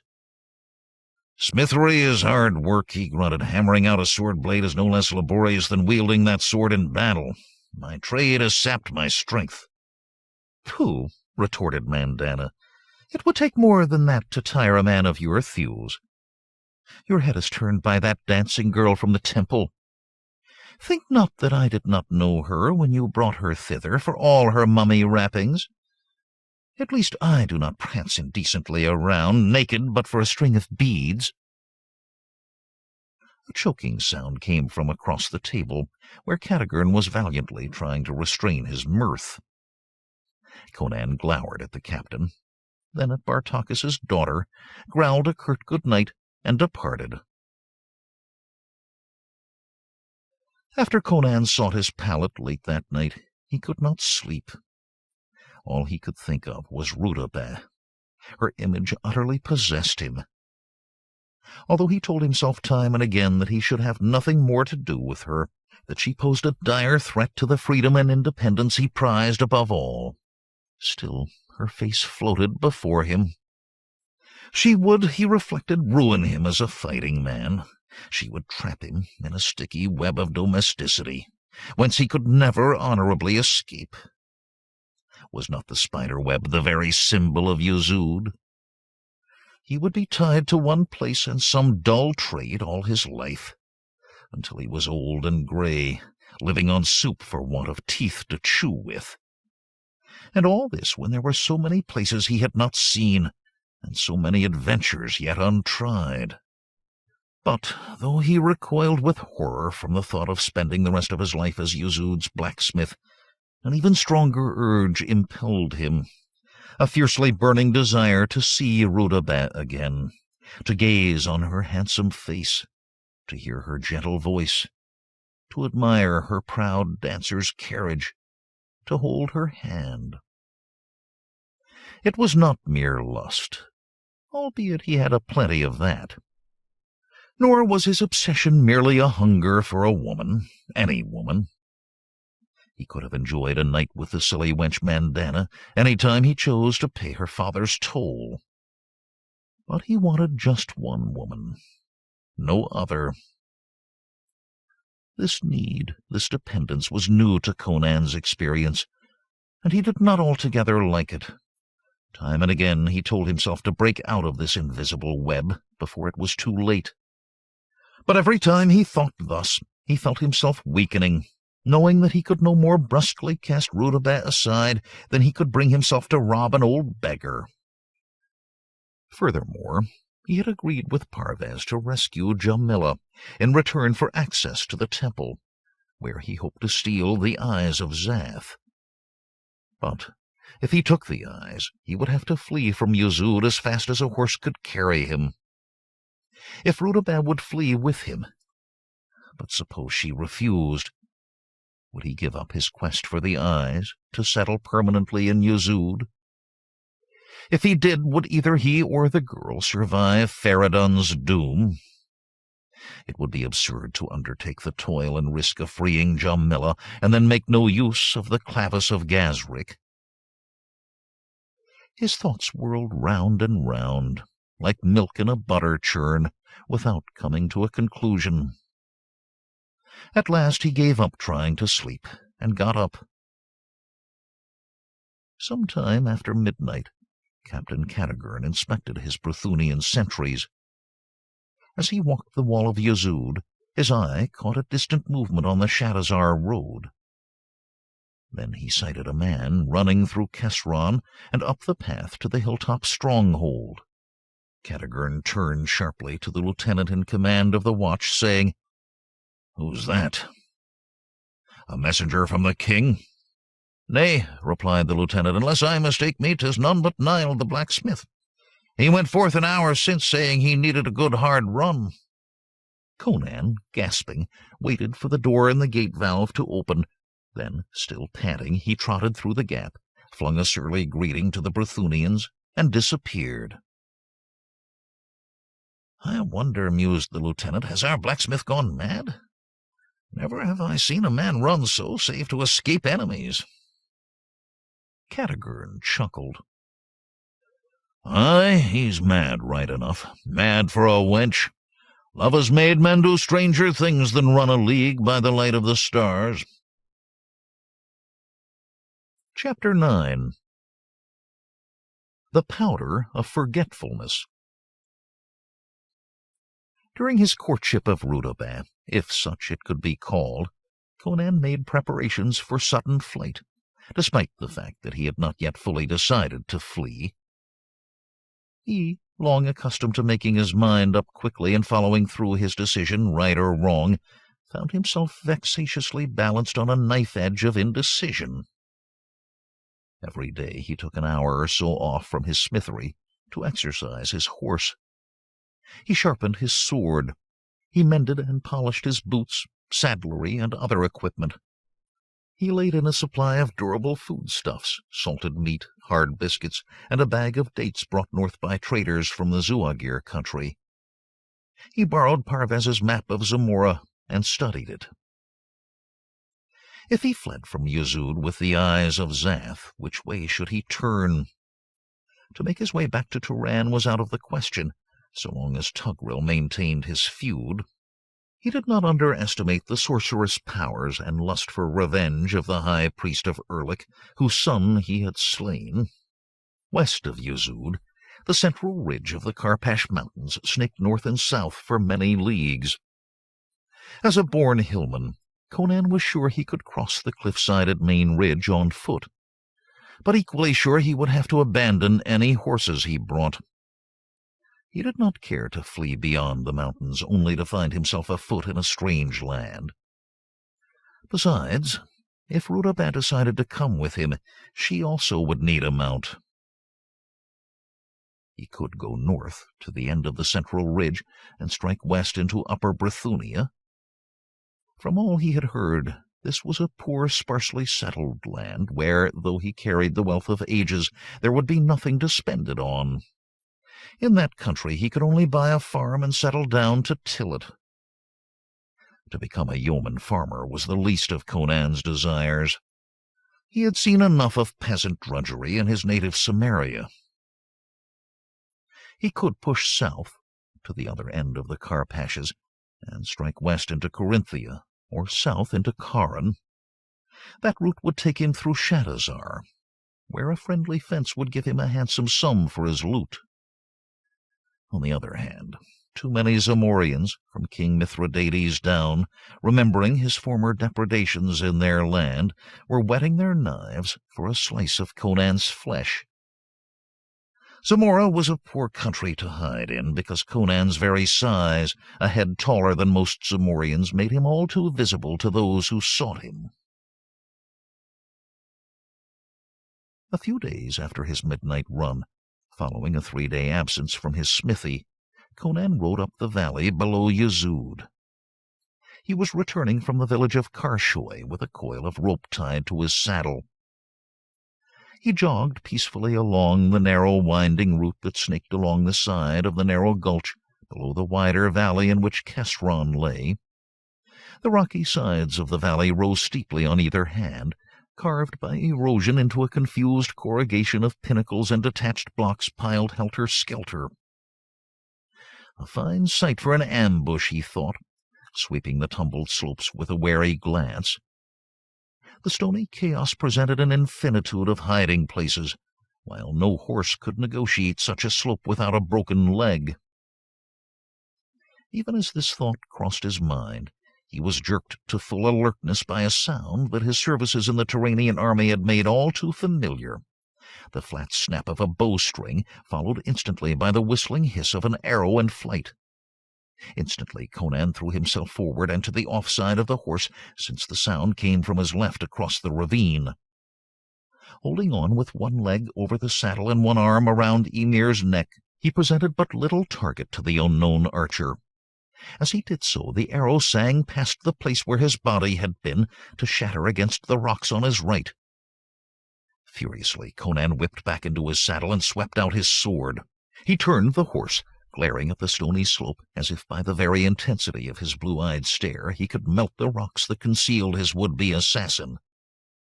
His excitement communicated itself to Ymir, who danced and snorted, but nothing moved on the rocky incline before him.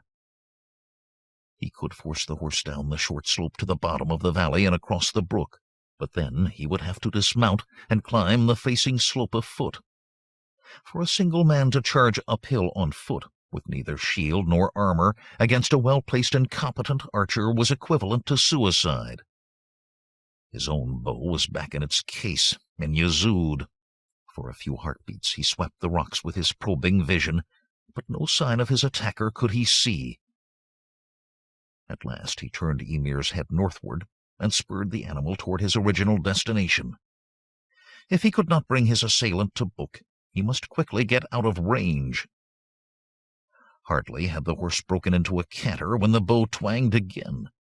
Again Conan ducked, but this had no effect on the arrow, which buried itself with a meaty thump in Ymir's side. The horse gave a great bound and collapsed on the edge of the roadway, rolling off and down the slope. As his stricken steed fell, Conan flung himself clear, With cat-like agility he landed on his feet, but so steep was the slope that he too fell and rolled.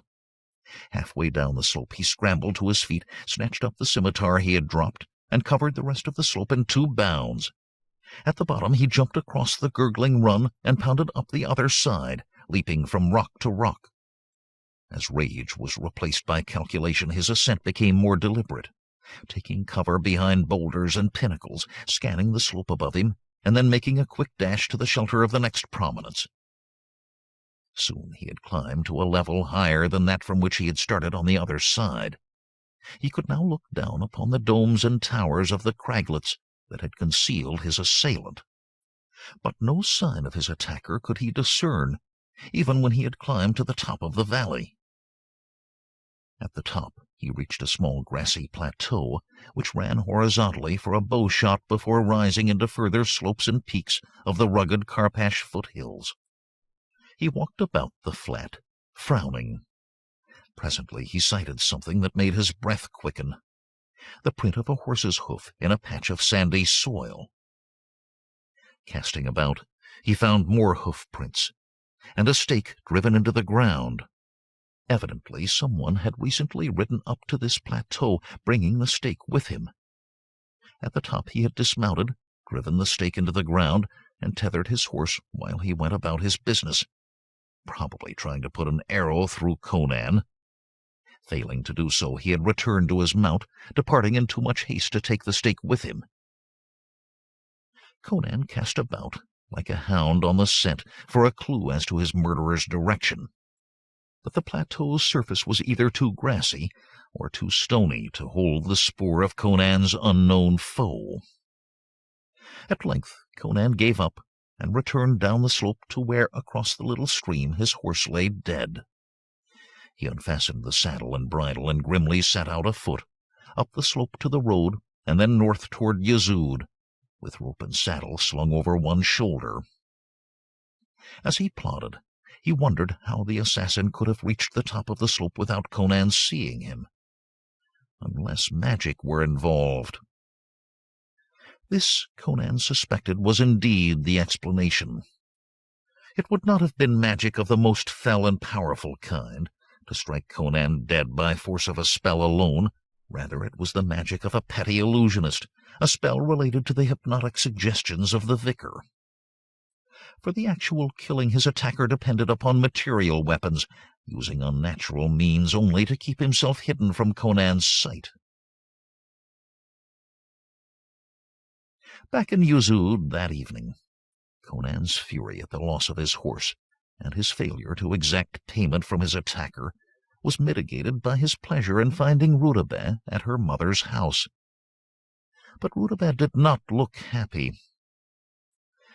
"Step out into the garden, Niall," she said tensely. "I have tidings." "Well?" asked Conan, as he followed her into the cabbage patch. "You know the vicar Harpagus? He has learned of our visit to Carrjon." "How so?" "He called me in and told me that someone, he named no names, but spoke of his informant as she, had carried tales to him." "Thy set," growled Conan. "I'll wager it was that tavern slut Mandana." "Why should she do a thing like that? I have never harmed her." "I think she's jealous of you, my girl. You know how women are. What does Harpagus intend?" "He would have me yield to him that which I have denied to you. If I do not, he threatens to denounce me to Lord Faradon." Conan's voice became the snarl of a hunting leopard. "One more score against the dog. If it wasn't he behind that attempt to murder me on the road today, I'm a Stygian." "What's this? Who tried to murder you?" Briefly, Conan told the tale of his encounter on the road from Carrjon. Rudabeh exclaimed, "Oh, how sorry I am for the loss of your horse.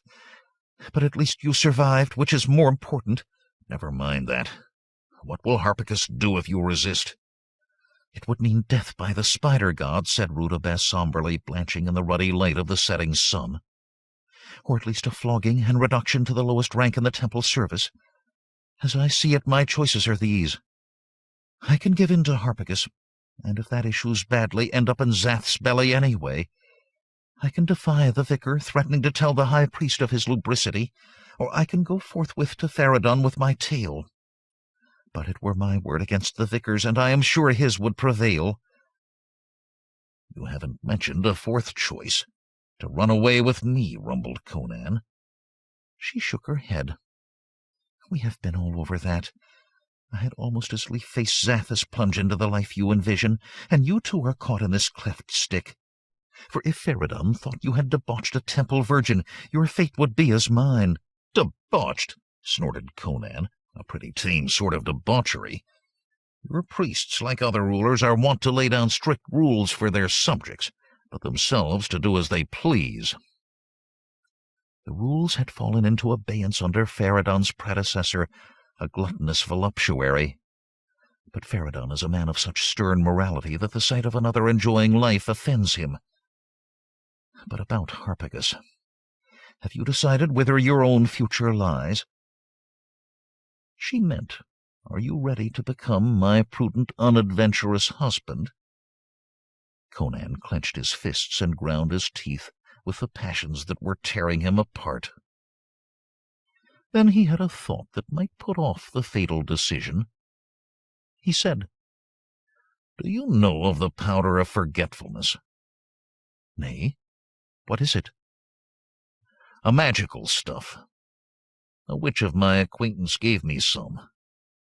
Throw a pinch into your enemy's face, she said, and it will make him forget all about you, as if he had never heard of you.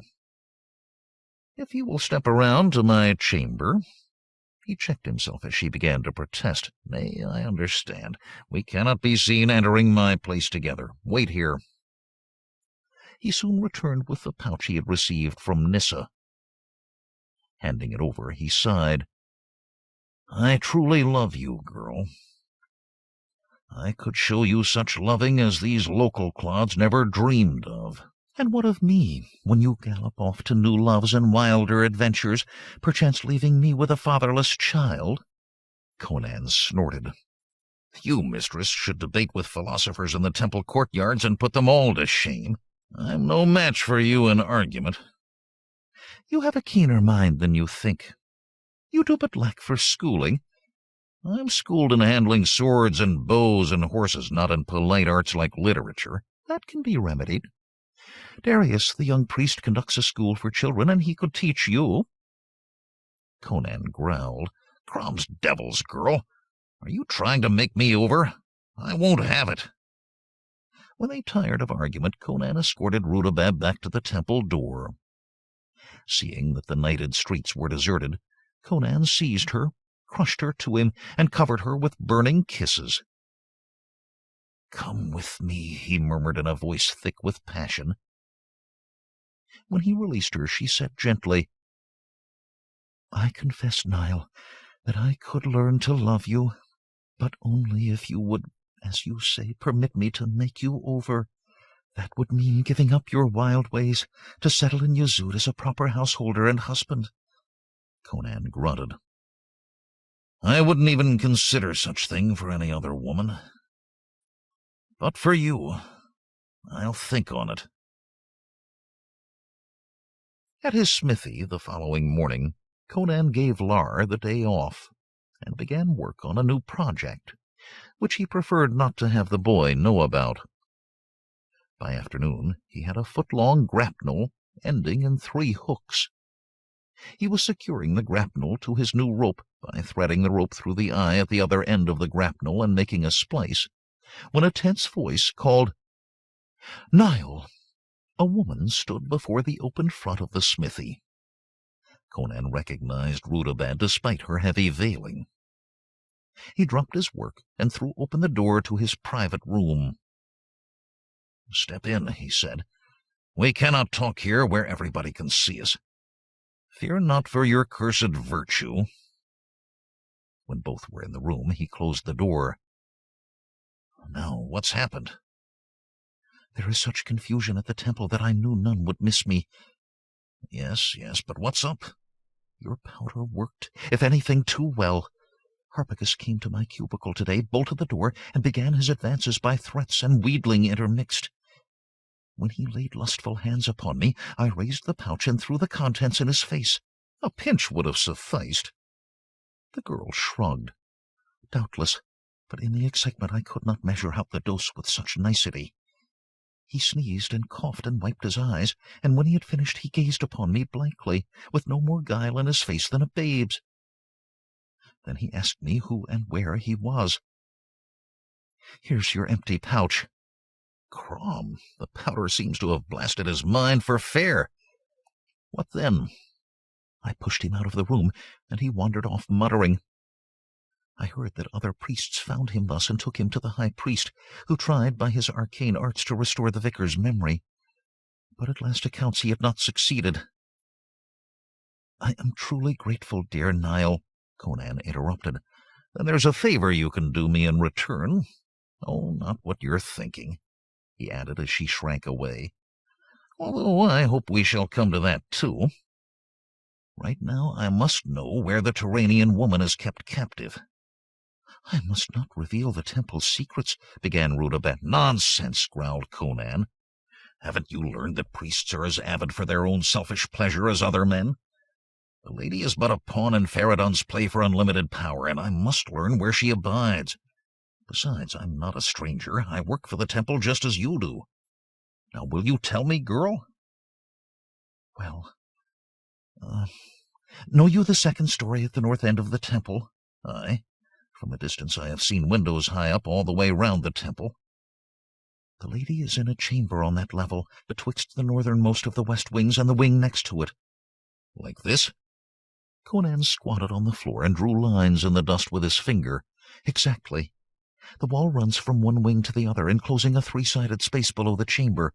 "What's behind that wall? A pleasure garden?" "Nay. There Feridun keeps his pet Hyrcanian tiger called Kirmesi. Therefore, when the priests wish to isolate a guest, they house him in that apartment." Conan grunted. "A tiger, eh? A nice tame kitty?"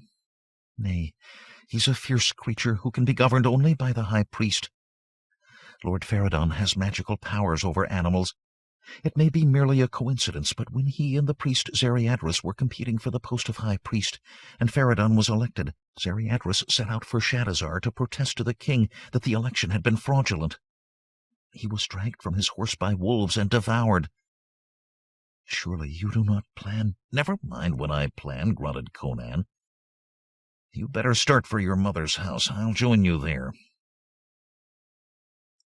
Late that night, the pale face of the full moon gazed down upon Conan of Cimmeria as he cautiously moved around the great wall of the temple.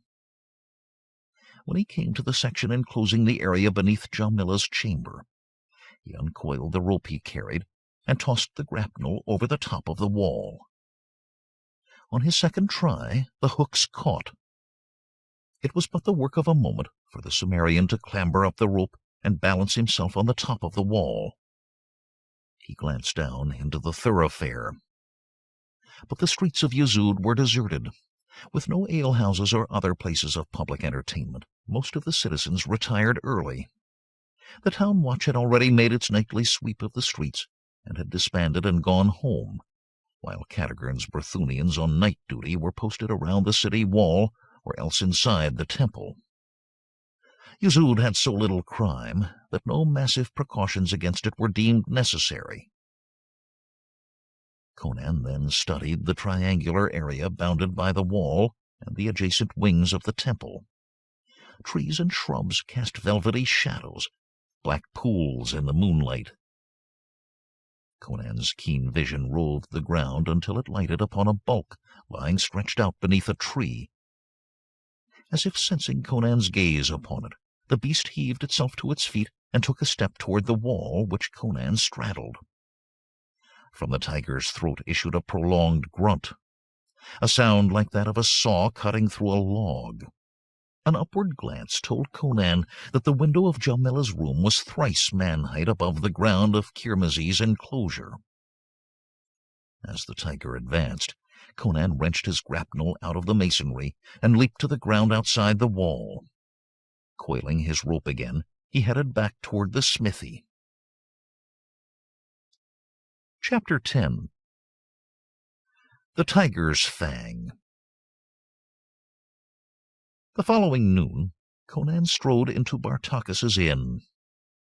Seated at a small table, Parvez was bent over a board game with Samitek, the Stygian scholar.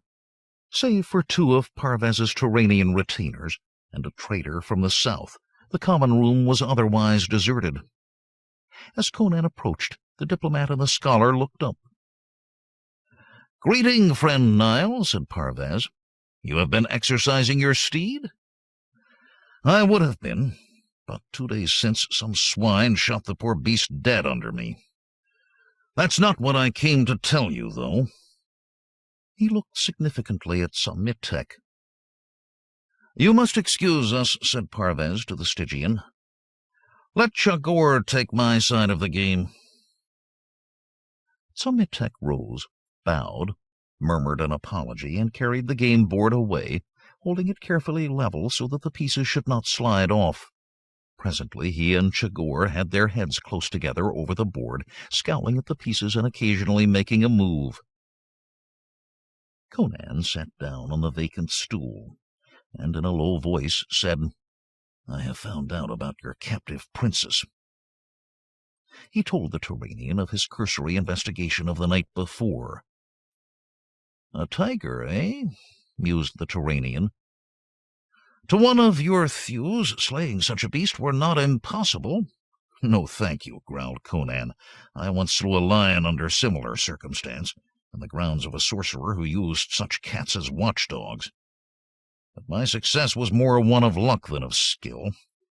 I came closer to entering the land of the shades at that moment than in any of my brawls and battles."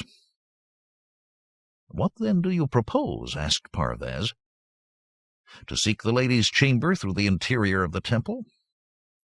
Not with the corridors crawling with guards, as they are day and night.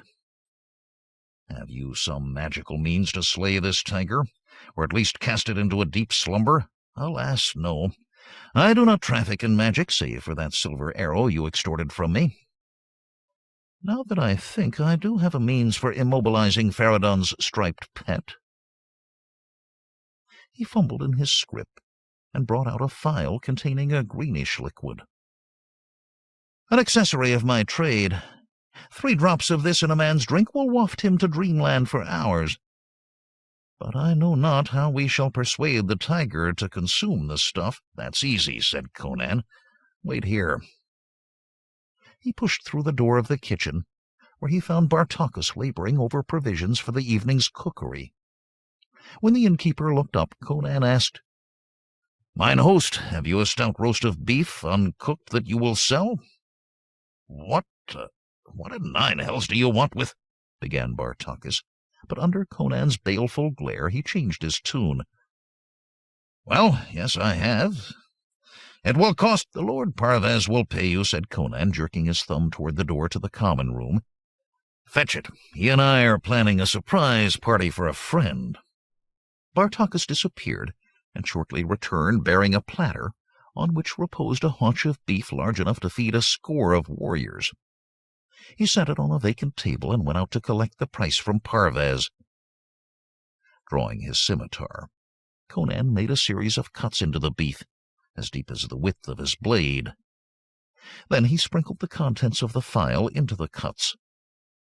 While he was doing this, Bartakis returned. "What is that?" asked the taverner. "Some kind of seasoning?" "Aye, a rare condiment from a far land. Now, have you some sacking in which to wrap this thing?" When the beef had been packaged, Conan returned to the common room with the bundle on his shoulder, pausing at Parvez's table. The diplomat whispered, "When do you plan your attempt?" "Tonight. We have no time to dawdle. The priests are suspicious of me already. Have you something I can show the lady to prove I am not merely one more abductor?" "Take this," said Parvez, pulling off a seal ring and handing it to Conan. "It will identify you." Conan slipped the ring over his little finger, and carrying the raw beef swathed in sacking over his shoulder, marched out. The moon, barely past full, thrust its silvern beams through rents in the cloud-crowded sky. It had not yet reached the meridian when Conan, moving quietly down the deserted street, reached the wall that bounded Kirmiz's domain. Halting, he grasped the raw meat with both hands, and whirling it twice about with a mighty heave sent it soaring across the barrier. It landed inside with a moist thump. Instantly came the grunt of an aroused tiger, and then rending and slobbering sounds told of the beast's enjoyment of the unexpected meal. Conan squatted in the angle of the wall that furnished the deepest shadow against the light of the fickle moon. With the patience of a hunter in the wild, there he remained, immobile and scarcely breathing, while the moon pursued her cloud-enshrouded path toward the western horizon. When Conan's ears at last picked up the wheezy sounds of a colossal yawn, he took off his boots and hitched his baldric around so that his sword hung down between his massive shoulders. Pausing no longer, he uncoiled his rope, flung the grapnel over the wall, and swarmed up to the top. For a moment he could make out nothing in the night-drenched darkness below, for a large dense cloud had cast the temple and its environs into shadow. When the moon peeped through again, she showed the tiger stretched out peacefully, head on paws and eyes closed. Glancing up at the broken sky, Conan was unpleasantly reminded of the night he had scaled the wall to Narkia's apartment. He wondered if there were some omen in this celestial aspect. At last he whistled softly, then waited. When the beast still did not stir, Conan loosened his grapnel, lowered himself down the inner side of the wall until he hung by his huge hands, then dropped the remaining distance. Kirmizi slumbered on. Warily Conan surveyed the occupant of the pen. The tiger lay motionless, save for the slow rise and fall of its ribs. While Conan could clearly discern its black stripes, the orange-red of its fur was faded to tarnished silver by the uncertain moonlight. Beyond the sleeping cat rose the narrow expanse of masonry that separated the inner ends of the two adjacent wings of the temple. An iron gate, set in this wall at ground level, permitted entry and egress for him who tended to the tiger's needs, while directly above this gate, the window of Jamila's chamber, the shutters of which were open to the warm summer breezes, formed a black rectangular patch in the dimly reflective marble of the temple wall. No lights were to be seen. A gliding shadow, Conan stole past the sleeping tiger to the apex of the enclosure. Again he uncoiled his rope, and, whirling the trefoil grapnel round and round, sent it flying toward the dark aperture above. At the first throw, the grapnel struck the wall with a metallic clank, loud in the stillness, and fell back to earth. A second throw accomplished no more. As he coiled the rope for another try, Conan cursed himself for not having practiced this maneuver before attempting it in earnest. A third throw sent the grapnel into the window, but the hooks failed to catch when Conan pulled on the free end. His fourth attempt succeeded. Conan hoisted himself up hand over hand, while the bulging muscles of his arms writhed like pythons. He clambered over the sill and landed on the uncarpeted floor with a faint slap of bare feet. The vagrant moon shot a narrow beam of silver slantwise through the window, where it cast an oblong of argent upon the silken hangings of the chamber. The faint illumination outlined a bedstead, on which lay a slender form. The night being warm, the sleeper had thrown back the coverlet, disclosing to the Cimmerian's probing gaze the graceful body of a woman whose dark hair fell loosely across her opalescent shoulders and parted to reveal the pale moons of her splendid breasts. Conan glided to the bed and whispered, "Lady Jamila." The woman slept on. Conan grasped the curve of her soft shoulder and gently shook her, whereupon Jamila's eyes slowly opened. Then her eyelids fluttered, and her lips parted with a sharp intake of breath. Conan clapped a broad hand over her mouth to smother her scream. All that emerged was a faint gurgle. "Hush, lady," he hissed. "I'm here to rescue you." He raised his hand from the pale oval of her face, holding it close enough to clap it down again. Who are you? She whispered at last. Call me Nile, growled Conan. King Yildiz's ambassador, Lord Parvez, has sent me to get you out of here. He waits nearby. How know I that you speak true? Conan pulled off the seal ring and thrust it at her. He gave me this to show you. It's too dark to see the design on the seal, but you can feel it with your thumb.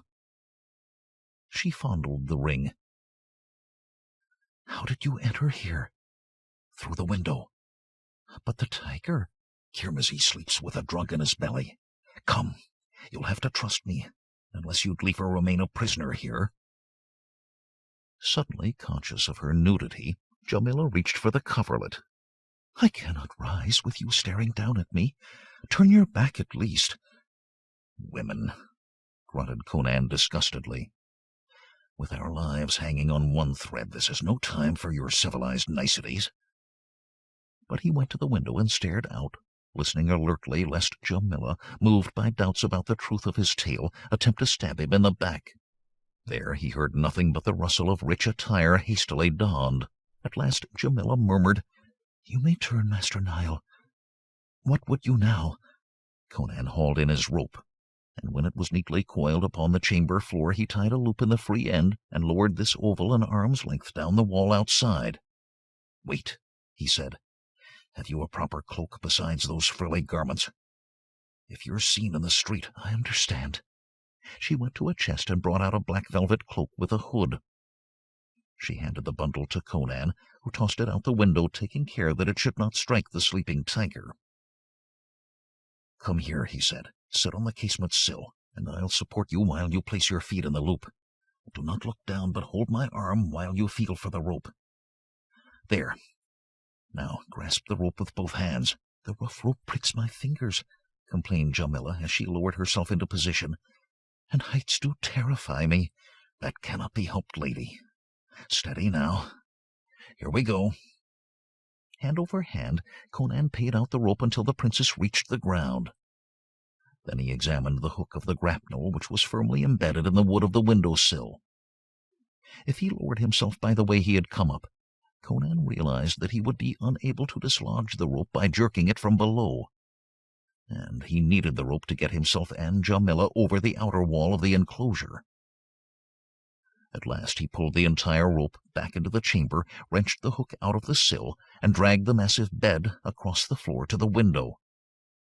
He passed one end of the rope around the nearest bedpost, and hauled briskly until the bight of the rope was at the center of its length. Dropping the two free ends over the window-sill, and firmly gripping the two strands together, he lowered himself over the sill and rappelled down until he hung just above the ground. Then he released the looped end, and dropped as lithely as a pouncing panther to the ground, and pulled on the grapnel end of the rope until the entire rope tumbled down upon him. He found a terrified Jamila pressed back against the wall, gazing wide-eyed at the tiger, whose heavy odor filled his nostrils. Hastily coiling the rope and picking up the woman's cloak, Conan threw a protective arm around the fear-frozen woman, and, shadow-silent on the greensward, walked her past the slumbering Kirmizi. At the outer wall, Conan whirled his grapnel once again, and again caught it in the masonry. As he prepared to ascend, a sudden intake of Jamila's breath warned him of impending danger. Whirling, he saw the tiger rise on unsteady paws and stalk toward him. Evidently, the soporific dose had not been adequate, even though he had emptied Parvez's flask into the cloven meat. Conan swept out his scimitar as the beast, with a rumbling snarl, broke into a lope, and like a coiled spring, released, leaped straight at him, its great jaws open and slavering. As the giant cat, fangs bared and talons unsheathed, hurtled toward him, Conan whipped his scimitar up over his head, and with legs braced and both powerful hands gripping the hilt, brought the heavy curved blade whistling down between the glowing emerald eyes. The tiger's body slammed into him and hurled him back against the wall, so that man and tiger fell in a tangled heap at the foot of the enclosure. As Conan's body disappeared beneath the striped form, Jamila stifled a little shriek, clapping a jeweled hand over her mouth. "Are you dead, Niall?" she breathed. "Not quite," grumbled Conan, crawling out from under the limp carcass like an insect emerging from under a stone. Rising, he looked down upon the animal, which lay prone with Conan's scimitar still fixed in its cloven skull. With one bare foot planted on the tiger's head, Conan tugged with all his might to wrench the weapon free. "Damn," he muttered. "I swore that never again would I be caught in such a fix. So much for mortal plans. At least this good Kothian steel survived the blow." "Are you hurt?" inquired Jamila, her low-pitched voice vibrant with concern. "I think no bones are broken, albeit I have scratches and bruises aplenty. I feel like a man who has run the gauntlet between lines of foes with clubs." He wiped his sword on the tiger's fur and sheathed it. Then, climbing the rope to the top of the wall, he sat astride it to haul the princess up and lower her down the other side. At last he released the rope from its attachment in the masonry and dropped down himself.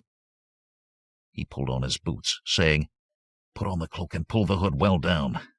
There will be guards at the city gate, so you'll have to play the part of my sweetheart, one of the village girls from Carrjon. Do you understand?" "I trust, Master Niall," she said, "that you do not plan some improper liberty. After all, I am of royal rank." "Fear not. But you'll have to forget your royal rank if you want to get away from Yozud. But me no buts, lady. Your choice is between staying here and doing what I tell you. Make up your mind." "Oh, very well," she said. Limping from his bruises, Conan hustled the noble woman away. As they passed another of the walls connecting the end of adjacent wings of the temple, Conan suddenly halted, also stopping Jamila. "What is it?" she whispered. "Listen." He put his ear against the stone, motioning her to silence. From the enclosure on the other side of this wall came two voices in grave discussion. Conan picked out the deep bell-like tones of High Priest Faradun. The other voice he could not identify, but assumed to be that of a lesser priest. The High Priest said, "Fear me the children will not have reached their full growth for several months." "But, Holiness," said the other voice, "we cannot continue to put off the king with bootless threats. He thinks we do but try to frighten him with imaginary bogles." "But, my dear Mirzes, it is not we, but he who is bluffing. Well, he knows that let his raggle-taggle army but sight one of the Children of Zath, they will dissolve in panic flight. We have the most terrible weapons since the invention of the sword. How shall we convince him? Another embassy will soon arrive. If all else fails, I shall take Mithridates' envoy below and show him. Suppose he still rejects our just demands? Then we shall set the great plan in motion. Even if not fully grown, the children will perform their duty." "Zath grant that all work as planned, Master," murmured the priest Mirzes. "Fear not," replied Faradun's tolling voice. "I can govern the children as I can beasts of all kinds. As my new vicar, you must trust me to know best." The voices faded away, as if the speakers were withdrawing into the temple. Conan motioned to Jamila to resume their progress. But the delicate high-born Turanian woman found it hard to keep up with Conan's lengthy stride, and her thin slippers slipped on the rounded cobblestones. "Here, let me carry you," muttered Conan.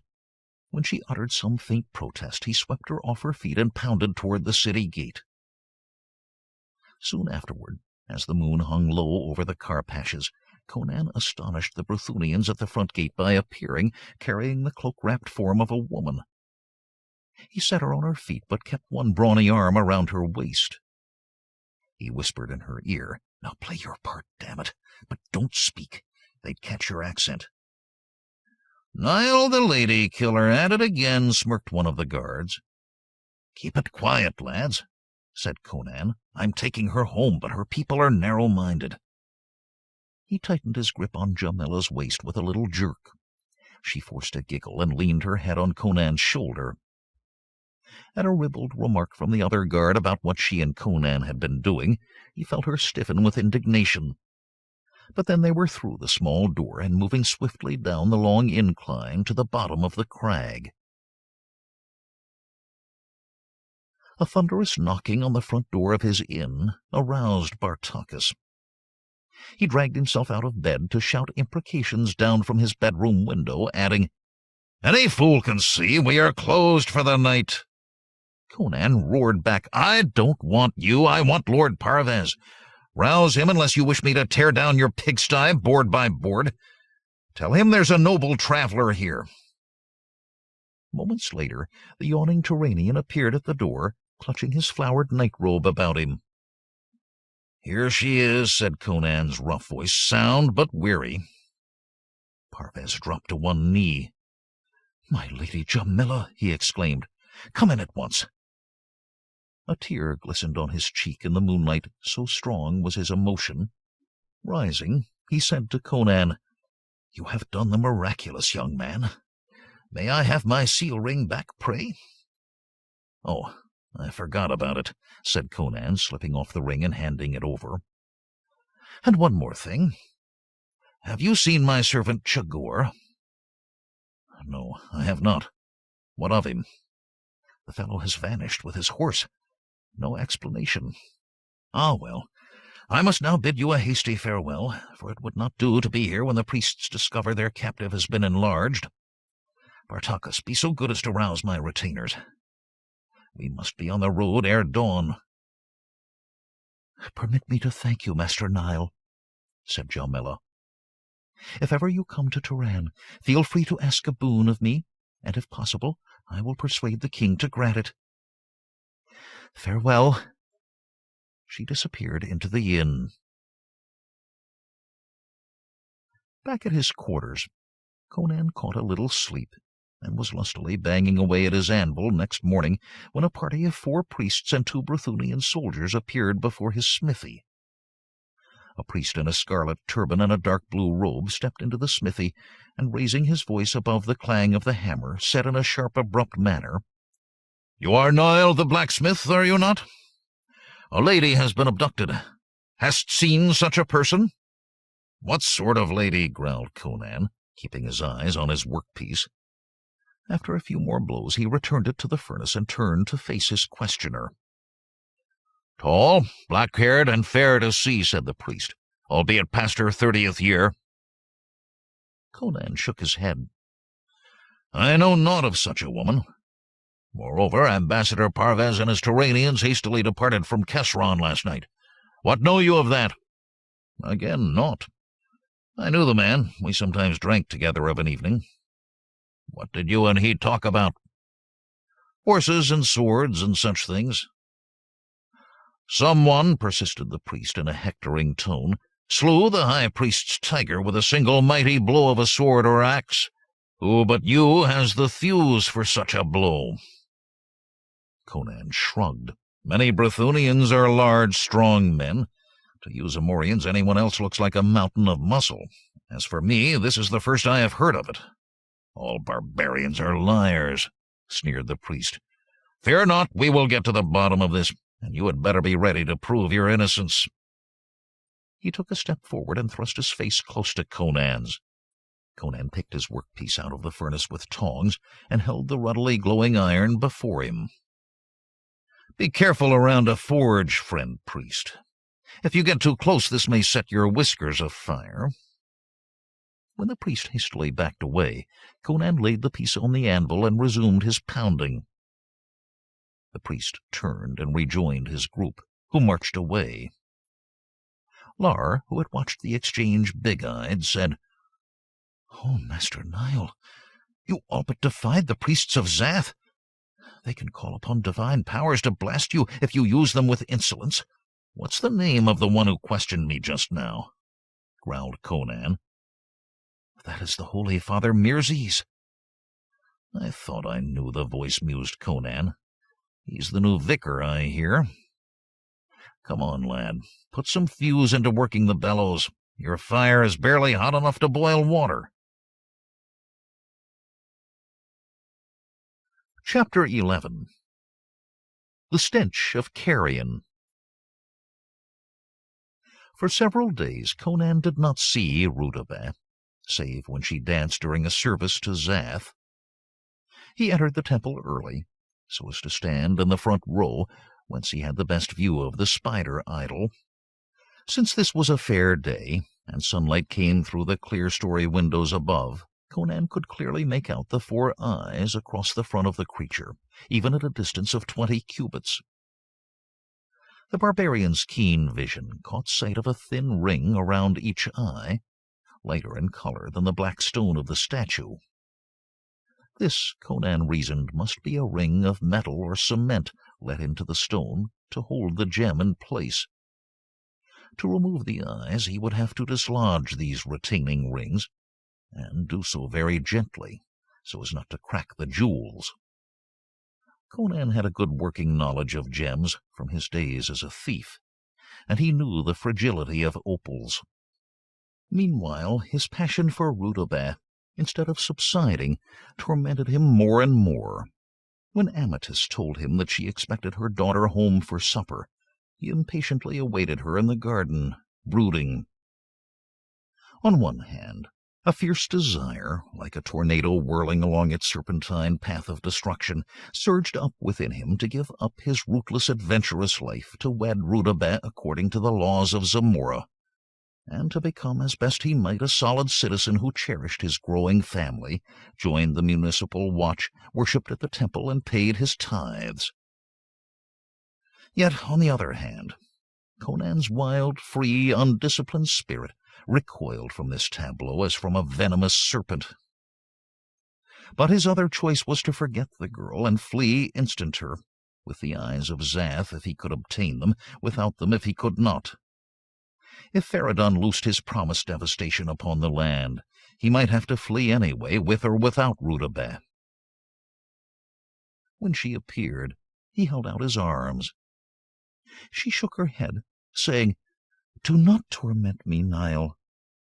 I do truly love you, but you know under what conditions I would give myself to you." "But my girl," began Conan. She held up a hand, saying, "I have news of moment.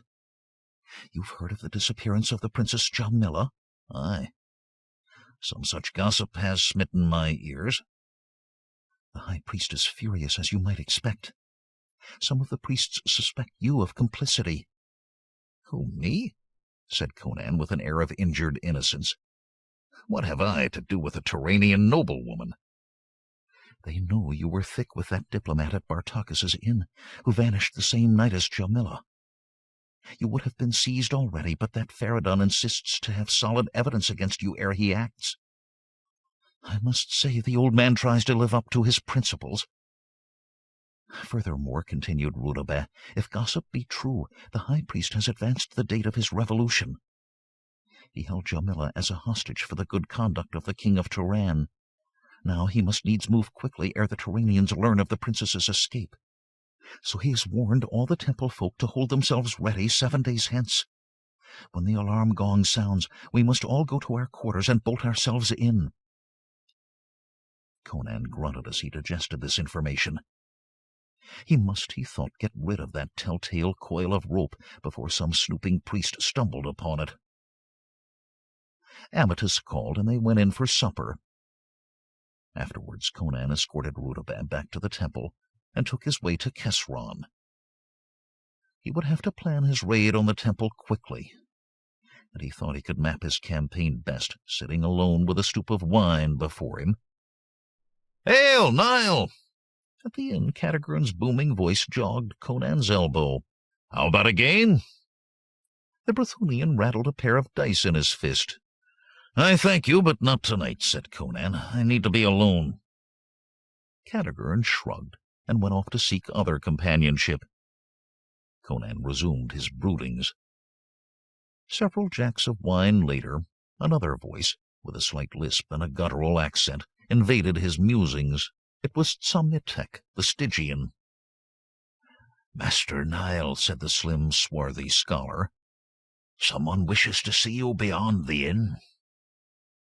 "Well," growled Conan ungraciously, "tell that someone to come in. He can see me better here in the light." The scholar smiled a crooked little smile. "It is a lady," he murmured. "It would not be proper for her to enter a vulgar barrel-house like this." "Lady?" grunted Conan. "What the devil?" He rose, wondering if Jamila, for some unaccountable reason, had returned to Carrjon. But no, that would be insane. He followed Samyatek out. In the courtyard of Bartakis's inn, illuminated by the bitumen lamp over the front door and the light of the gibbous moon, stood Rutabaga. Conan gasped as he viewed her. For instead of the modest street garb she normally wore outside the temple, she was clad in her dancing costume of a few strings of beads and nothing else. "Conan, darling," she said in a low, thrilling voice, "you were right and I was wrong. Come, and I will show you that I am as much a woman as you are a man. I know a place where the grass is thick and soft." She turned and walked deliberately out of the courtyard, while Conan followed like a man in a daze. In the back of his mind, reason tried to warn him that all was not as it seemed. But the warning was swept aside by his rising tide of passion. His blood roared in his ears. Rutabaga led Conan past a few hovels and out of the village. Her well-rounded form swayed seductively as she walked. Away from the houses of Carrjon, the stony ground sloped up, and Conan became impatient to reach the promised meadow. The ground leveled again, and Rutabaga turned to face Conan. She held out welcoming arms, and in that instant she disappeared. In her place stood Chagor the Turanian, Parvez's vanished retainer, whom Conan had bathed in the horse trough. Chagor held a thick, double-curved Hyrcanian compound bow with an arrow drawn to the head. "Ha!" cried the Turanian. "Now you see!" And he released his shaft with the same sharp, flat twang that Conan had heard when he lost his horse. At that range it was impossible to miss. But as Chagor let fly his shaft, something flew from behind Conan and struck the Turanian with a thump in the chest. As a result, the arrow whistled past Conan's ear. Before Chagor could whip another shaft from his quiver, Conan swept out his scimitar and charged with the roar of an angry lion. The Turanian dropped his bow and likewise drew just in time to meet Conan's rush. Steel clanged and scraped in the moonlight. Behind him, Conan heard sounds of a struggle but had no leisure to investigate. The Turanian was a strong swordsman, and Conan found his hands full. Slash backhand, parry, a forehand cut, parry, feint, parry. The dancing blades clashed, ground, and twirled to the accompaniment of the stamp of booted feet, heavy breathing, and muttered curses. The curses were Chagor's, for Conan fought in grim silence. Chagor gasped. "I show you, dog.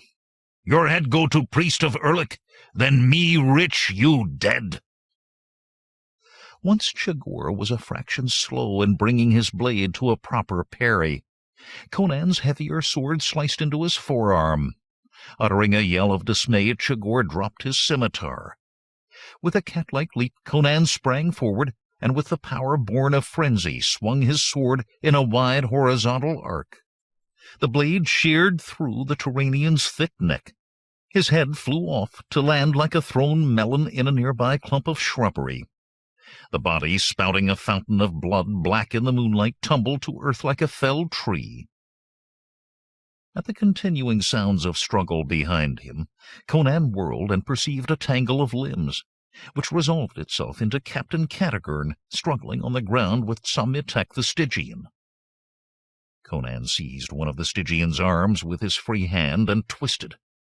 Between him and Catigern they subdued the scholar, who sat up with his arms gripped behind him and Catigern's dagger pricking his throat. "How came you to help me so timely?" asked Conan.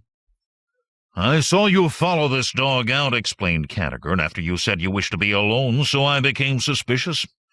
I never trusted this Stygian dung, and the next thing I saw was you following Chagor up the hill, bleating endearments, while Samyatek followed you, mumbling some spell.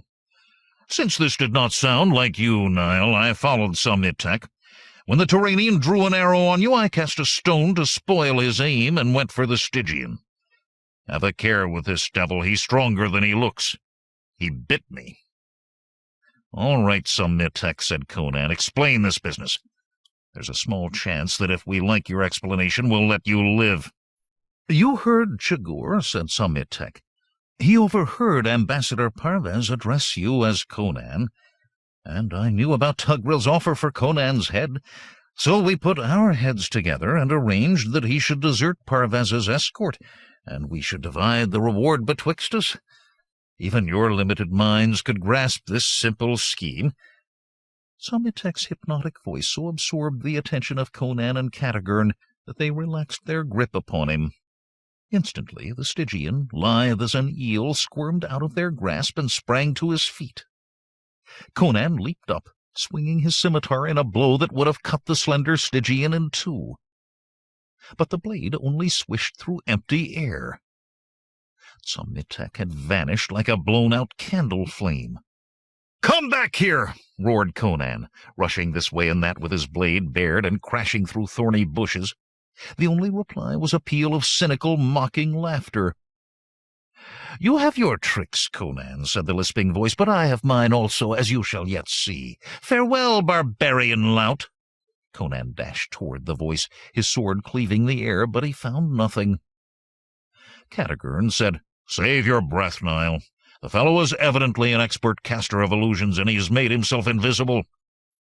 What's this about your being Conan with a price on your head?"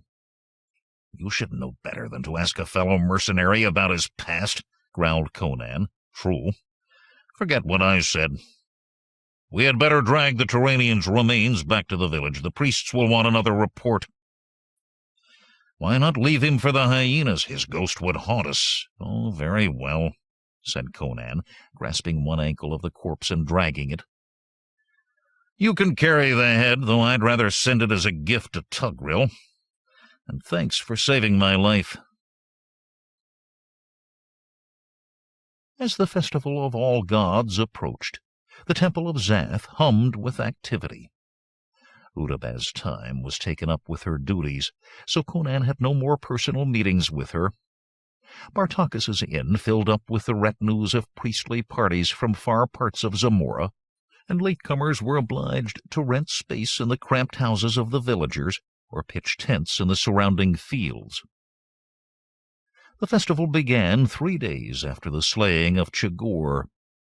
Delegations from opulent sanctuaries and lowly shrines of the various Zamorian gods paraded up the broad steps of the temple with pomp and ceremony.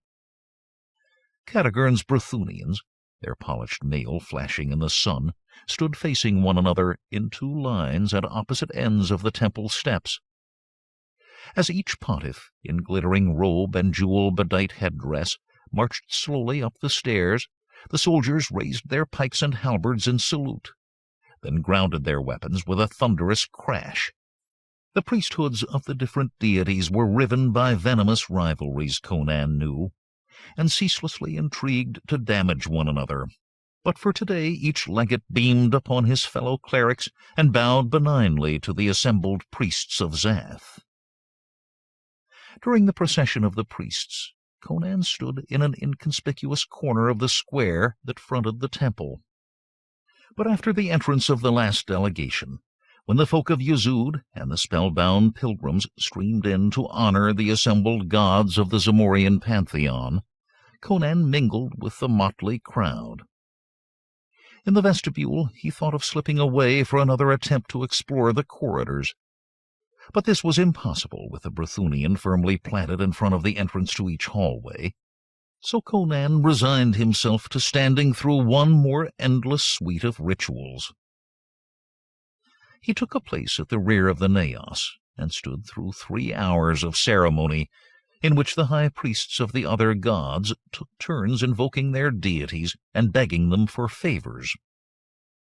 Conan ignored their pronouncements, but admired the glitter of their bejeweled regalia. If he could only strip a few of these pontiffs of their robes and mitres, he thought, the jewels in them would ease his life for years, even though their value would be but a fraction of that of the eyes of Zath. 2 days later, shafts of rain, hurled from a leaden sky, flogged the worn cobblestones of Yezud as the festival of all gods ended. The visiting priests, wrapped in voluminous hooded cloaks against the rain, bid ceremonious farewells to Faradun and his new vicar on the steps of the temple, before turning away to take their places in carriages and horse litters, or to mount horses, mules, and camels. That night, while rain still fell, a giant figure in a dark cloak slipped through the streets of Yezud on noiseless moccasins. At the southernmost wing on the east side of the Temple of Zath, Conan fumbled for the silver arrow he had received from Parvez. Touching the lock with the point, he murmured, "Kapinen Akilir Ganishi." A faint rusty squeal, as if someone within were turning a key in the long disused lock, made itself heard above the patter of rain. Conan pushed the door, but it failed to open. Angrily, Conan threw his great weight against the door, striking it with his massive shoulder. Still it did not yield. Then he paused to think. Perhaps the priests, not trusting in an ordinary lock alone, also warded the door with an inside bolt, like that outside the portal on the other side of the temple, into which the sheep had been driven. Pointing the silver arrow at various heights, Conan repeated Kapinen Akilir Ganishi several times. At last he was rewarded by the muffled clank of a bolt's being thrown back. At his next push, the door opened. The hall inside was dark, save for a rectangle of dim light 30 cubits away, where this passage joined the main circumferential corridor. Conan paused to listen. The temple was as silent as a Stygian tomb. The temple people, from high priest to slaves, must be sleeping a sleep of exhaustion after the last 3 days' activities. Conan stole down the hall, alert for a sign of the Berthunian guards. Cautiously he peeked around corners at the end, but no guards did he see in the main corridor in either direction. As he had hoped, the guards were taking advantage of their employers' fatigue to cluster somewhere, perhaps in the vestibule, for gaming and talk, rather than spend the night in lonely patrolling of the silent hallways. The corridor into which Conan emerged was lit by a single bitumen lamp in a wall bracket. He turned right, and continuing his strides, walked to a door on the left. If his estimates of distance had been correct, this should be one of the side entrances to the naos. Again he applied the clavis of Gazrik to the door, and whispered the incantation. Again the lock unlocked itself, with no sound except a well-oiled click. When he opened the door, though, he recoiled. Instead of the naos, he found himself surveying a small bedchamber, occupied by 2 narrow bunks, on which lay a pair of acolytes, one snoring. Conan softly closed the door and stole away. The next door proved to be the one he sought. He slipped into the naos and hurried across the floor of the sanctum, fitfully illuminated by the flickering orange light of the eternal flame. He stopped at the black stone statue of Zath. Again he was struck by the lifelike aspect of the carving. The work was a perfect replica of a giant arachnid, save that the sculptor, unable to reproduce in stone the hairs along the legs, had indicated them by cross-hatching. Conan stripped off his cloak and dropped it. Beneath it he wore his blacksmith's apron with pockets and loops holding the tools of his trade. He pulled out his blacksmith's hammer and, holding his breath for instant flight, gingerly tapped the nearest leg. The sound was reassuringly like that of honest stone. The statue showed no sign of animation. Conan moved closer to reach the front of the creature's body. The 4 forward eyes gleamed in the wavering light of the eternal flame, so that a 6-rayed crimson star seemed to dance in the blue-green mistiness of each eye. Conan saw that he would need a stronger light than that of the burning bitumen to operate on the eyes.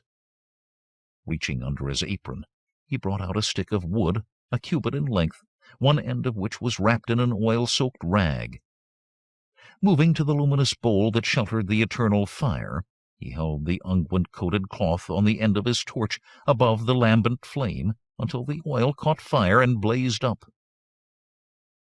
Conan returned to the statue and wedged his torch into the angle between two of Zath's 8 legs, so that it cast a wavering yellow light upon the eyes on that side. He leaned forward to examine the eyes, running his fingers over their smooth spherical surfaces and feeling the retaining rings that held them in place. The eyes were girasoles as large as a small boy's fist. The retaining rings were of lead. This, thought Conan, should make his task easy. From a pocket of his apron he brought out a handful of drills and stylets. Among these he chose a flat drill with a narrow chisel point. Setting the point into the crack between one of the retaining rings and the surrounding stone, he gave a gentle tap with his hammer, then another. He rejoiced to see that the tool had sunk visibly into the lead. A few more taps, and he should be able to pry the ring out. Sounds from without snatched Conan's attention away from the statue. Voices murmured, feet tramped, doors opened and shut. Amid the sounds, Conan thought he detected the clank of the Brythunian's arms. Now what in the 9 hells was arousing the temple at this hour? Then a key clicked in the side door facing that through which he had come. Before he could retreat, the door swung open. Snatching his tools away from the statue, Conan whirled, lips drawn back in a voiceless snarl. When he saw Rudabeh in the doorway, he growled, "What are you doing here, girl?" At that instant the dancer, eyes dilated with apprehension, also spoke. "What do you here, Niall?" Conan answered with feigned carelessness. "The priests told me to fix a loose fitting on the offering chest." "At this time of night? Which priest?" The girl's voice was sharp with tension. Conan shrugged. "I don't remember." "I do not believe you." "And why not, pray?" said Conan with an air of offended innocence. "Because such orders would have come only through me as mistress of the properties. You came here to steal. That is sacrilege." "Now, Rudabeh, dear, you know what fakers and lechers these priests are, but Zath is still a god, whatever the shortcomings of his.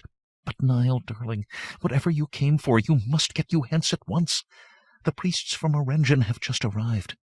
They were held up by a storm, which washed out the roads and so missed the festival of all gods. Now Lord Faradon is showing them round the temple. They will soon be here. The new vicar, Mirziz, sent me hither to see that the reservoir of the eternal flame was full, since we haven't had time to fill it lately." To confirm her words, the sound of many men moving and talking outside the huge front doors of the naos smote Conan's ears.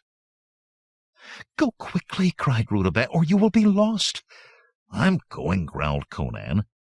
Instead of heading for a door, he gathered his tools and torch and ran to the far left corner of the sacred enclosure, where the oil pipe jutted out from the wall. Directly beneath it lay a large trap-door. As Conan stooped and shot back the bolt that held down the trap-door, Rudabeh gave a cry of consternation. "What are you doing?" "Going below," grunted Conan, as he grasped the handle and raised the trap-door.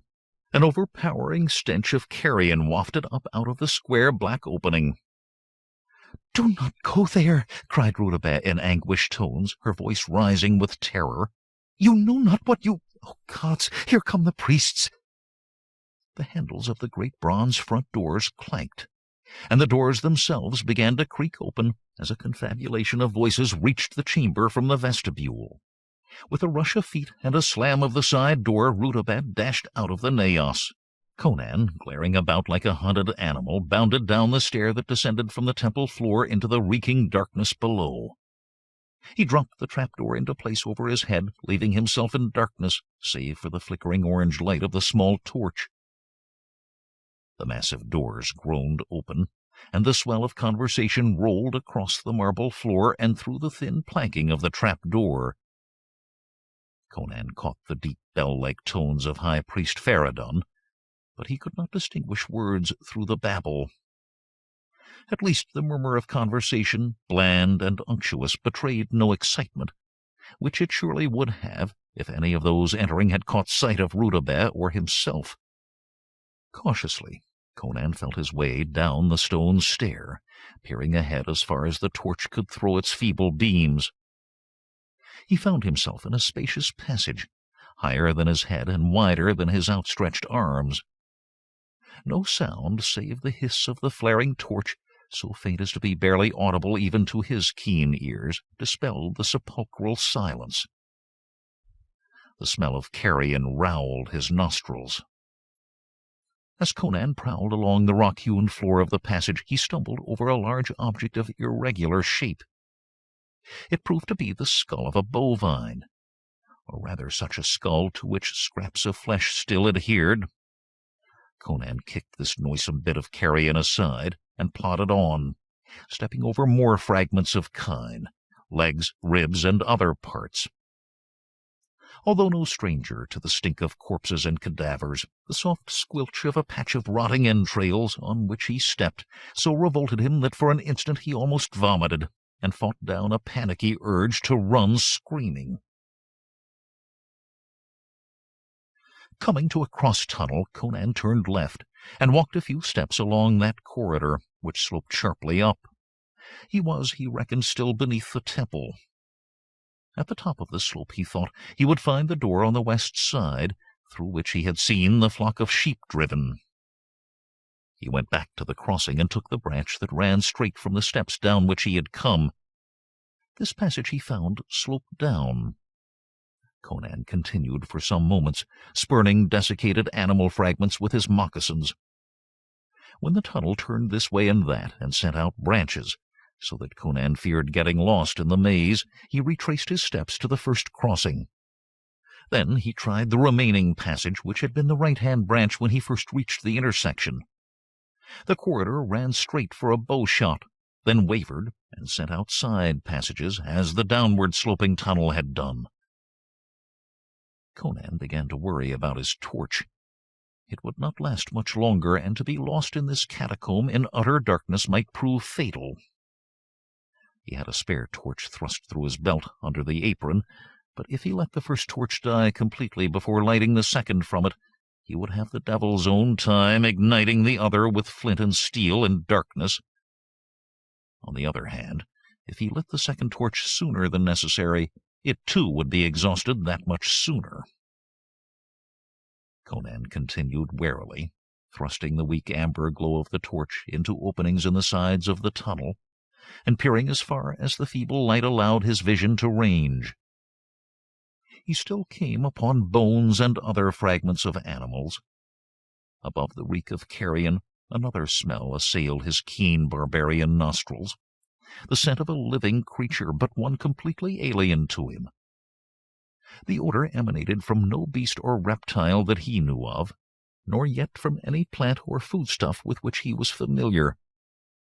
The odor was unique, acrid but not altogether unpleasant. As he moved stealthily, straining his eyes and ears, he thought he heard a faint repeated click, such as would be made by a horny object striking against the stone. He could not be sure that he heard aright, realizing that the horror of the tunnel had disoriented his senses and might be leading him to imagine things. For one wild instant he wondered whether the statue of Zath in the naos had in fact come to life and followed him down into the tunnels. Reason assured him that the onyx spider god still squatted on its pedestal in the temple. If it had come to life while the high priest was showing the place to his sacerdotal visitors, Conan would have heard some susurrant echo of the resulting hubbub in the sanctum above. Still, something, and of gigantic dimensions, had devoured the animals whose remains littered the floor of the tunnels. Suddenly Conan, who feared little on the earth that he trod, or in the seas, or in the ambient air above, found himself trembling at the implications of this thought. He took a few steps down one of the side tunnels, holding high his torch, but saw nothing save some ghostly whitened bones of a sheep or a goat. He worked his way back to the main corridor and tried another branch, with no happier result, for this branch soon came to a blind end. He was certain now that the clicking sounds were not born of his febrile imagination. The cadenced crepitation seemed to be coming closer, although from which direction he could not tell. With the horror of being cornered at the end of the short branch tunnel, he hastened back to the main corridor. For an instant Conan stood statue-like, his torch upraised and his head turning from side to side, as he strove to locate the source of the sound. It came, he was now convinced, from further on in this branch of the tunnel, and rapidly waxed in volume. His skin crawled with nameless terror as the clicks became louder, although he could not perceive their source. Then, just beyond the limit of his torchlight, something moved. As this object approached, Conan saw, reflected in the light of his torch, 4 spots of brightness in the tunnel at about breast level. As the unwavering lights grew larger, they seemed to spread out and become 4 great jewels, such as might decorate the breastplate of an approaching warrior king. But they were no such ornaments. Behind the 4 lights loomed an indeterminate bulk. Unable to distinguish details, Conan drew his blacksmith's hammer from its belt loop.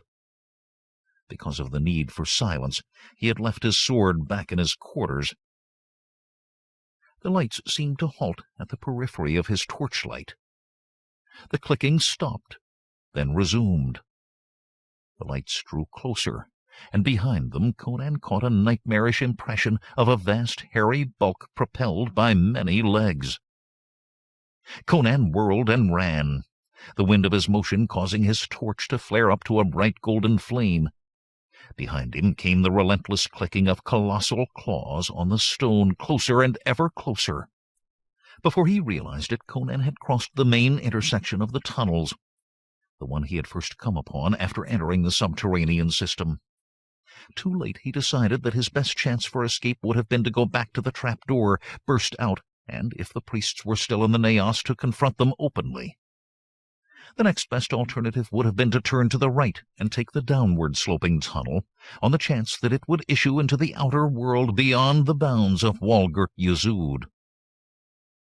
He started to turn back, but it was too late for that. The 4 glowing eyes, reflecting the saffron light of the torch, had already reached the main crossing and blocked his way. He was trapped in this branch of the tunnel. Conan continued his flight up the rising slope. At the top he came to a massive door, which he felt certain was the temple door through which the sheep had been admitted. Shaking with apprehension, he set down his hammer, fumbled for the clavis of Gazric, and applied it to the keyhole. When he uttered the spell, he heard the lock clank, and pushed on the knob. But the door would not yield. Then Conan remembered that this door was also closed by a heavy bolt on the outside. Remembering how he had used the silver arrow on his way into the temple, Conan aimed the arrow to the height where he supposed this bolt to be, and repeated, "Kaptinin Akilir Genishi," more loudly. When nothing happened, he shouted the phrase with the full power of his huge lungs. Instead of the sound of the bolt's motion, the next thing that Conan noticed was that the silver arrow was growing hot in his fingers.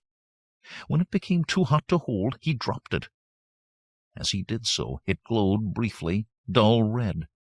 As it struck the floor, it softened and melted into an amorphous puddle, which quickly cooled and solidified. Then Conan remembered Parvez's words, that the clavis of Gazric would move a door-bolt if it were not too heavy. He had evidently overtaxed the powers of the talisman and ruined it.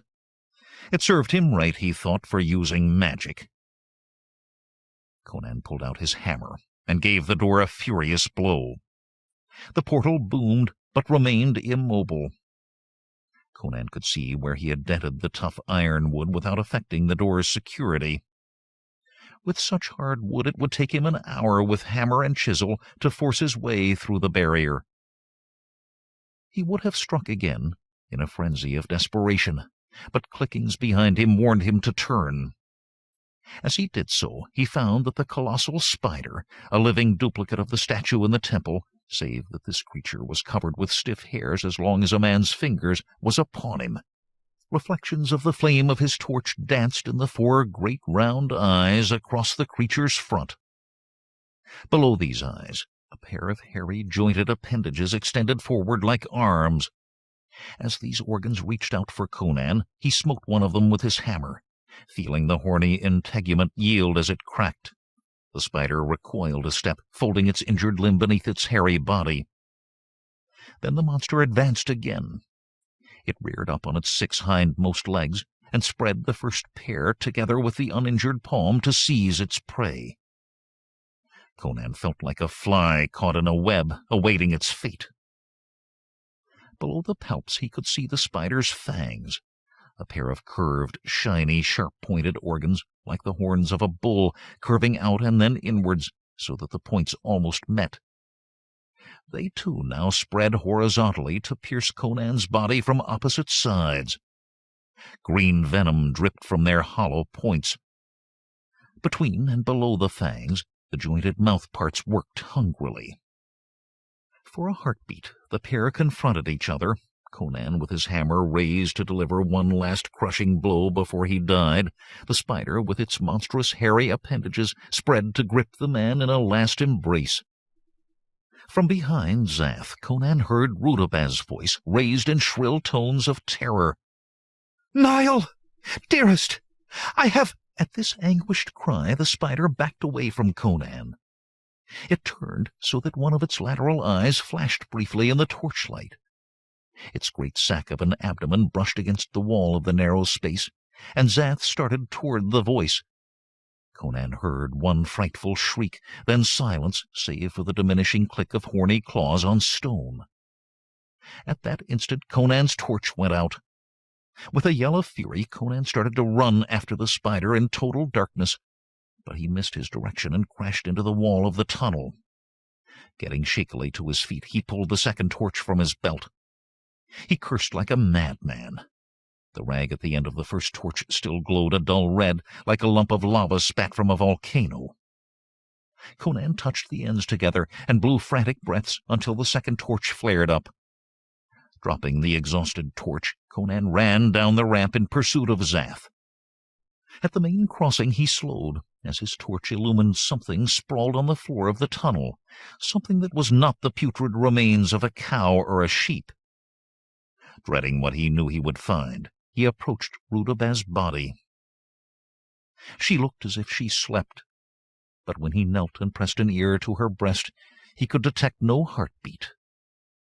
He leaned his torch against the tunnel wall to free both hands, and examined her more closely. She wore the gauzy, fluttery garments that the dancing girls appeared in when they sang in chorus. He ripped away these obscuring filaments and turned over her finely formed torso. On one shoulder, and in the middle of her back, he found a pair of puncture wounds, each surrounded by an area of blackened flesh where the injected spider's venom had taken effect. He called, "Rudabaz, my love, speak!" He chafed her hands and rhythmically pressed her ribs in hope of starting her breathing. Nothing had any effect. Hot tears ran down Conan's rugged countenance, the first he had shed in many years. He angrily wiped them away, but still they flowed. Those who knew Conan as a man of iron, hard, merciless, and self-seeking, would have been astonished to see him weeping in that charnel house, heedless of his own safety. The girl must, he thought, have braved these stinking tunnels after the priests had gone to warn him of his peril. To have another lay down life to save his was a unique event in Conan's experience, and the knowledge of her sacrifice filled him with pity, shame, and self-loathing. Then rage surged like molten iron through his veins, and he picked up his torch and hammer, glaring about.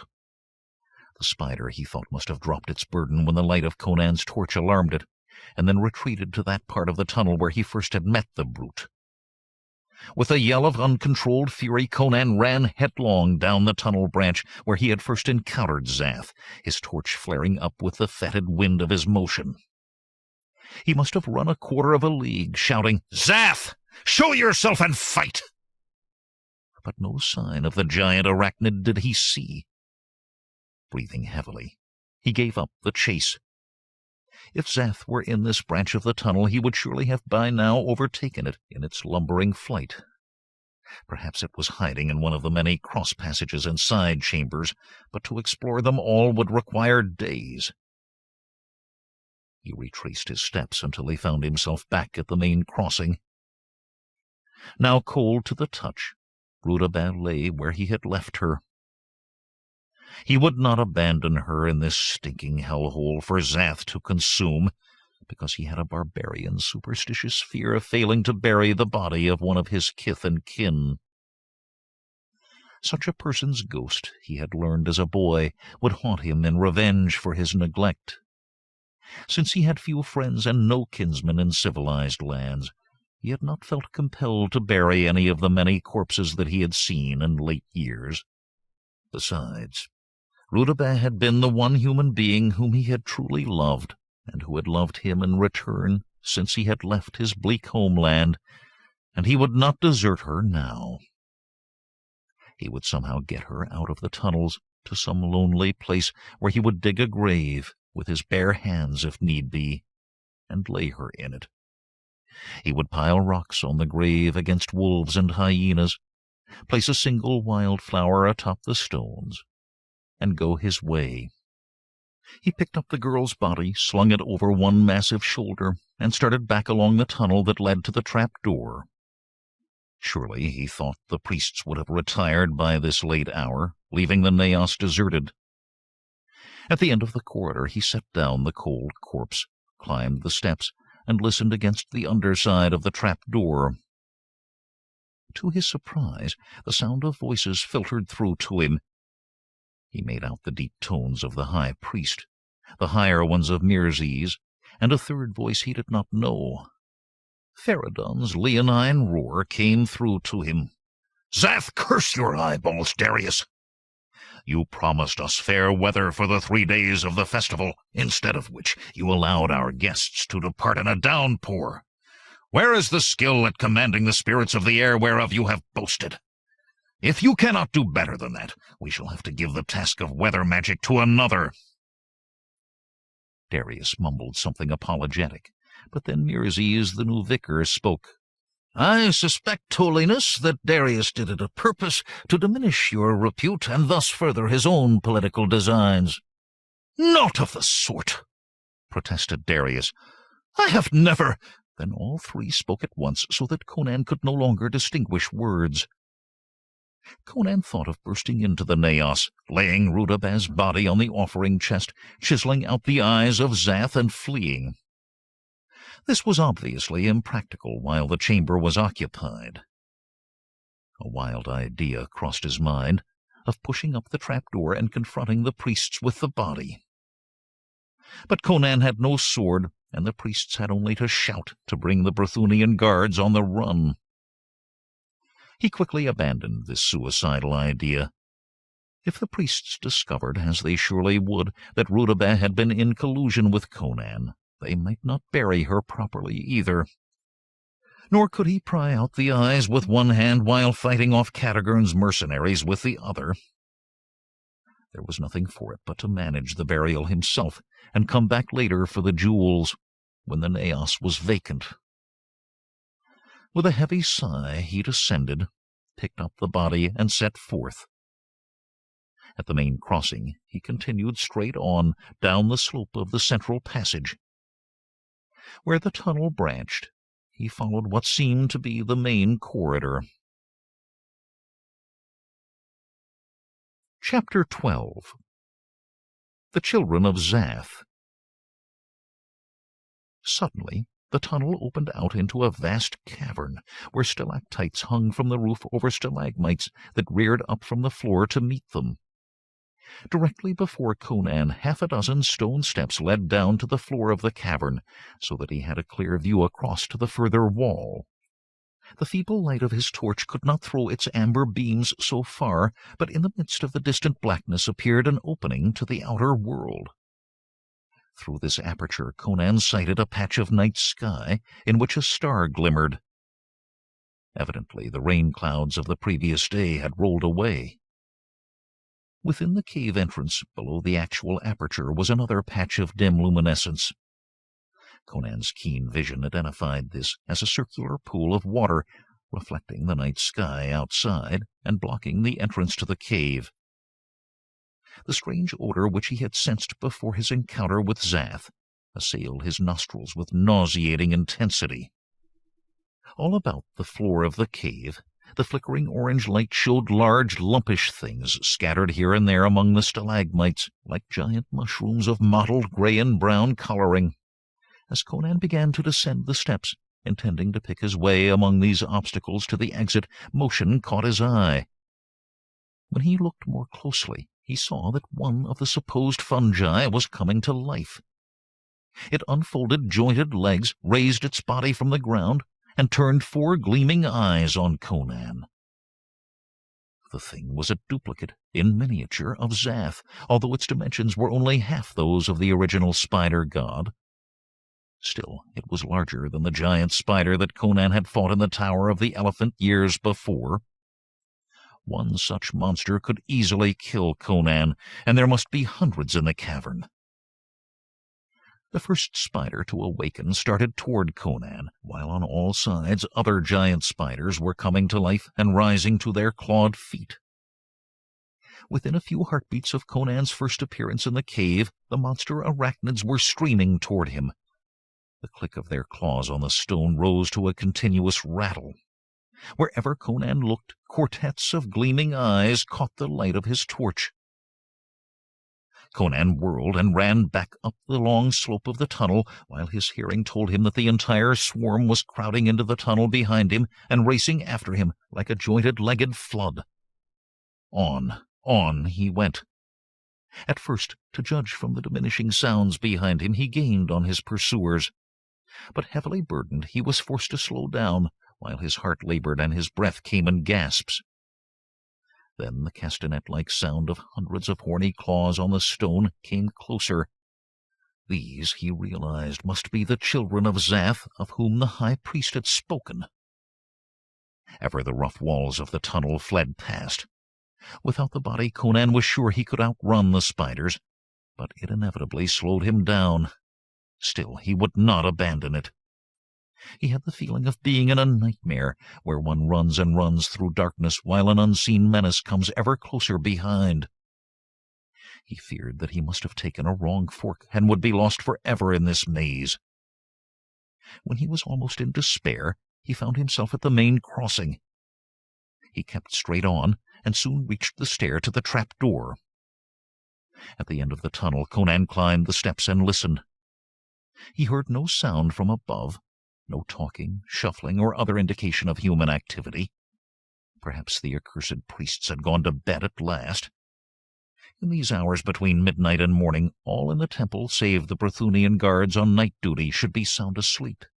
Conan did not know how he could escape unnoticed from the temple with Rudabah's body. But with the clatter of claws of the Children of Zath coming closer, he had no time to concoct a clever scheme. With the fist that held the torch, he pushed against the trap door. The square of planking failed to move. With a silent curse, Conan wondered if someone had noticed that the bolt had been shot back and replaced it. With the crepitation of the children's claws coming closer, Conan was not about to let a mere bolt stop him now. If a good push would not dislodge it, he could break through the trap with his hammer, although he would have preferred not to do so because of the noise. He stepped back down to the tunnel floor and set down Rudabah's body. Then he leaned his torch against the tunnel wall. Again he mounted the steps, put both hands against the underside of the trap, and gave a terrific heave. The trap rose against resistance as if someone had placed a heavy weight upon it. Then suddenly the resistance ceased. There was a sharp cry, the thump of a falling body, and the trap flew open. As Conan leaped out into the gloom, a stream of oil struck him and cascaded over his clothing. By the wavering light of the eternal flame in its bowl, he saw a priest, whom he recognized as Mirzes, the vicar, sprawled on the floor and beginning to rise. Beside him lay a large pitcher on its side, and a pool of oil spread out from it across the marble. In a flash, Conan understood. When Rudabeh had disappeared, instead of reporting back to the vicar, Mirzes had doubtless searched for her. Failing to find her, he had undertaken the task of refilling the reservoir himself. He had been standing on the trapdoor and directing the stream of bitumen into his pitcher when Conan's sudden emergence had thrown him off the planking. Mirzes started to scramble up, crying, "Who? What? Nile! What in the seven hells?" But then his feet slipped on the oily surface and he fell again. Conan leaped out on the floor and turned toward Mirzes, but his feet skidded also. He staggered and recovered. "Help!" croaked Mirzes. "Guards!" Slipping and scrambling, Conan reached Mirzes just as the priest regained his feet. As Mirzes opened his mouth to cry another alarm, Conan whipped his fist up against the vicar's chin with a meaty smack, hurling the slight priest back on the mosaic floor unconscious. Standing over his victim, Conan thought of finishing him off with a skull-cracking blow of his hammer. But with the hammer in his hand, he drew back from his bloodthirsty resolution. To slay a man while that man was asleep or otherwise helpless went against his notions of honor. He thought of cutting Mirzes's turban into lengths to bind and gag the priest. But it was more urgent to recover his torch and Rudabeh's body, and to bolt the trapdoor before the Children of Zath swarmed up into the naos. Conan started back toward the recess in the wall, aware that the faucet had remained open, and that the abundant stream of bitumen continued to pour down into the tunnel. He must quickly turn off the valve. Once the flow was stopped and the trap securely bolted, he could turn his attention back to Mirzes. After that, Conan thought, he would try to pry out the eyes from the spider idol. To escape from the temple, he would pound on the front door and shout for help. When the Brythunians unlocked and opened the doors, Conan would cry, "Murder! Robbery! Help the vicar!" When the guards rushed in, he would slip past them and out. Conan had taken but 2 steps toward the trapdoor when, with a thunderous belching sound, a mass of flame and smoke erupted out of the square opening in the floor. The oil had come in contact with Conan's torch in the tunnel. Conan made one desperate effort to reach the faucet, but the flames drove him back with singed hair and eyebrows, frantically beating out a small fire started in his oil-soaked clothing. Realizing at last that he could do nothing more for Rudabeh's body, he sprang to the statue and began fumbling for tools to extract at least one eye before the conflagration drove him forth. Smoke rolled out, thicker and thicker, until it set Conan to coughing and prevented him from even seeing clearly enough to work on the jewels in the statue. Stubbornly, he continued to try to place a drill in the proper position. He got in one stroke of his hammer, and was pleased to see the point of the drill bite into the lead. But the smoke so afflicted him with coughing that he could only clutch at the nearest stone spider leg, gasping and retching. Then the light in the naos brightened, and through the billowing smoke Conan saw that a wall hanging was going up in flame. From outside the naos he heard cries of "Fire! Fire!" The smoke momentarily lifted, and Conan, glancing toward the flaming recess with the trapdoor, saw a sight that wrung a shudder from him. A colossal gray and brown spider was hoisting itself out of the trapdoor. Its massive bulk scraped against the sides of the opening as it forced its hairy body through the aperture, like some demon rising from a flaming hell. Zath had escaped its tunnel prison at last. Out it came, swiveling about on its jointed legs, and sighted Conan. As the scuttling horror started for its prey, the Cimmerian ran for the front door, putting away his tools as he went. He seized the bronzen door handles and tried to thrust open the doors, but they were still locked. A glance behind showed that the spider was close upon him. Then a key clicked in the lock, and the doors opened.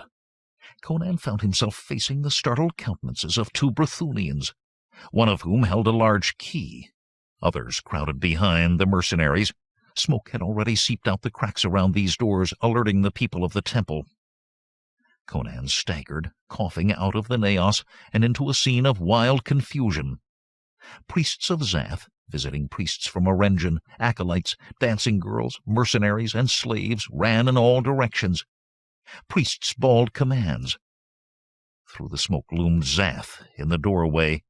At the sight, everyone in the vestibule broke into mad flight for the nearest exit. The small door in the outer valves was jammed with several fugitives trying to get through it at once. Forcing his way to the door by sheer strength, Conan seized the handles of the main door, wrenched them around, and pushed the groaning valves open.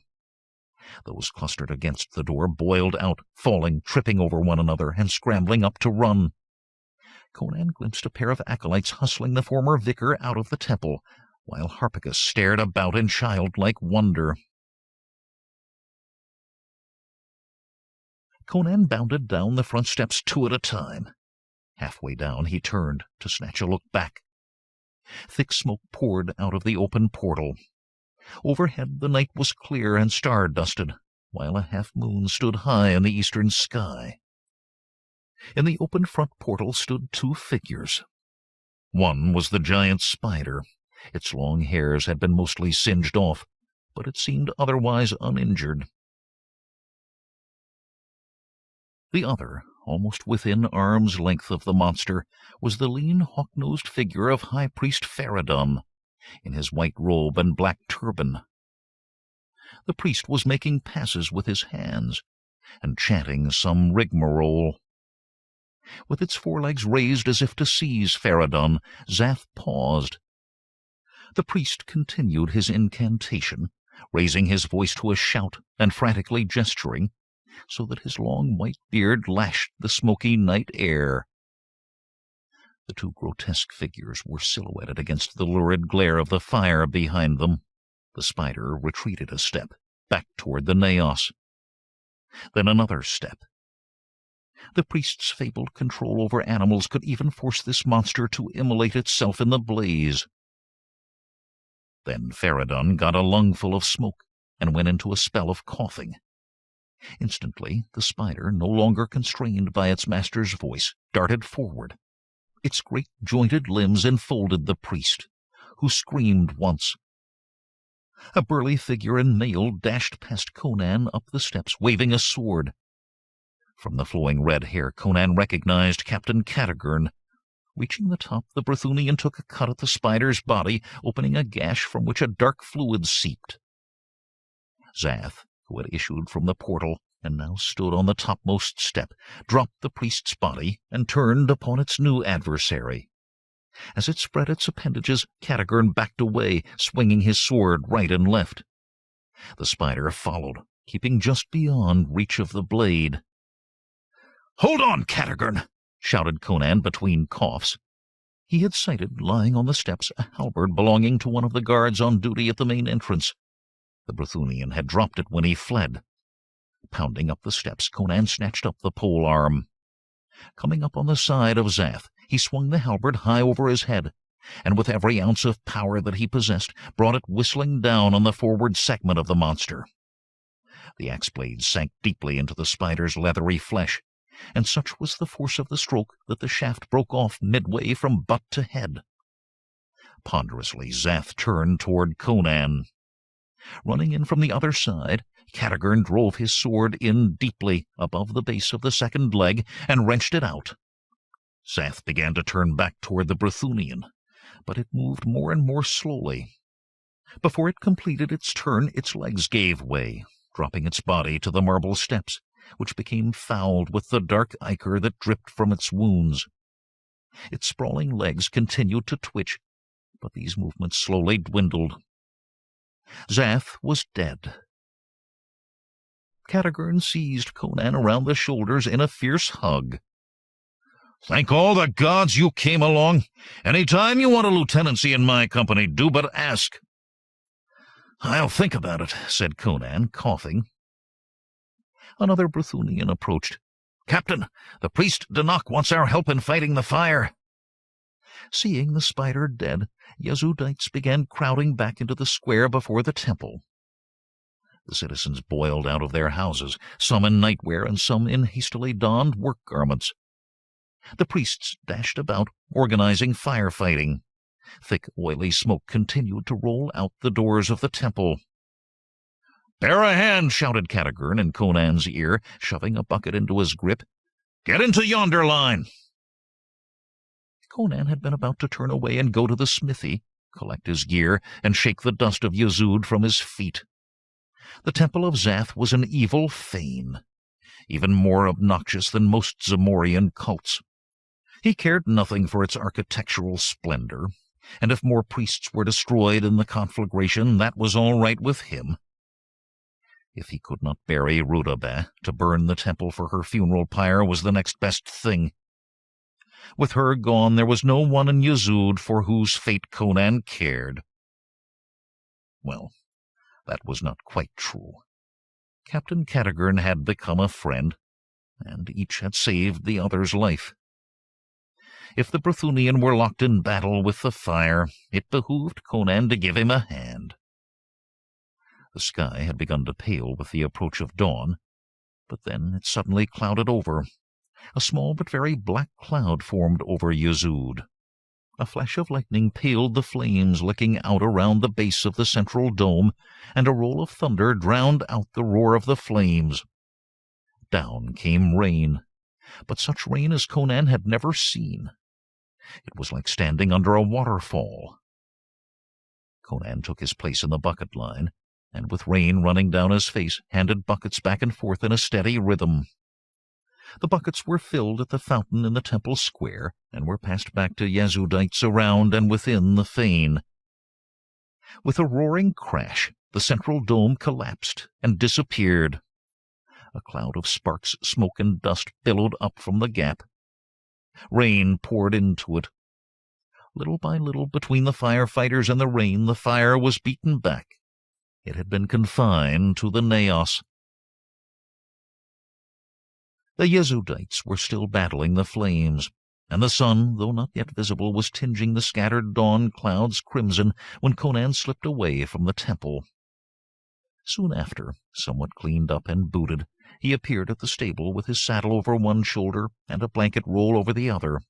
The groom on duty, a stolid youth named Yazdan, looked up as the Cimmerian pushed into the stalls. He asked, "What would you, Master Nile? I thought you had lost your steed." "One of them," grunted Conan, striding down the row of stalls to that housing Egil. "This one's mine also." "Oh, what say you?" cried Yazdan. "You must be mad. That unmanageable beast belongs to the temple. Vicar Harpicus brought him back from his travels." "After he stole him from me," roared Conan. "Stand aside, boy, if you don't wish to be hurt." "I cannot. Zath's curse would," protested the youth, striving to block Conan's advance with outstretched arms. "I'm sorry to do this," grated Conan, dropping his burdens, "but you give me no choice." He picked up Yazdan, who kicked and flailed the air, and slammed the groom against the wall. Yazdan sagged to the floor, half unconscious. Minutes later, Conan led a saddled Egil out of the stable. The horse whinnied and took little dancing steps with the pleasure of being reunited with his old master. Conan stopped at Bartakis's inn to buy extra provisions, a loaf, a slab of meat, and a leather bottle of ale for his journey. He was counting out coins to a yawning Bartakis, whom he had routed out of bed, when a familiar voice said, "Aha, there you are. I wondered what had become of you." Captain Carrjon, still filthy with soot and ash, had his arm in a sling. He continued, "From the blanket roll on your horse, I'd say you were planning to leave us." "I might," said Conan, "if I had a better prospect elsewhere." "What befell your arm?" "A beam fell on me, and I think the bone is cracked. I'll get a chirurgeon as soon as may be. When I saw the fire was under control, I turned command over to Gwotalin." "How much of the temple burned?" "The naos is an indescribable mess. The falling roof timber smashed that damned spider idol into 100 pieces. But elsewhere the damage was only slight. Most of the building is stone, and the oil stopped flowing out that pipe in the naos. I suppose the pool that feeds it ran dry." "Will this end the cult of Zath?" "Mitra, no. They are already talking of rebuilding. I'll wager they'll choose Derry as their new high priest, for that his reign spell saved most of the building. There should be plenty of work for a craftsman like you. No doubt. But I have other plans, Conan thought. The eyes of Zath, if not smashed to fragments by the fall of the dome, would have been baked by the heat to plain white stones of no value. At least, he thought with vindictive relish, if he could not enjoy them, neither could anyone else. "That is your business," said Cadogan. "By the by, that black stallion looks uncommonly like one of the temple's horses." "Egil is mine," growled Conan. "Some day I'll tell you how Harpagus stole him from me. If you doubt me, I'll show you how he answers to my voice." "I am in no condition to gainsay you," said Cadogan. "At least with a new high priest, let us hope there will be no more giant spiders." Whence did Faradun get that one? Cadogan shrugged, then winced at the sudden pain in his injured arm. "I know not. Perchance it was a leftover from some bygone era, or perchance he grew it by sorcery from an ordinary tarantula. What's become of the last two vicars? Harpagus is still out of his mind, and Mirzes is dead. We found him in the Naos, apparently suffocated by smoke." "Good," growled Conan. Cadogan looked keenly at the Cimmerian. "That reminds me. One of my men swears he saw you come rushing out of the Naos with the spider hot behind you, although no one had seen you go in. Might there be a connection betwixt your unauthorized visit and the death of Mirzes?" "There might," said Conan. "But there is something else you should know." He described the cavern with the swarming children of Zath. The spider must have laid a clutch of eggs after Faradun installed her in the tunnels.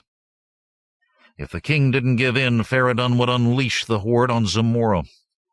I think there must be some means of draining that pool to let the children escape their cave and scatter over the countryside. Cadogan whistled. Then the real spider was a female, for all that they call Zath a male god. And these creatures are still there? Unless the river of flaming oil running down into the cavern has cooked them. I suppose it did, or they'd have swarmed up out of their burrow as did the big one. "This I must see," mused the Brythunian. "Can you show me the cave entrance?" Conan shook his head.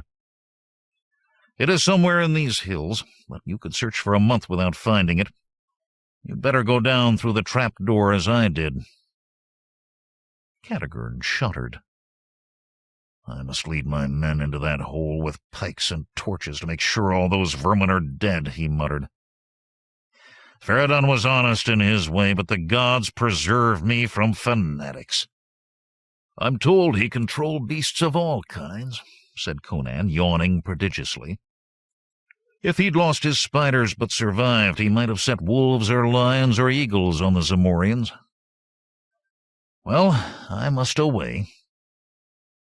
Cadogan accompanied Conan out the door, musing, "There are mysteries here which the priests will want me to investigate. I shall be glad not to pry into the doings of one who has twice saved my hide, not to mention thwarting the high priest's mad plan."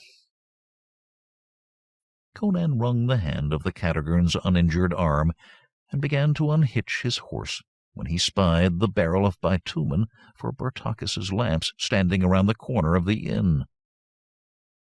Conan left the horse and opened the door. "Mandana!" he called. "Aye?" The innkeeper's daughter came out of the kitchen, wiping her hands on her apron. Conan turned to Cadogan. "Farewell, friend. I would have a word with the damsel alone." Cadogan grinned wolfishly and entered the tavern. Conan said, "Mandana, will you step out here? I have something to say." Misinterpreting Conan's grim smile, the girl came forward with alacrity, simpering. "So, Have you tired of that skinny temple wench at last?" "I shall never see her again," said Conan. "Ere he went mad, Harpicus the vicar told me that you had informed him of Rudabeh's visit to the inn." "What if I did? She deserved it for violating her temple's rules and coming down here to lure away my patrons. How are we to live with such unfair competition?" Conan nodded sagely. "I'll show you something." He stepped to the barrel and threw off the lid. "Now," he said, clutching Mandana about the waist and swinging her off her feet. "Niall," she cried, "not here in the mud! You barbarians are so impetuous. I have a fine bed upstairs." "Aye," grunted Conan. With a stride he towered over the barrel. Bending over with the laughing girl still clutched about the waist, he dipped her flowing black mane into the tar-like fluid. So speedy and so accurate was his move that Mandana did not suspect his true intention until her scalp was immersed in the black sticky oil. Then she screamed. In a single sweeping motion Conan raised and set her on her feet. She stood for a moment transfixed, with tar running down her plump pink cheeks to drip on her bodice. Frantically she ran her hands through the rope-like strands of hair, stared at the viscous substance that befouled them, and shrieked wordlessly. "You're just dessert for tattling," rumbled Conan. "By the time your shaven skull has grown a new crop, perhaps you'll have learned to mind your own affairs." Conan unhitched his horse and swung into the saddle. Pursued by screams of, "I hate you! I hate you!" he trotted briskly away on the Shadazar road. Where the narrow valley below Yezud opened out, Conan rode past Karshoi and into the more spacious lands of central Zamora. The sun being well past its zenith, Conan drew rein on a rise in the road, whence he had a good view of the route by which he had come. Yawning, he pulled a fowl's leg and a biscuit out of his saddle-bag and sat cross-legged on the ground, eating, while Egil, reins trailing, cropped the grass behind him. Sleep plucked seductively at Conan's elbow, for he had had none the night before. But he dared not relax until he was farther from Yezud. Suddenly there came a disturbance in the air before Conan, as if a tiny dust devil had formed. The dust cleared, and there stood Somnitek the Stygian, holding a small brass tripod with a little smoking brazier at its apex. While Conan gaped with astonishment, the Stygian stooped and set the tripod on the ground. He made passes over it, chanting in some guttural tongue that Conan did not know. "What the devil!" cried Conan, scrambling to his feet and reaching for his scimitar. "By Crom, this time—" As he spoke, Somnitek shouted a word. Thereupon the sapphire smoke from the tripod instantly compacted itself into a rope-like column, writhing like a pale blue translucent serpent in the still afternoon air. Another gesture and word from the Stygian, and the blue serpentine of smoke whipped toward Conan like a striking snake. The smoky cord threw coils around Conan's body like some ghostly python, pinioning his sword arm with his scimitar half drawn. Another coil wrapped itself around Conan's neck and tightened, cutting off the Cimmerian's breath. Conan struggled until he foamed at the mouth. With his free left hand he clawed at the loop of smoke around his throat so that his tunic bulged with the desperate bunching of muscles beneath it. To his touch the smoke felt like a cable of some slick, yielding but animate substance, like a live eel but dry. He forced his thumb between the noose and his neck, although he had to gouge his own flesh with his thumbnail. He pulled the loop far enough from his throat to allow a wheezy, strangulated breath, but he might as well have tugged at a steel cable. The loop tightened, and Conan's face purpled. The veins in his temples swelled until they seemed likely to burst. Somnitek smiled thinly. "I said you should see more of my little tricks. Now I shall at leisure collect your head, and the reward therefor I need not even divide it with that Turanian savage. I shall have the finest occult library in Stygia. Conan tried to bite into the noose, but could not pull it far enough from his chin to get his teeth into it. He thought of trying to throw his dagger, but one of the loops of smoke had pinioned the weapon against his side. Behind him, he heard Egil moving uneasily, watching the drama with anxious incomprehension. At the spectacle of Conan's violent but unavailing struggles, Cimmeria gave a coldly cynical laugh. "This," he purred, "gives me more pleasure than even the gladiatorial games of Argos." Before Conan's eyes, the landscape swam and darkened. With a final effort, he pulled the noose far enough from his throat to emit one shout. "Egil!" he croaked. "Kill him!" With a snort, the well-trained warhorse sprang past Conan and reared up at Cimmeria. Conan had a glimpse of the Stygian's sallow countenance, suddenly wide-eyed with alarm at this unexpected intervention. And then one of Egil's hooves descended on Cimmeria's shaven head with a crunch of shattered cranium. Instantly the magical rope faded away, dissolving into wisps of ordinary smoke. Freed, Conan sank down, gasping great lungfuls of air. When he had recovered, Conan heaved himself erect and tottered over to where Cimmeria lay. He went through the Stygian's purse, finding an assortment of coins, some of them gold, and the roll of parchment bearing Tugril's offer for Conan's head. The money Conan transferred to his own purse. The scroll he stared at, trying to puzzle out its spidery glyphs. It would not do, he thought, to leave such a document adrift in the world. Someone else might get his hands on it, and be inspired, like Cimmeria, to try to collect the reward. Conan bent and gently blew upon the tiny smoldering fire in the brazier. The little tripod still stood upright. When he had coaxed a flame into being, he dipped a corner of the parchment into the blaze and held it there until the writing surface caught fire. He held the sheet, turning it to spread the fire across it. The cryptic writings glowed red for an instant and disappeared. Soon the entire document, save the corner by which Conan held it, was reduced to ash. Then Conan swung into the saddle and cantered off, leaving the Stygian's body for the hyenas. End of Conan and the Spider God by L. Sprague de Camp. L. Spraguedecamp.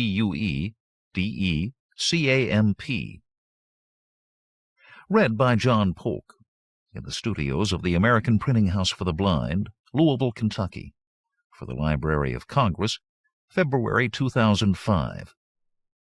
A tour book published by Tom Doherty Associates, LLC, 175 Fifth Avenue, New York, New York, 10010. www.tor.com. Further reproduction or distribution in other than a specialized format is prohibited. End of book.